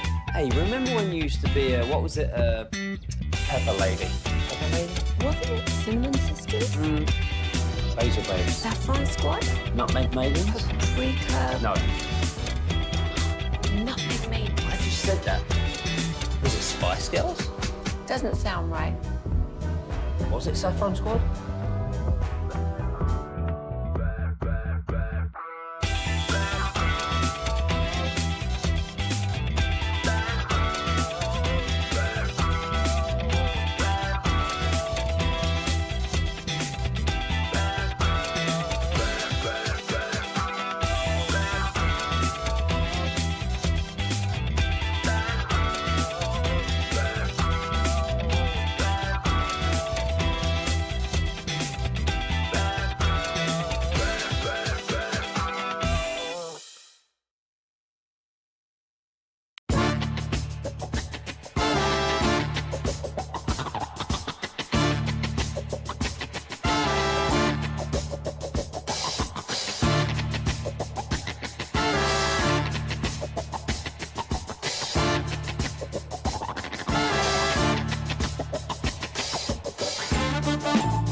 Now, I don't know if anybody would be there, but I'd go. And I'd be like, hey, I just heard Kevin Walker's read. Where are you guys at? They'd say, Fred, we'll see you tomorrow at normal business hours. Tolo. What are normal business hours? For a car dealership, I want to say like 8 to 8. Maybe 9. You really think they're open that late? 8. Oh, absolutely. Oh, car dealerships are definitely open at 8, 9 o'clock. I see, dude. So we're open. Come on by. Hey, you never too late to make a deal. What's Jerry say? Deadlines make deals. Okay? Deadlines make deals. You know what's funny that you say that? So at the restaurant I work at, I see a lot of... You tell people all the time, deadlines make deals? No, but I see a lot of affluent people. Yeah. And I had my first table was 5 business guys that were literally just like straight business talk, and you could hear it throughout the whole restaurant. Like they're just like, I just got off a call with Starbucks this morning. We're going to make this deal. I mean, 20, and he sounded like he was really about it because he's been in here before, so it wasn't like a front type situation. This guy's like late 30s, really about it. Like got on like a Daytona watch that's like half a freaking house sitting on his wrist, whatever. We're talking business, and he was like, "I'm just tired of these deadlines. You know, I give these people deadlines of 6 weeks, and they do nothing for 5 weeks, and then the last 3 days they jam it all and get it done. So I just started giving them deadlines of a week." Just get it done. I said, you know what? You got kind of a fair point. When you start giving stuff people ahead of time, a lot of times they don't do it. You give, I don't care who, yes, will you have that special person that, I get it done right away? And God bless. But most folks are putting it off till the very end. Yeah. You give somebody 3 weeks, guess what? They're waiting 18 days before they get started. Yeah. In most cases. I thought he made it fair. I was just walking by. I go, okay, yeah. He said, I just started giving my people my job. Up after that and tell them, you know what? Good point. Just randomly walking by. Tell you what, you want to text that into the Franklin Attorney text line later on in the program? I know I'm not your server, but I just happened to hear you talking about business. I think you made a great point. I think you're fist bump and walk by. Spot on, guy. Tell you what, I too agree. Speaking of which, let's hear from our guy. I'll tell you who's spot on. Let's talk about Brian. You guys ready to get a little, you ready to break out the Kleenex? Ready to break out a tissue or two? This is our guy, Brian Schottenheimer. By the way, stop me if you've heard this before. Have the Edmonton Oilers come from 3 goals down and have now scored 4 unanswered. 6 minutes and 24 seconds left to go in the third period, and the Edmonton Oilers have now taken the lead with 6 minutes and change left to go in the third period. The last time we were talking about it, I wanted to say, what are the chances the Oilers came back? I didn't have the confidence. Didn't have the gonads to say it. I didn't have the gonads to say it out loud. It did pass through my head. I am now regretful and remorseful that I didn't say it, because I would have sounded a lot smarter and been like, hey, I think the Oilers are going to come back. But I didn't have the kahunas. Still a lot of hockey left, Fred. Calm down. So I didn't say it, but they've done it. They're up 4-3 now. They have. All right, so we'll keep you guys abreast of all the things going on in Game 4. This is our guy Brian Schottenheimer, though, on missing his father. I know he's proud.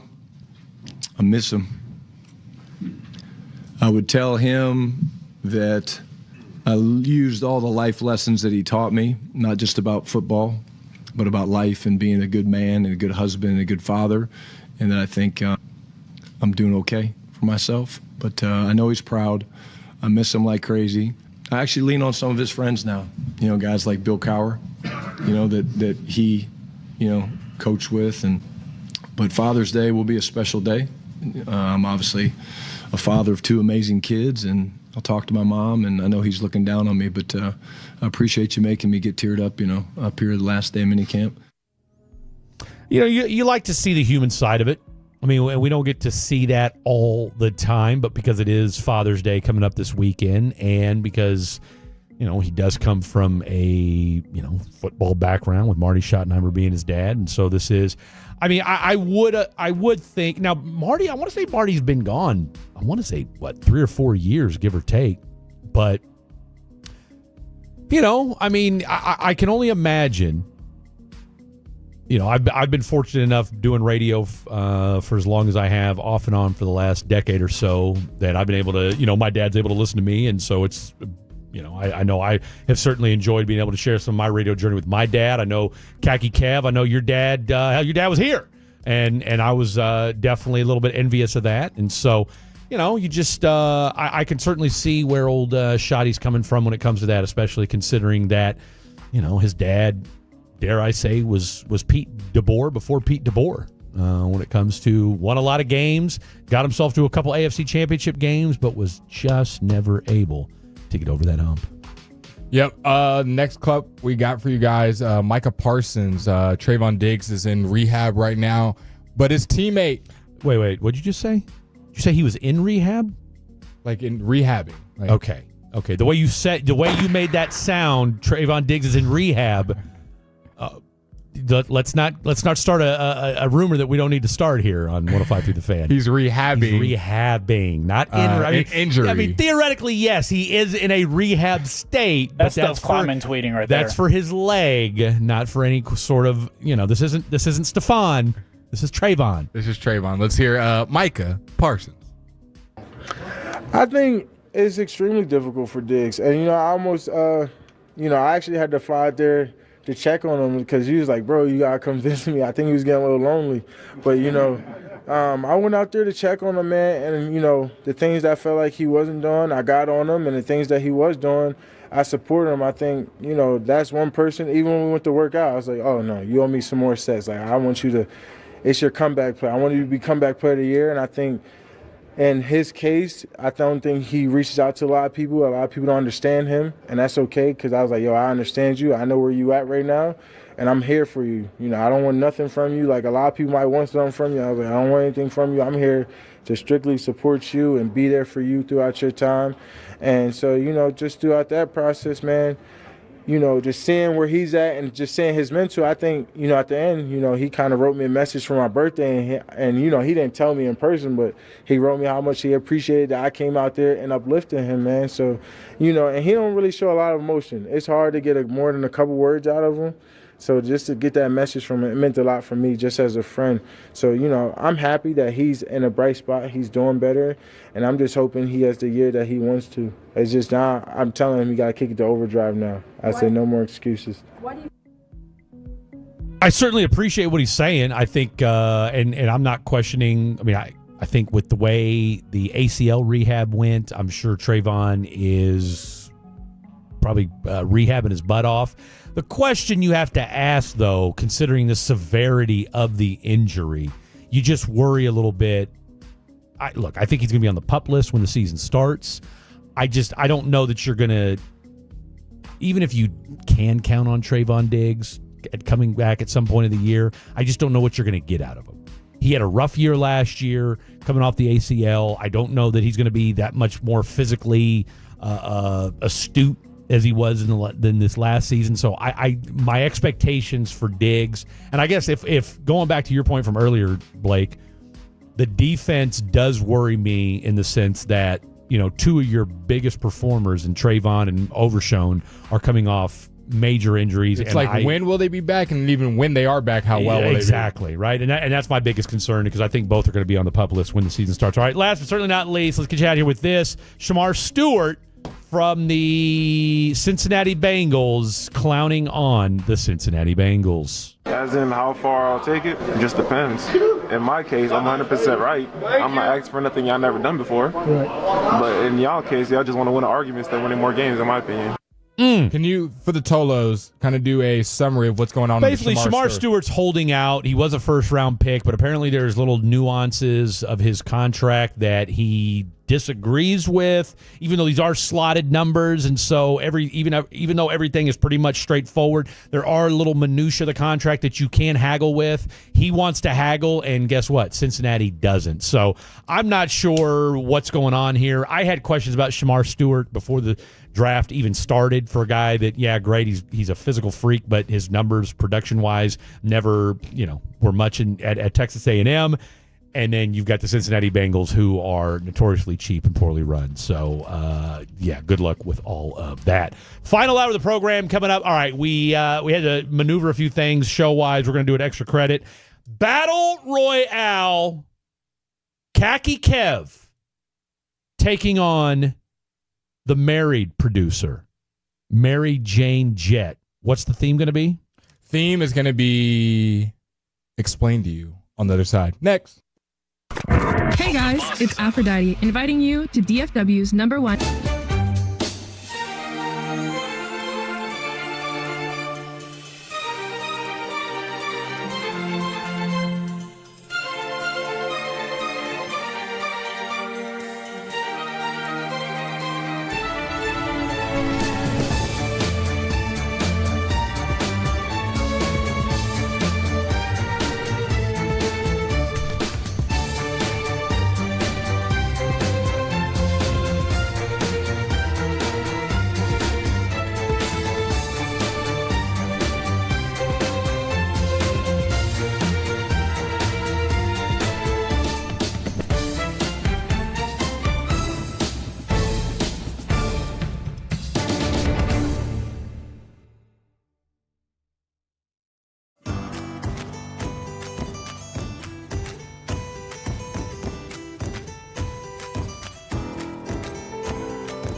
Uber Eats has Lola V products? I gotta remember that. Well, they say in order to remember something, you have to forget something else. Okay, now that is a very cute haircut. That's like a little shag. I've never seen it before. Well, of course you have. It's the Rachel. Oh, is that your name? No, I mean like your name. No, I'm Jen. My name's Jen. Right, but I just mean like this is your haircut. But that's the hair on your head. I'm not saying this is your hair. Okay, freaking me out a little bit.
you-know-what list. Oh, yeah. Heavy. I left it up to him. See, I left it up to him. And the fact that he was here like 7 minutes ago, it's not like he's been gone for an hour and a half. 5 minutes ago, I think he walked out the door. Empty net for Florida as they're down 4-3 with a minute left in the third period. Okay. And here I am trying to get him hook up on the catalytic converter. Yeah. I see how it is, Trevor. Yeah, we see how it is. We see how it is. He about to get an elbow from the top turnbuckle. Well, let's elbow we got Mary Jane Jett in studio. We got Khaki Kev. Turn your microphone on, new guy. Turn your microphone on. There we go. There we go. Let's go ahead and play that music because we've got a super fun extra credit here coming up for y'all. Ring the bell. Fred and Blake. It's a merry-go-round, you dumbass. Do you need the dumb in front of the dumbass? I did his homework. Not like he bullied me. It's kind of redundant. Okay. I've never even heard that word in my life. But as my own personal form of punishment, I figured out how you're going to earn that extra credit. All right, let's go. Here we go.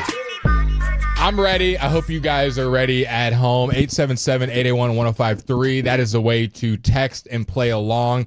If you think you know Texas, then this is your moment to shine. We're going to see if Mary Jane Jett or Khaki Kev knows their Texas history a little bit. All I'm going to say is this before we continue. We got music? Okay, there we go. We may give Trevor a pass for his reason. He texts you a reason. Exactly. Okay. Well, so if that's the case, it better be. If that's the case, Trevor, who by the way is toloing, he is a fatty. So I will give him that. If this reason is correct that he had to bounce, I'm good with it. Would have loved a little. I was gonna say, could have just said, "Hey boys, wish me luck tonight." Yeah. Would have been nice. Yeah. Would have been nice. Showing the would have been nice. Just saying. He did go in there. He was like, "Hey, I'm thinking about going. What's the deal?" And we were like, "Hey, if you got to go, you got to go." He was straight up about it. Well, there'll be no rolling over or straight up in this extra credit because this is how this works. Jet. I'm going to read a question. You're going to answer the question. Fred's keeping score. Fred's keeping score. Me and Fred will go back and forth asking the questions, being the mediators, and it'll be whoever. Oh my God, Florida tied it up. Whoa, we missed that. We missed that. We sure did. 4-4. Free hockey, guys. Free hockey. Looks like this game is going to go into overtime, barring a crazy goal with 0 time left on the clock. We're going to overtime here. That's bonkers, dude. All right, let's go. Okay, first question. We'll go to Jet first. Okay. We'll let the new guy Texas go. trivia. Texas trivia. Buc-ee's gas stations are famous for selling all kinds of crazy things. Yeah. I'm going to list 4 things. You have to tell me which one they do not sell. Ooh, okay. Pickled quail eggs, deer corn, a tackle box, like a fishing tackle box, and lottery tickets. What do they not sell? It wouldn't surprise me if they just held out on lottery tickets. Okay. Is that what you want to... Maybe they're too classy where's for my lottery bell? tickets. Is that your final answer? Do you want to lock it in, or do you want to change something What was else? that first one again? What was that? Pickled quail eggs, deer corn, I know tackle I box, think they have deer corn. I and think a they have a lottery tackle ticket. box. Pickled quail eggs. Oh, what's your answer? Let's go lottery tickets. I think they're too classy for them. There we go. That is correct. Lottery tickets is correct. Mary Jane Jett on the board. Buc-ee's does not believe in selling lottery tickets. The founder believed that slowed down the checkout process and made the experience less family friendly. I appreciate That's that. what I thought. They're all family oriented. Well done by him. All right. They'll get you spending money in 5 minutes. All right, Out the Khaki Kev, here we go. Whataburger was founded in which Texas city? Austin, Corpus Christi, San Antonio, or Beaumont? I know it. So you said San Antonio, Corpus Christi, Beaumont, or which one? Austin, Corpus Christi, San Antonio, or Beaumont? I'm going to say Beaumont. Nope. I know what you did. Chance to steal Mary Corpus Jane Jett. Christi. Oh, Kevin in a new guy, Mary Jane Jett. Is this Pacers versus Thunder right now? Boy. All right. You never seen the picture of the original? It looks like just the barn roof. Wow. That's down in Corpus Christi. There you go. I'll give you a 0.5 if you can tell me who the founder is. That's where you got me. I don't know the founder. Harmon Dobson opened the first Whataburger in 1950. He wanted a burger so big you needed 2 hands to hold it. Pause. Okay, let's go on to Mary Jane Jett. Trying to take a 3-0 lead. You also, fun fact, we added this extra credit. If you answer without the oh yeah, you get 2 points. You get 2 points if you know the answer right away without the extra credit. Okay. The phrase "Don't mess with Texas" originally referred to what? Border security, anti-littering efforts, a secession slogan, or a gun rights campaign. Ooh, I know currently it's for litter, trash, etc. What it was first founded as? What was that third one? A secession slogan. That's just like, don't. Yeah, we're leaving the states. The states. I'll take it. I'll do it like some Texas history. Secession slogan. That's your final answer. Secession slogan. Not what we're looking for. Nope. Kevin Walker. It was used for littering purposes. Oh, it was the original. You said it. You said it. You had it on your lips, but you decided to go in a different direction. Khaki Kev pulling that in a huge. I tell you what, that was needed. That was because you're about to go down 3-0, and we're looking at maybe is it Goodnight Irene? Okay, here we go. Question number 4. Which of these is the official small mammal of Texas? A, prairie dog. B, 9-banded armadillo. Armadillo. Final answer? Final answer. That is correct. My man's on a heater. Okay, my man's on a heater. All right, don't count him out. Khaki Kev back in the mix. 2-2. We got ourselves a ball game, boys. All righty, this is a big question for you. Here we go. Which holiday originated in Texas? Ooh. Interesting. A, Veterans Day. B, Juneteenth. C, Memorial Day. Juneteenth. Come on, my boys. Invited to the cookout. Mary Jane Jett. In Galveston. Get in the Galveston. The dirty water. To the cookout. And he got it was in Galveston? Wow. Double bang. Mike Breen. To the kickout. Did I say kickout? Cookout. Hello. Fred's trying to read and talk at the same time. Hasn't worked well for me in the past. All right, here we go. What's the score? It is 3-2. Mary Jane Jett. But Kevin can get right back into it with this next question. Which of the following has never been a real name for part of Texas? A, Republic of Texas. B, Coahuila y Tejas. C, Lone Star Republic. Or D, Western Confederacy of Texas. I'm going to say the last option, Western Confederacy of Texas. All he does is win, no matter what. Shout out to you, Kev. I did not think you'd get goodness, that. We've got ourselves a barn burner. 3-3. Here we go. Okay, I think you can get this one without the multiple choice. So let me know if you need it. Okay. Ooh. Dr. Pepper was invented in which Texas city? Waco. Wow. I've been to the factory. Double pointer. You're Double driving pointer. through Waco without going to the Dr. Man just Pepper got the factory? 2-pointer on that. Okay, one. this is big for Kev. Maybe he can get a 2-pointer right back. We're rolling through these. Okay. And maybe he knows this without, we'll Could see. be. Which Texas town is known as the barbecue capital of Texas? Go ahead and read them out. A, Lockhart. B, Austin. C, Luling. D, Fort Worth. E, White Settlement. I knew White Settlement was coming. I would say so Fort Worth, Austin, Luling, and what was the other one? Lockhart. Something's telling me. I'll go with Lockhart. Oh, I was a little nervous there. I thought you might trip and fall. You get the point, and that's all that matters. 5-4. Mary Jane Jett holds on to a 1-point advantage. Jett. Do I not get 2 points, by the way, for answering Armadillo without you finishing all of them? All right, we did read A. So it's before the multiple choices. We did read Okay. A. All right. We did Just read wondering. A. We did read A. Jett, the Texas state capitol is taller than which landmark? The Texas state capitol is taller than which landmark? The White House, the U.S. Capitol, the Statue of Liberty, or the Empire State Building's antenna? I will go with the Statue of Liberty. I think it's in the water, a little lower. Statue of Liberty, lock it in. Not what we were looking for that answer. Incorrect. We are looking for something else. Khaki Kev, this is your chance to steal and tie this thing back up at 5. The Texas state capitol is taller than which landmark? The White House, the U.S. Capitol, the Statue of Liberty, or the Empire State Building's antenna? Okay, I heard the answer choices. What is it? What are we asking? The Texas state capitol is taller. All right. I'm gonna go White House. Still wrong. Oh. No points awarded. I'll tell you what. I'll give you a chance for another point. What rapper said, "If it was up to me, I'd paint the White House black"? If it was up to me, I'd paint the White House black. I don't know that.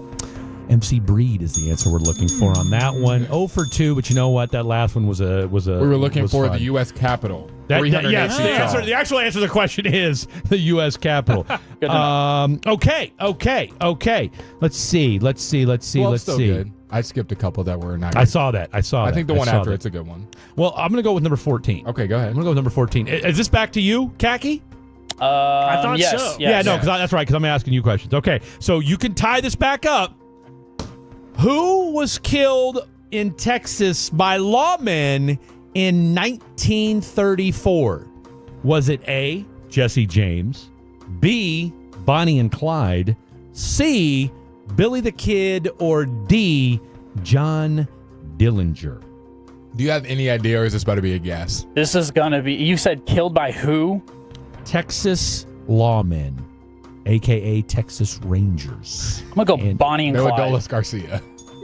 What is wrong with my bell? What is wrong with my bell? That's the most silent bell ever. That's correct. The correct answer the moderator. was... That's correct. Tucks the suit back in. After having a bell fiasco. Okay. That is correct. We are knotted up at 5. That one's too easy. What was the name? Nope, that's too easy as well. Okay, we can do this one. Jet, what beverage is considered Texas's national drink? National drink. You want me to read the answer? I'll read them out, yeah. A, margarita. B, sweet tea. C, ranch water. D, Lone Star beer. Ooh. I don't know if Lone Star was that original. I know that ranch water. Anytime you go to a restaurant in Texas, they got that ranch water. That's what the gut says. That's what we're going with. Ranch water. Not the answer we're looking for. Sweet tea. Ranch Sweet tea. water. Oh, sweet tea? I don't know if we were southern enough for sweet tea. Sweet tea. That's my guess. You guys are both wrong. That's what I thought. The correct answer we were looking for was margarita. Margarita. Well, that's what we drink in West Settlement, so. Okay. Okay, here we go.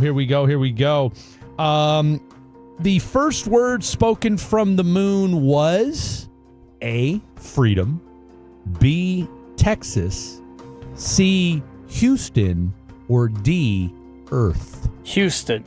As in Houston, we have landed. See, I was going to skip that one. I felt like that was pretty easy, but. Well, I feel like there's different. I mean, you could have said anything. But did I get it right, or? I didn't. You did, Okay. actually. Yeah, You did. They didn't say Houston, we've landed. They said Houston, Tranquility Base here. The Eagle has landed. Well, I got what I needed right. So there you go. Khaki Kev. What's the score? After being down 2-0. Good questions tonight, guys. Is now on a 6-3 run. Now takes his first lead of the day. Oh, it's 6-5. 6-5 right now? Okay. 6-5. Jet, which fast food chain is headquartered in San Antonio? Okay. A, Chick-fil-A. B, Raising Cane. C, Taco Cabana. And D, Dairy Queen. It's going to have to be a guess here. I'm leaning. What was the last one? Dairy Queen? Mm-hmm. The stop sign of Texas. That's all I got. That's all my brain knows. Stop sign of Texas, Dairy Queen. Not the answer we're looking for today. I'm pulling the Panthers Tell here. you what, I'm telling you what. Can he take a 2-point lead and put this thing on ice? Which fast food chain is headquartered in San Antonio? Khaki Kev, is it A, Chick-fil-A? Is it B, Raising Cane's? Is it C, Taco Cabana? Or is it D, Dairy Queen? Well, we already got Dairy Queen off the board. I'm going to go with Chick-fil-A. Y'all, you guys. When it comes to stealing, y'all are. Yeah, you guys are hot garbage tonight. Taco Cabana was the answer we're looking for. Okay, here we go. Let's see. This is if Kevin, if you get this one right, you win. Jet, if you steal it, then we will have a toss-up. Which of these, Khaki Kevin, is a real Texas law for the win? Is it A, it's illegal to milk someone else's cow? B, you can't wear spurs in church? C, blue jeans are banned in the Capitol? Or D, you must own a horse to vote in county elections? I want to say that's probably one of the best questions. That's a good one. That's a tough one. Because those all could be very plausible. All very real. All very real. Now, there's one that kind of stands out. There's like, okay, that's obviously not, especially considering we just had a early voting just a week or so ago. Right. But so which one of these is a real Texas law for the win? Illegal to milk someone else's cow, can't wear spurs in church, blue jeans banned in the Capitol, or you must own a horse to vote in county elections? Man, this is really hard. And I'm surprised if anyone actually knows this. I'm going to go... for the win. I'm going to go... It's tough. I'm going to go no spurs in church. That is incorrect. Mary Jane Jett for the steal, and then a toss-up. Here we go. Florida Panthers style, empty net. Can you tie this thing up? I'm glad he said spurs in church. That's what I was thinking. That's what you were going with. So it's either blue jeans in the Capitol or... illegal to milk someone else's cow, or you must own a horse to vote in county elections. Which of these is a real Texas law? Texas is real big on their cattle. There's a reason they're called the Longhorns. I'm thinking that. I'm going to go with you can't milk someone else's cow. It's illegal to milk someone else's cow? It is Final illegal answer? to milk someone else's cow. Oh my goodness, this guy has forced overtime. We've got free extra credit. So here's the deal. Blake is going to read another question. It's real simple, boys. You're just going to blurt out an answer. Here we go. Okay, you ready? What animal appears on the Texas state seal? Texas state seal. A, longhorn. B, bald eagle. C, star surrounded by olive and live oak branches. D, star surrounded by olive and oak. Yeah. That's it. There you go. That's it. And in a stunning back and curve, mouth wide open. Pull out the Reggie Miller choking. Oh, man. Wow. First one. What a contest. And just when you thought Khaki Kev was ready to take the dub. Take it. SGA style. Just like Tyrese Halliburton coming to his place. Misses the 2 free throws, and then our own Mary Jane Jett with the steal and the final win. What a victory, ladies and gentlemen. 7-6 is the final score. Mary Jane Jett wins his debut here on Extra Credit. Coming up next, top 5. Tell you what, top 5 Father's Day gifts. Sound good? Top 5 Father's Day gifts coming up next. Don't go anywhere. This is the Fan After Dark. Attention Dallas. Get ready for unparalleled excitement at the world-famous Spearmint Rhino. Now serving free lunch at Spearmint Rhino, North Dallas. Join us at 10920 Pedal Street and enjoy the best in entertainment and hospitality. Want to know who's performing? Check out our live visual roll call at SpearmintRhinoNorthDallas.com. See the entertainers before you even arrive. Visit SpearmintRhinoNorthDallas.com now. Spearmint Rhino North Dallas, the sexiest place on earth. Jeff Cox, president of Berkey's Plumbing, AC, and Electrical. I'm excited to announce...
absurd.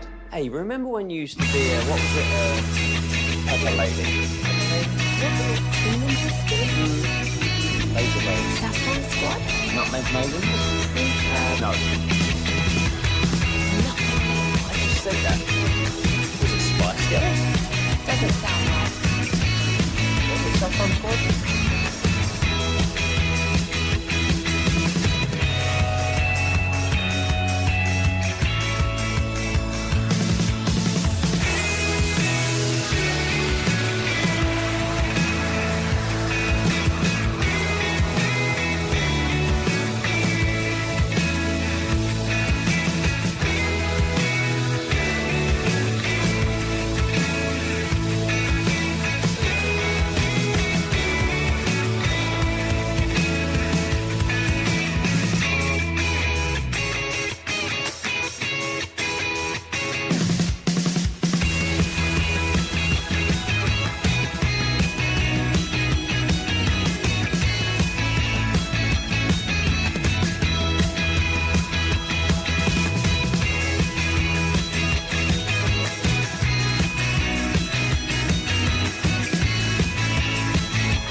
Back to Fan After Dark on 105.3 The Fan. This segment is brought to you by the Frankels. If you've been injured in a car or truck wreck, call Frankel first 214 or 817-333-3333. With Frankel and Frankel, there is never an out-of-pocket cost. They only get paid when you win. Frankel and Frankel, the go-to for car and truck wreck attorneys in Dallas. I got a question for you. What you got?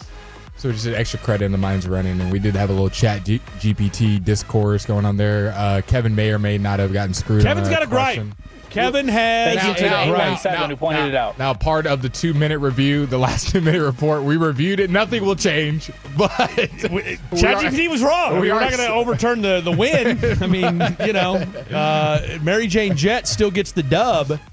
But, yeah, we What is this, the NBA? Hey, we messed up. Can't do anything about it, though. Exactly what we are. That's exactly how we go about doing our post-show extra credit breakdown. Can I ask you a question? Real quick. The question in question, okay, was, and Khaki Kev was right.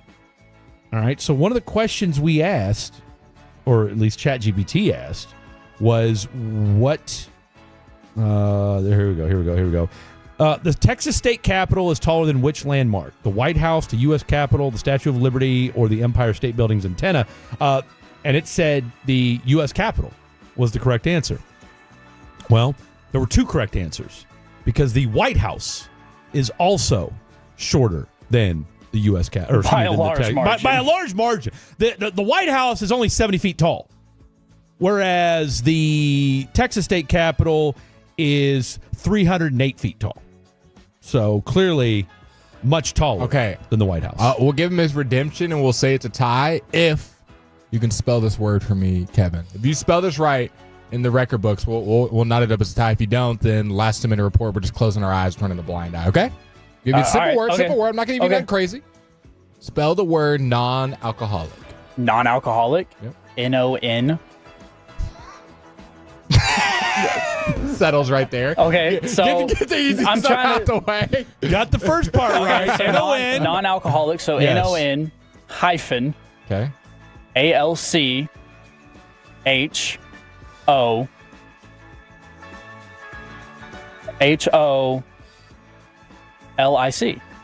Incorrect. You want to try again? You want to spell it? Because, I mean, hold what on. are we doing here? N-O-N. Mm-hmm. Yeah, hold on. Let me write it out. You want to help him out, Fred? It should be N-O-N dash I got it. Okay, he's got it. N-O-N-A-L-C-H-O-H-O-L-I-C. No, you got too many H's. Too many H's. It should be N-O-N TAC for all my Navy folks out there. ALCOHOLIC. There you go. Holla! Non-alcoholic peeps. You know what time it is. So this will stay a jet win. I did not get the redemption question. Of right. all the words to spell, non-alcoholic. Didn't see that one coming. Yeah. Didn't see that one coming. Always little curveballs on the show. All right, we got our boy, new guy, Mary Jane Jett. Is he behind the glass right now? Is that what's going on? Kevin, officially, yeah. Something going on with Kevin's got a call in right now to the White House people. I need this overturned immediately. These guys on the radio station. You guys are doing too much. They just made me spell non-alcoholic. That's it. Dadgummit. Checking in from Seattle, out of town for work, a fatty and Tolo baby from the 817. Wow. So wait a minute. He's in Seattle right now? Out of town for work and still got his AirPods in. Man, I'll tell you what. That's a Tolo and a fatty right there. Tolo That's Plus a Tolo Plus member, and it goes to show just how crappy the sports radio must be in Seattle. Because I will listen to, if I'm in another town, I always listen to sports radio in that town because I want to see, how do they stack up? Yeah. All right. 9 times out of 10, they're crap, but, compared to us anyway. So, that's just what we do here. I want to be the fan. All right. So, with Khaki being out, we'll just have to, I'll tell you what, he'll have to do this off the dome. Hey, you and your wife don't have any kids yet, right? No way. No. Okay. Good deal. Practicing? At times. Okay. I love him. We dabble. Every now and again. Missionary only. Okay, here we go. Top 5 gifts for Father's Day. Okay. And I don't want any angry baby mamas chiming in right now. Okay, this is not your time. Maybe it is their time. No, it's not. Maybe we get some of the best gifts. Hey, you know what? Not our fault. Okay, we're representing the dads here tonight on this show. All right, my number 5, cologne. Nice. Can't go wrong. It's you find out if your kids are in tune with what you like. My daughter. I got to go help her move for Father's Day. Okay, so you know what? It's about the time spent. But my son's a cologne head, much like I am. So. The apple doesn't fall far from the tree. Cologne, never a bad gift for Father's Day. That's a great one. For number 5 for me, I just put a nice text message. I think every father out there appreciates the day starts. Hey, was thinking of you, Dad. Happy Father's Day. You're great. Love you. It's a good one. I think every dad, whether they're extroverted, introverted, talkative, not talkative, a nice text pretty universally. You know what? It may be higher up on my list. I'm not going to say too much just yet. Khaki Kev, you back? White House answer? Is this a protest? Are we? Is this a sit-in you got going on we actively protesting? Hey, look, I'm here for it if you are. Okay, I said I didn't know if you were protesting. Protesting what? The last segment. No, your loss. I lost. And if you were, I'm here for it. No, I was not. No, protesting. because look, you have a right to protest. Let's call it what it was. Your answer was right, but you evened it out. And that's fine. That's fair. You do have the 9 o'clock segment of the hour, so I'm okay with that too. No, just have to take care of some stuff. Look at Mr. Moneybag. Take care and start calling him. No, is this Moneybag Yo we got over here? Technology things. Kevin Bag Yo, that's your new nickname. Number 5. What is your number 5 top 5 Young Father's Day Walker? gifts? My top 5, and I literally am putting this together as we speak. First thing I thought of, tattoo. Pay for your dad to get tattooed. Now, if your dad is not of the tattoo kind, okay, I don't have an alternative for you. But if he is, get him a tattoo. Great one. That's a great one. My son, let's see, you got to be 18 to get a tattoo? That's what they say. Okay, all right. To get a good one. I was going to say I was 15 when I got my first one, so definitely. That's usually a yearly. Was it the Astros one? Was it the what? Was that the Astros one? No, I was in Topeka, Kansas at 15. It was a Roman numeral 3 was my first tattoo. Good old Roman numerals. Well, I am the 3rd. All right, so number 5 with you, tattoo. Great choice. Number 4. Are you just going off the dome with these? Or yeah. I do certainly am. Do you and Mr. Jet back there want to collaborate on this or what? Just give me a sec. I'll get you a 4. He said no. He said Let me think. Y'all go about y'all's business. I'll be right back. My number is Hot Mess Express. Blake's got enough honorable mentions. I'm sure we'll be all right. For this one, I don't think he does. Just a hunch. Just a hunch. Number 4, I put golf. Okay. Who doesn't love solid choice? Swinging the old 9-iron with pops out on the grass. But does your dad doesn't golf, does he? No.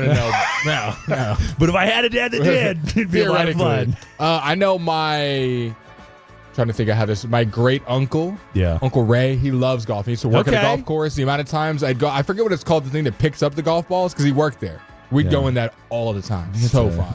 You know what I'm talking about? It's got the cage. People are trying to hit you as you're picking up the golf balls. I think that's just a golf ball picker-upper. I'm sure it has a name. The golf ball picker-upper. 877-881-1053. Zamboni. What the hell are those things called? We don't know. Zamboni's crazy. All right, I got mine now. I'm good. Okay, what's your number 4? My number 4 is something for car or truck. That's a great call by you. That is a great call by you. All right, my number 4, home-cooked meal.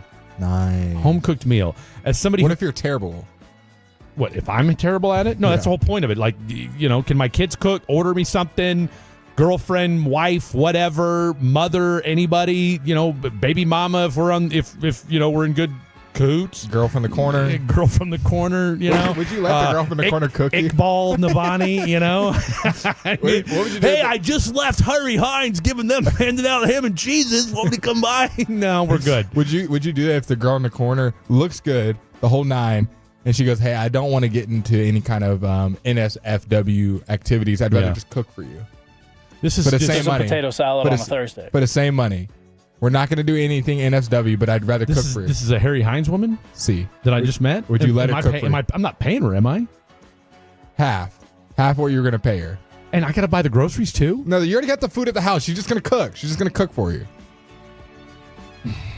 I don't. I'm not bringing her to my house. I'm not bringing her to my house. It's a lot of risk. I'm not. I'm not What bringing. she said, I cook a mean lasagna. Too much time in my house. Huh. Make lasagna. What are we doing while it's baking? That's up to you and her. 877-881-1053. Let me think about it. Number 3, sneakers. Snakes. Number 3, sneakers. Can never go wrong. My kids make fun of me because of the shoes I wear anyway. So why not? It's a win-win for you guys, kids, because and I would I would get my dad some shoes, but hey, give me a pair of sneaks, and then if they're the same ones I always wear, you can make fun of me after I put them on. So there you go. So number 4, hooker to cook me food. Number 3, sneakers. Sneakers is my number 3. My number 3, I just put cooking utensils, cooking tools, whether it be a new mitt, an apron, ladle, an apron. There you go, for the grill. Doesn't matter what ladle for the grill. No, apron for the grill. Yeah, whatever your dad's missing around the house, making life easier when he's cooking. I think is a good thing. It's a good one. That's a good one. Number 3. Mine is kind of related, barbecue. Anything barbecue related, anything for the grill. Can't go wrong with that. Can't go wrong with that. Nice little cooking set, whatever. Fun fact, being the shoe guy I am, I tried to buy my dad shoes. Wasn't having it. Got him his first pair of Jordans. They ended up being mine because he never wore them. Well, look, the fact that you and Dad have the same size shoe, that's a win for you. Because you can buy him stuff knowing he may not wear it. I got him a pair of Lucas. I was really thinking, I was like, I get you the jersey with it. You can kind of... I mean, look. I tried. Your dad doesn't strike me as a Luca guy. Now, if you got him a pair of Lucchese's... He's all about his boots. That's what I'm saying. He loves to make fun of me for how much I spend on shoes, but I'm like, hey, calm down now. I can see B-Dub rocking some Gators now. Okay, number 2. Sorry. You okay back there? Yeah, I'm all over the place, aren't I? Yeah, my number 2, and I've done this for my dad. Okay. Taking him to a sporting event. I love it. But paying for it, not like, hey, Dad, we'll go to a sporting event. You cover your half. On that. I got you. I'll That's save fantastic. the time. I put the same thing as Khaki Kevin. That's fantastic. I didn't even think about that, but some of the best times I've had have been with my son at sporting events. My number 2, same with you, a text. There is nothing better than waking up on Father's Day and seeing a text from your children. And my kids have been very good about it. In fact, my kids have actually fought to see who will text first at Father's Day. They do it for my birthday. They do it for my Father's Day. Edmonton with the win. What a game. Holy mackerel. 5-4. Text number 2. And then last but certainly not least, any kind of memento from your children, whether it's a picture, something they made for you, whatever. Obviously, as you get older, it's more of like something from back in the day. But I told you earlier about my lock screen is my kids, something along those lines. Anything that's got your kids picture-wise in it, vice versa, is always a win-win. Number 1. Number 1 for me, I just say grabbing a burger. Simple. Go grab a burger, have a good conversation. Love it. No fluff. Just man-to-man. Just man-to-man, burger and or talk. woman-to-man if you're a female. Yeah. Mine's going to be number one is going to be sports memorabilia. If you can get your dad anything that's a little signature on it, maybe there's a little photo on it. Sports memorabilia. Love it. Love to hear it. What a top 5. Give us your top 5, and we will put this thing on ice. Pun intended. Final segment of the program. Don't go anywhere. Coming up Friday morning on Sean and RJ, Bobby recaps the final Cowboys practice before training camp. 2 more Luke Bryan ticket giveaways in the 7 o'clock, 9 o'clock, plus Rangers and Stanley Cup and Worst Take at 9 a.m. Hey, loaded Friday morning on The Fan. It's time to warm up that scoreboard and get ready to bring home the win with Specs. Specs has you covered with lower prices on all your favorite fan fuel. From craft beer, rare spirits, and world-class wine to chips, dips, and gourmet finer foods. And with same-day delivery when you order online or through the app, Specs is your MVP for the biggest score of the game. At Specs, the fun starts here. Here's to you, cheers to savings. Career changers, including veterans and active duty service members. Your transition starts here. Go from GI to IT in a matter of months. Become a certified cyber warrior with training at My Computer Career. Cybersecurity specialists are in high demand, offering IT pros great opportunities and a rewarding lifestyle while protecting our people, liberty, and treasured institutions from cyber threats. Deploy your career in IT today. Learn more at mycomputercareer.edu/CW.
Has Lola V products? I gotta remember that. Well, you know, they say in order to remember something, you have to forget something else.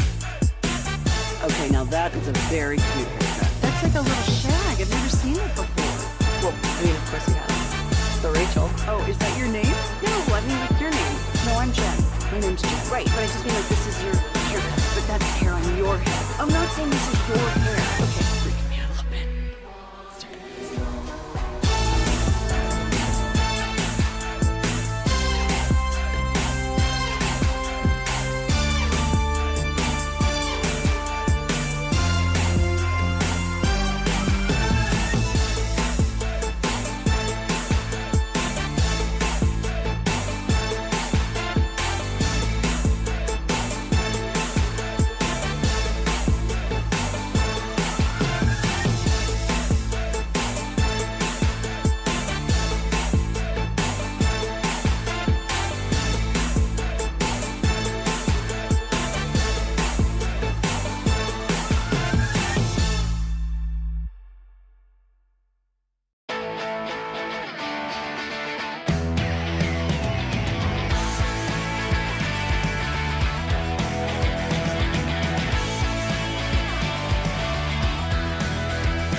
at 1053thefan.com/adopt. It's the Fan After Dark on 105.3 The Fan. This final segment is brought to you by Classic Chevrolet. If you're in the market to upgrade your vehicle, get to Classic Chevrolet and Grapevine, back-to-back #1 Chevy dealership in the world. They've got more new Chevys than anyone, all priced to sell. Silverado, Tahoe, Blazers, Malibus, Equinox, and more. Visit ClassicChevrolet.com. This is Texas. This is Classic Chevrolet. Together, let's drive, relax, and enjoy the difference based on new Chevy registrations 2023 and 2024. I'm gonna tell you right now. Next time I see Trevor, there's gonna be a altercation. He's not clear. There's gonna be Trevor just told us to piss off. There's gonna be some furniture moving the next time I see Trevor, the creator. And he's definitely not listening anymore. That's all I'm saying. I had to reread that last text a couple times. Trevor the creator about to catch these hands next time. We're on Saturday, 12 to 2:30, correct? Yep. Who's our producer? You look at him. You're producing the whole show? Yep. Okay. All right. Tell you what, Trevor, you're lucky. Ben that show for TSN. Boy. That's how the Rangers Do they will be a do little TSN late. on Saturdays? Friday nights going into Saturdays. We do them on Sundays. Or Monday morning. And then, so we're on 12 to 9:30. 9.5 hours of Frank and Blake. We'll definitely become Frank and Blake. Hour 7 on a Saturday. No, we're on from 12 to 2:30. Fan Jam, 9 to noon, correct?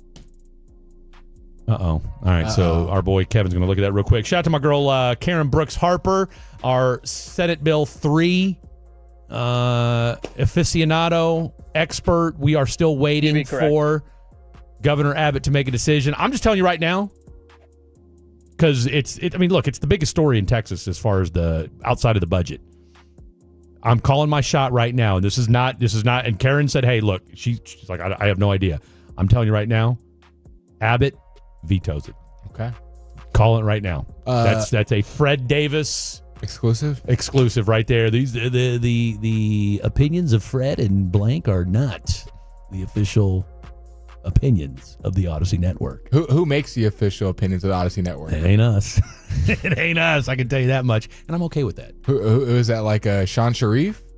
I don't believe it's Sean either. I want to say it would be whoever the CEO is. Okay, so anything any of us say here is not representing the fan. Well, I mean, no, we're representing the fan, but I mean, comments like that, like, "Hey, Fred's gone out and said he thinks Governor Abbott's gonna," Odyssey's like, "Look, we don't."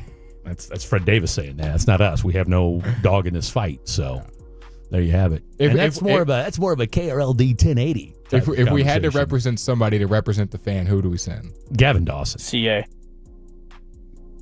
Gavin. Well, I don't think CA could because he's got, he'd be a conflict of interest, right? Conflict of interest. Because he's also the Mavericks guy. Yeah. I'm going Gavin Dawson. 100%. Is that representation in court? Absolutely. Give me Gavin Dawson. Either that or Lucius. All day, every day.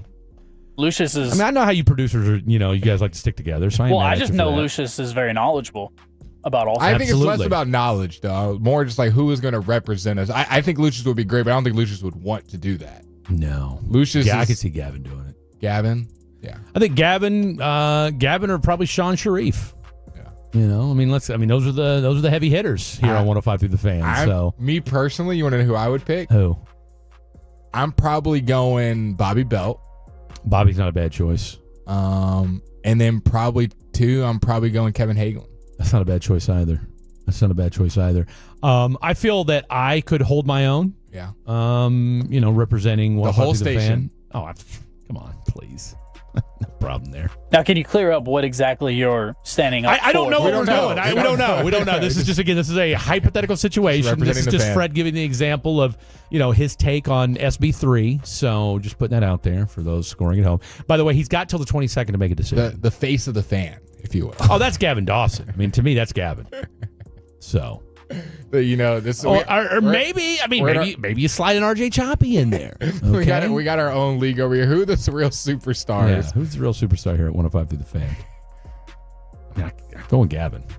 I'm a Gavin Dawson guy. So. What do you think Gavin's response would be if you were to tell him that? Like if you were to tell him tomorrow? Thanks, Fred. If you see me, bear me. NA. Heineken 0. But again, as we've said before, we interact with G-Bag every time we're on the air. Yeah. Right? So obviously, I've only done crosstalk with the morning show once.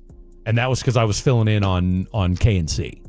So we've had a Tolo text in 3 times in the 360. I live in Vancouver for 10 years. Yeah. And I still listen to the fan. That's our boy Christian. I love it. Shout out to you, Christian. Shout out to you, Christian. Let's see. Is anybody, real quick, we got a few minutes here. Shout out to the Edmonton Oilers. What a game. Coming back. What a game. They were down 3-0. They ended up winning 5-4 in overtime. What a game. In typical Fred fashion, I am at 3 hours ago on my, if you're wondering what people were texting in 3 hours ago during the program, I'm not so sure running back group is better, losing Rico. Sanborn getting toasted in coverage. I do love the couple hour ago text. Right? What quarterbacks you believe can win a Super Bowl then, Blake, if not Dak? Okay. The top 4, obviously. Mahomes. Burrow, Lamar, Josh, Mahomes. Jalen Hurts, obviously. Yes. Stafford. Yeah. Like I'm saying just based on who they are. I don't even know what their team is. No, not Rodgers. Goff's a hard one. He's teetering. Probably would go no rather than yes. If you had to win a game, okay, real quick, putting you guys on the spot. If you had a choice between Goff or Dak to win you a Super Bowl, like I'm in the Super Bowl, and I get to choose out of these. You got to choose one of those two. And I have which roster do I have? Doesn't matter. I don't care whose roster you got. You got to choose that quarterback. You'll get the roster. They'll give you the roster after you pick your quarterback. We're gonna go Blake it or leave it style. Okay, Blake it or leave it style. Which quarterback are you choosing? I think out of those two, I'd pick Dak. I think I agree. Because I have not. Goff in some big moments has not looked great. He's great in the regular season too, and Goff looks fine in games 1 and 2 in the playoffs. But when it comes to like nut cutting time, Goff hasn't exactly been ice cold. He was terrible last year. I mean, let James Daniels just put him on. Awful. He was out. Detroit was the Detroit of old. The way they played. Did not look good. Now, granted, the defense was a sieve, but yeah, him throwing. Someone texted in Jordan Love. I don't think he's there yet. As far as like, just because you got Jordan Love, you're a Super Bowl contender. No. I think there's even guys like C.J. Stroud are ahead of him. Baker, and I don't even want to put them in that category either. I probably would take Baker over Jordan Love. I would as well. I mean, I don't think it's overwhelming, but let's see. Here we go from the 817. Dak is good enough. Remember, folks, this is 3 hours ago. Dak is good enough to win, but with 2 T's, it has to be the perfect team. He's a bus driver. He will not carry the team. Just another one and done in the playoffs if we even get there. I mean, I think remember when the bus driver thing was big? Like, what was it? 2 years ago when Cam Newton was talking about it, and the Brock Purdy thing about, are you a game changer or a game manager or a bus driver? Are you getting pulled along? To an extent, everybody in the league is a bus driver. And to an extent, there's 4 or 5 guys that have separated themselves as elite. And then the rest of the guys all kind of fall in the same spot if you need a good team around them. That rule doesn't apply only to like 4 guys. Where I could say, go put Mahomes on the Titans, and I do think they have a slim chance, but a chance albeit to win the Super Bowl. Well, I'll tell you what, they definitely have a chance to win the AFC South. Like if you go put Burrow on the Browns, I'm like, okay, they are now better than the Bengals. Just off that, if you just switch quarterbacks. Yeah. Like there's not, I'm not gonna say that about Stafford. Yeah, because I would say the Browns O-line is better than the Bengals O-line. Yeah. And their defense is solid. If you just said we traded Kenny Pickett for Joe Burrow, I'd be like, okay. Wow. Okay, thanks, Nico. Appreciate that. Let's see here real quick. All right, let me scroll up here. Boy, I'll tell you what, this was a long time ago. Let's see here. Let's keep reading them where they're at. It's fun. Okay. There's nothing new. Let's see. Okay. From the 817, this was an hour ago. I'm impressed by Micah's leadership. Okay. Oh, here we go. And again, folks, this is me. This is Fred just sporadic spitballing here. From the 940, big fan of the Fan After Dark. I always tune in just hoping. Oh, wait, what? Just hoping there's not a Rangers game taking over the airwaves. Radio's just not the same without y'all. Oh, that's from the 940. That's very That's sweet. from the 940. So I just you got both. You got the best of both worlds. You got Rangers and Fan After Dark. You really did. Okay, this was obviously during the khaki kick segment because we see a lot of khaki writing here. Let's see. Just a lot of people talking about shoes. It's not going to make any sense. Love it. It's not going to. I'll tell you what, man. The khaki kicks is taking over the internet. Let's see. Hey, boys, got sidetracked for a bit. Have a great night. Boy, that's the story of our lives here on this program. Royale, better than Harry Hines. Okay, so I'm guessing we're talking about Streetwalkers. Okay? Streetwalkers, is that what we're calling them? That's what we're calling them right now. I'm going to see if I can scroll to see when I asked about people's vacations. That was like at the very beginning of the show. I know, bro. and I did not get to all of them. That was early in the program. 214 texted in just now, cruising to Choctaw, enjoying the show. How about Choctaw? Your boy drove by Choctaw the other day. I didn't realize that was on Highway 75. So I got a taste of both worlds. As I was driving up to Kansas, I went by Windstar. Coming back, I went by Choctaw. We should go out there sometime. Okay, some more text. 817. Sandals Resort in Jamaica. Great food. No buffet. And you can go out to excursions or just chill at the resort. Went scuba diving while on my honeymoon. 817. Nice. 214. My wife and I are going to Turks and Caicos next month. That'll be fun. And I'm interested to see how driving on the opposite side of the street is compared to here. 817. Unico 2087 in Cancun is worth it. Got that cartel member on the beach with all the goods. Okay. 505. Just cut me off when we need to go. Dream vacation, Saudi Arabia or Abu Dhabi. I'm here for it. I am here for that. 214. Map drives or Turks and Caicos. 682. Did you call Fred a snake? 817. Chris Martin is 68. Call me a snake. Yeah, I don't remember doing that. Oh, no, that didn't happen. Greg Maddox is still dominating today. 817. Spent 8 weeks in Dubai for work. Very westernized and plenty of expats. Yeah, probably. All right, final 15 seconds of the program. What an extra credit tonight. I'm telling you what, if that's not highbrow radio, I don't know what is. Shout out to Calvin Watkins. Calvin, great stuff as always. For Blake Elliott, I'm Fred Davis. To all the Tolos, Fatties, and everybody else, good night. God bless. We'll see you tomorrow. Time to put the kiddos down and turn your radio up. It's the cool and the crazy. Fan After Dark on 105.3 The